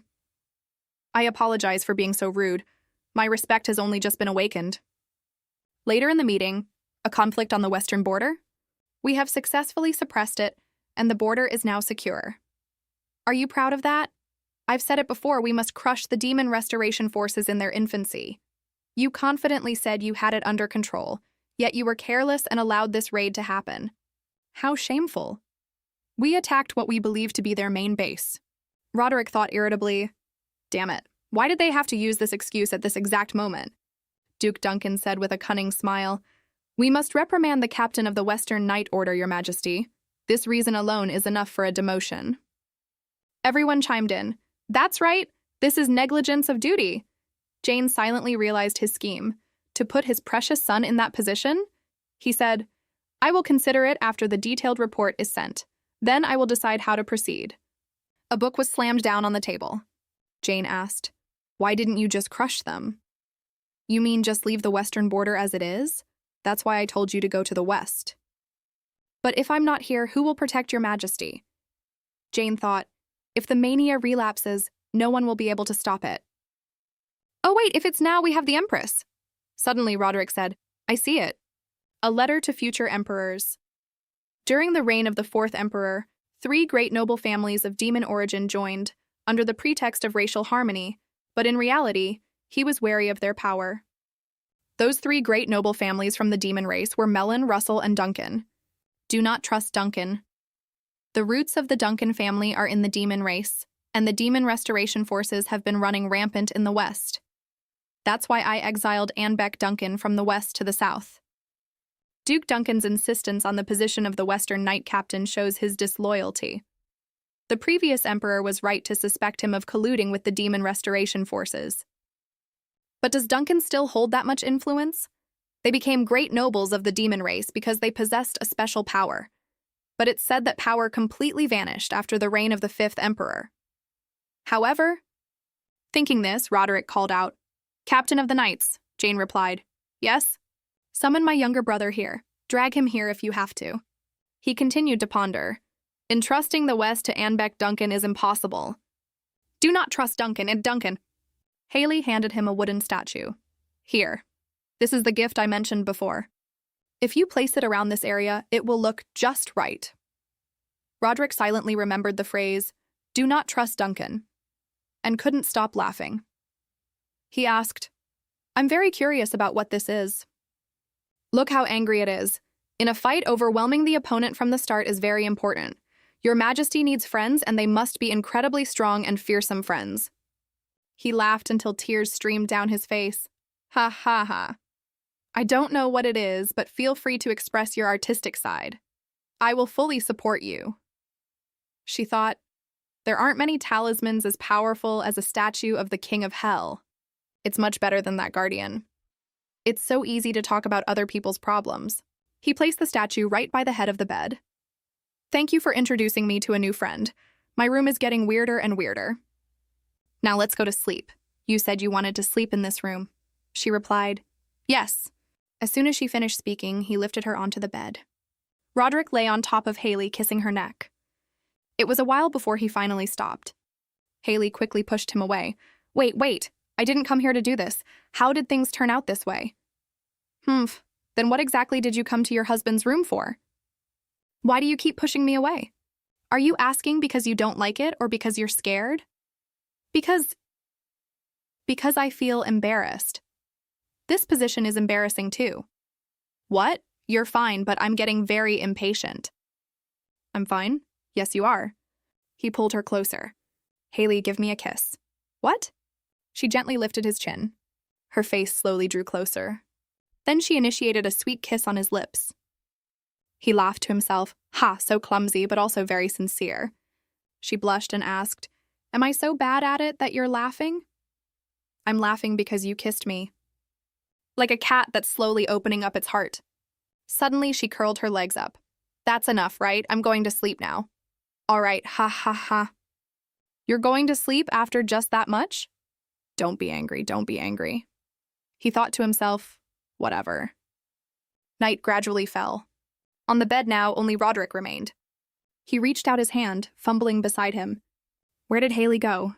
Suddenly, he saw her sitting on the floor. She was muttering strange words. Is that so? You must be feeling very uncomfortable, too. He was startled and spoke up. What are you doing over there? She turned around and replied, sorry for waking you. What are you doing? I'm meditating. In the middle of the night? She nodded slightly. Ha, the floor is cold. Why are you sitting there? Your body is weak. You have to be careful. He lifted her up. Just sleep a little more. You can meditate when it's morning. You really surprised me. She thought worriedly, oh no, I thought if I wasn't noisy, he wouldn't wake up. I only intended to talk for a little while, but every time it comes, it distracts me. That child spirit. It had just said, liar, you said you would listen to me. No one came to help me then either. I was so hungry. Why didn't Mom come to help me? They are all evil. I will torture them all. Roderick looked at her thoughtfully, thinking, until when? Can I pretend not to know that Haley is lying? The next day, Haley sat at the table talking to herself. I'm not making any progress. The list of worries. I failed to destroy the spirit last night, too. Ha! What have I been doing all this time? The little spirit spoke up. Yiz just eats and plays just like me. That's not true. I eat, but I don't play. Hearing you say that hurts my pride. It interrupted. Don't play. It's really fun. That's why, worrying alone, I came to the riverbank where Haley had thrown herself in. This must be the area around the temple in the capital. But if I want to go out, do I have to ask for permission? I want to try a soul-summoning ritual, even the simplest one. She stood up with determination. All right, I'll go see His Majesty. The spirit said, and I'll stay here and eat and play. As Haley opened the door, she ran into him. Oh, Your Majesty, what a coincidence. What is it? You had something to see me about, too? Did you come here to find me? I was planning to invite you to eat. Other than that, let's go. We can talk on the way. Actually, there's someone I want to introduce to you. We'll greet them after the meal. So what was it you wanted to talk about? Who do you want to introduce? That. I want to go out, so I wanted to ask if you would allow it. Ha ha. It must be stuffy being in the palace all the time. So where do you want to go? Just around. You're the Empress, yet you have no regard for your own safety. If you don't have a destination, I can't plan a safe route or an escort. Her answer made him pause. I want to go to the temple. Why do you have to go there? I don't know why, but I really want to go there. And I can say a few prayers while I'm at it. He took her hand. Haley, have you been fooling me for so long that you think I'm an idiot? The river next to the temple is where you jumped, and you're not that religious. How do you expect me to believe you? She tried to explain, but he immediately cut her off. Absolutely not. Let's see, it seems there's nothing you can't say to your husband, is there? Suddenly, someone behind the door accidentally overheard their conversation. Your Majesty, if you bring that up again, I'll fill in everything, whether it's a river or anything else. It's really not like that, please believe me. If you don't want to see my angry side, then you should stop. At that moment, the person from before spoke up. So this is where you were. I've been looking for you. What's the matter? Haley thought in surprise. This person looks so much like His Majesty. Who is he? Roderick said, You must be very tired from your trip. Why don't you sit and wait? Greet each other, Haley. This is my younger brother, Prince Iga. She silently exclaimed, so they're brothers. That's why they look so alike. I think I vaguely remember. Has this person met Haley before? Iga suddenly praised her. The Empress is as beautiful as the rumors say. As the rumors say? Ha ha ha, all this praise has made my throat dry. Roderick sighed and said, I'm actually very unhappy about that. Daring to flirt with the Empress? I tremble with fear every day. What are you talking about? Honestly. Honestly, I can't even get angry at her. This is the life of a man with a beautiful wife, Iga. Haley quickly covered his mouth. Stop it. What? I didn't do anything. Fortunately, the Empress is a very considerate person. He kissed her hand, although, for me, it's a bit excessive. His action made her face turn red with embarrassment. She shyly buried her face on the table. Do whatever you want. That's right. The Empress's mouth is quite small, so I should probably cut the food into smaller pieces. She turned to Ega with a smile and said, Prince, please enjoy your meal. Please feel free to call me Ega. No, there's no need. I heard your Highness studied abroad. What did you study? Seeing this, Roderick thought, she's not as shy around strangers as I thought. When did Haley and I first meet? I think it was at Haley's debutante ball. I'm not sure because I always tried to stay away from the Duncans at first. If only I had the courage to strike up a proper conversation back then. Maybe I would understand Haley better than I do now. What a pity. Ega and Haley chatted comfortably. I studied archaeology, history, and philosophy. Wow, you studied such diverse subjects. Actually, I just used my studies as an excuse to wander around. I'm not a very good younger brother, just pushing all the responsibility onto my older brother. Roderick thought to himself, I can't deny that. Let's continue. Haley laughed and said, I'm so jealous. I also want to travel to many places. To be free to go anywhere. Roderick slammed his fork down on the table with a clang. Even if you make that face, it's not possible. She immediately asked, "What's not possible?" "If you want, I can go with you. I'll make time." "Yes, go where?" "Ah, he means the temple where Haley almost died." He added, "If we go together, I'll feel more at ease. There's no problem with that, right?" She thought, annoyed, "I want to go alone. If possible, I want to summon Haley's spirit too. If His Majesty is there, I can't do anything." He said suspiciously, "See? How can I trust you when you're like this? You're probably thinking I'm being unreasonable right now, aren't you?" "I already promised. I will never do those foolish things again. I won't do anything to harm your Majesty." "That's right, because you'll do things that harm yourself? You're so stubborn."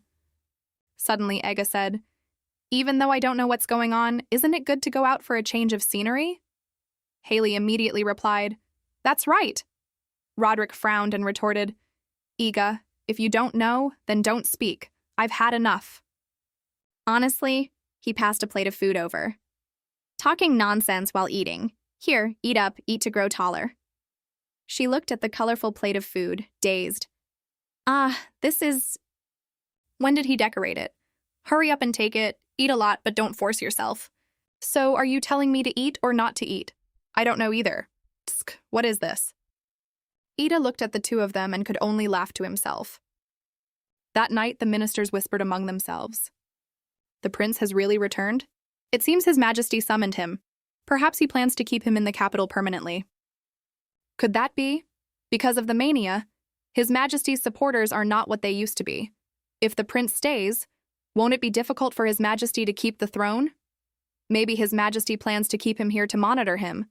If something happens, he can act immediately. Haley happened to walk by and overhear them. Deborah, walking beside her, said, "Please, Empress, pay no mind to those words." "Yes, I know His Majesty is not that kind of person." She thought to herself, but did the prince really go to another country to avoid being drawn into political issues? Just because of the throne, brothers can't be together. They are each other's only family. It turns out the person in the position of emperor is the loneliest. 3 days later, the noble's curiosity was answered. "Prince Ega Blake, I appoint you as the commander of the Western Border Defense Force. As my representative, I expect you to protect the Empire from the remnants of the Demon Empire." "I will obey," Haley thought. The position Duke Duncan was aiming for was the commander of the Western Border Defense Force. Everyone shouted loudly amidst Duke Duncan's scowl, "Glory to Caney! Glory to Caney!" "Wow, he's so angry." Roderick continued, "We will move to another location and hold a party to celebrate the prince's return. Enjoy yourselves to the fullest." Afterward, music played, and red wine glasses were raised high in a lively atmosphere. Ega's figure stood out in the crowd. Haley sat above, watching intently, lost in thought. Suddenly, Roderick reached over and gently stroked her hair. "Haley, what are you looking at?" "I feel that your Majesty and your younger brother are not very alike. Ega is the knowledgeable type, unlike me. He's been a bookworm since he was a child." "So His Majesty hates books?" "No, I'm more inclined towards physical activity. I could tell just by looking." "Ah ha ha ha ha. But why did you send him to the border? It's an unsuitable job." "It seems that is his destiny," Roderick thought. Her expression is so strange sometimes. He said, "My father-in-law wants to give command to his son, but I don't want that. The prince will sacrifice for me. Life is so tiring. Why does my father want to send my brother there? I should be the one asking you. Why is your father doing that? You've lived there for 21 years, haven't you?" "Ah, that's right. So why is His Majesty against it?" "Do you really not care about your family? You are a Duncan. This hair color and your unusual appearance, that is the innate appearance of a Duncan. It all proves that the Duncan family is from another country, the Demon Empire." "That's right. The Western border is still very chaotic right now. It's because of the Demon Restoration Forces, the enemies of our empire." She was inwardly shocked. "Haley, my family is His Majesty's enemy?" That man is Duke Duncan's right hand. He's a promising talent in the Night Order. The one next to him is just all talk, don't mind him. "Your Majesty, are you lecturing me now?" "That's right. The more you know, the better." "Ah, I've met that person before. That's Count Phenon. I heard he asked for an investment from you." Looking at this person's appearance, I know that any investment would only lead to bankruptcy. At that time, she had said, I will discuss it with His Majesty. I heard that when he asked for an investment, you threatened to tell me. It seems our Empress is very good at luring people. Am I being too much of a bother? I didn't mean to pass those tasks on to your Majesty, but it seems it would be better than me handling it. All right, it's better if we handle it together. You once said you were very lonely by yourself. Ha. Then from now on, I will secretly handle things for you. All right. Anyway, Phenon was so bad at investing that he almost became penniless. And in the end, he was divorced by his wife. Really? But why whisper? I mean, the Countess had turned a blind eye when the Count had an affair. An affair? She could live with a cheating husband, but absolutely could not live with a penniless man. What does the Empress think of this? But I hate both. Do I have to choose one? He smiled and said, Not at all. I am devoted to you, and I also have a lot of money. You don't need to worry. She blushed and replied, That's really nice. To be married to His Majesty. He kissed her on the cheek. Of course. Goodbye. Your Majesty, the Duncans are your enemies, so why are you telling me these things? If you want to tell your family, go ahead. But you're not that kind of person, she thought. He says he can't believe my words, but he believes that I will stand by his side. It's so warm. It's truly very warm. The moments spent with him are truly the most beautiful times. At night, Haley sat on the floor panting. In her hand was a burning talisman. Tears rolled down her tired face. Today was a bit too much, but finally, I was able to shrink it down to create a barrier. She turned to look at Roderick. Seeing him sleeping soundly on the bed, she felt somewhat relieved. Today is the prince's departure ceremony. Haley suddenly noticed someone. A foreigner? Jane beside her said, I heard he's a close friend of the prince from when he studied abroad. Roderick said, Hey, don't look at other men. You're doing it again, so childish. That's unfair, childish. Honestly, I need to shut this mouth of yours. What are you doing at a departure ceremony? A beast. How did you know? My nickname is the Beast. What beast, Your Majesty? She shyly buried her face in his side. What are you doing? Ha. The flag fluttered in the wind. Roderick approached and patted his younger brother's shoulder. Ega, this will be hard on you. I'm also sorry that things turned out this way, but when things calm down, you'll be able to do what you like. Yes, brother, don't worry. Roderick hugged Ega and instructed him. I'm not sending you to the west to die. Don't forget, you are also a royal of Caney. Because if something happens to me, you will have a responsibility to this empire. Haley was startled to hear that. If something happens to me, if something happens to His Majesty? And so Ega mounted his horse, preparing to leave. Ega's friend looked at someone with an unreadable expression. Haley thought worriedly. If something happens to His Majesty, what would I do? Could I endure it? She calmed herself down. Kang easy, don't panic like this. It's okay. Roderick turned back and stroked her head, asking, Why are you spacing out? Let's go home. She continued to think absent-mindedly. It's okay, because I will protect His Majesty. I'm here. She sat in her room, waving a talisman in her hand. Using super exorcism powers every day in His Majesty's room will be effective. I'll go exercise today, too. I have to set up a barrier today as well. I've even thought about the shape of the barrier. A moment later, she opened the door as Roderick had returned. He asked, What are you doing? Just meditating. You could at least say you were waiting for me. She gave a strained laugh. Ha. In her heart, she thought, Once the barrier is up, there will be fewer vengeful spirits. Why are you so keen on sleeping in my room? She replied silently, It's all for you, Your Majesty. She touched the doorknob, about to open the door.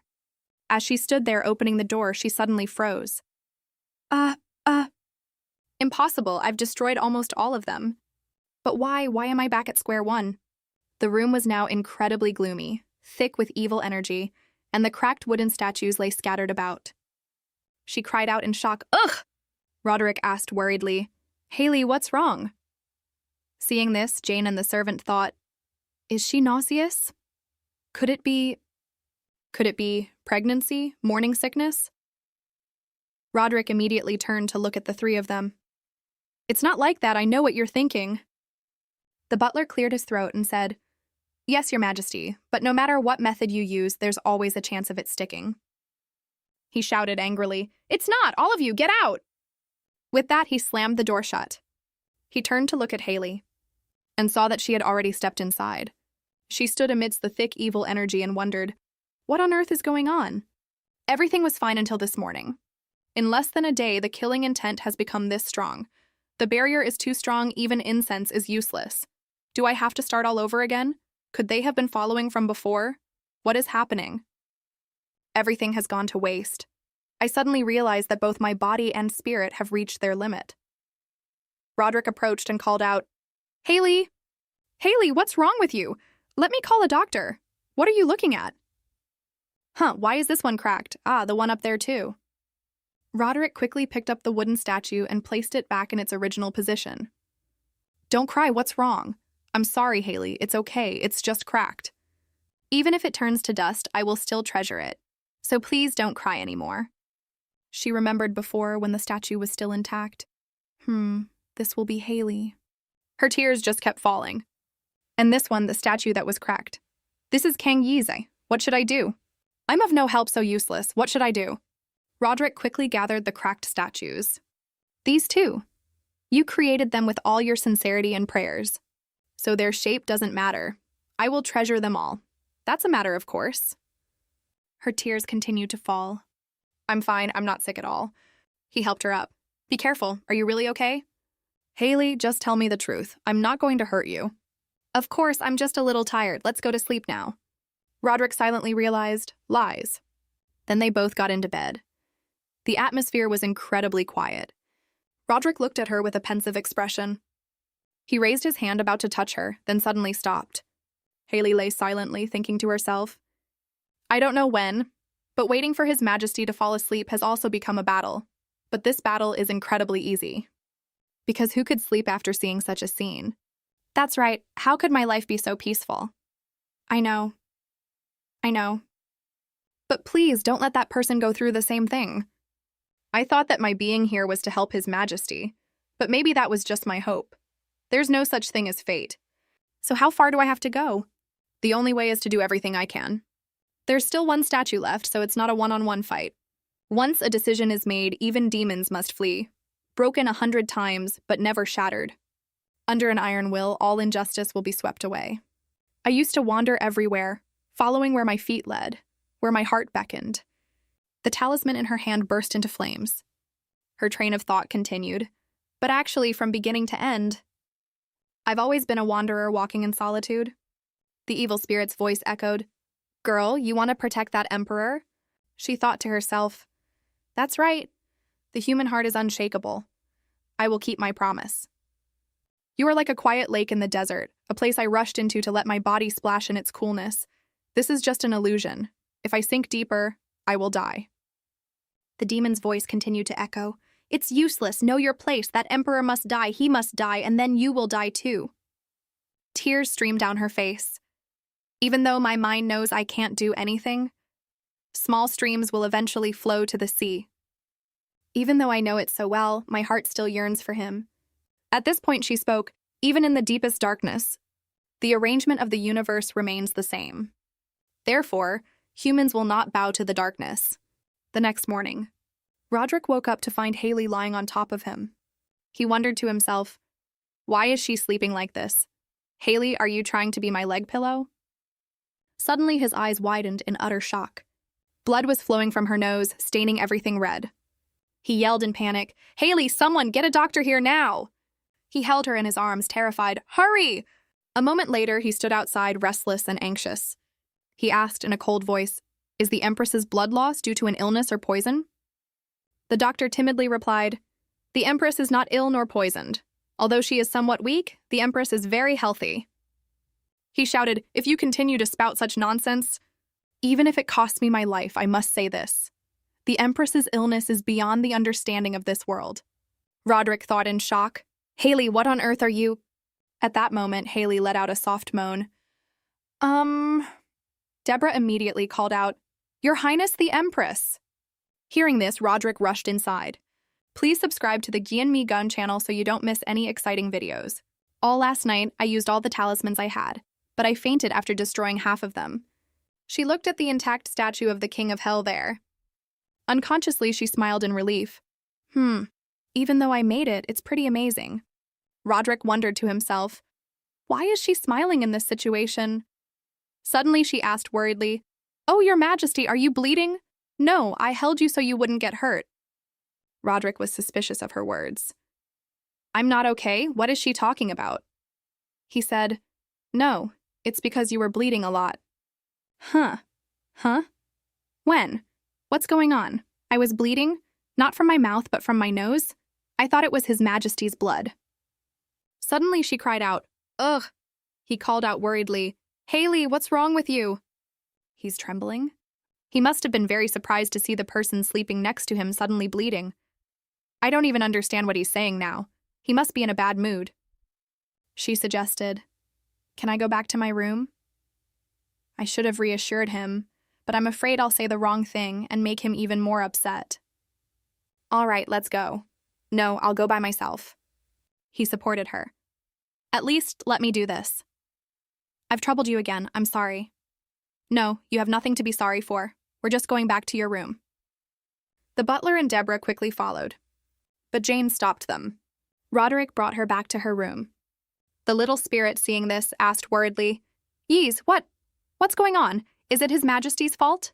She didn't answer it, but silently agonized, "My God, I fainted while he was holding me."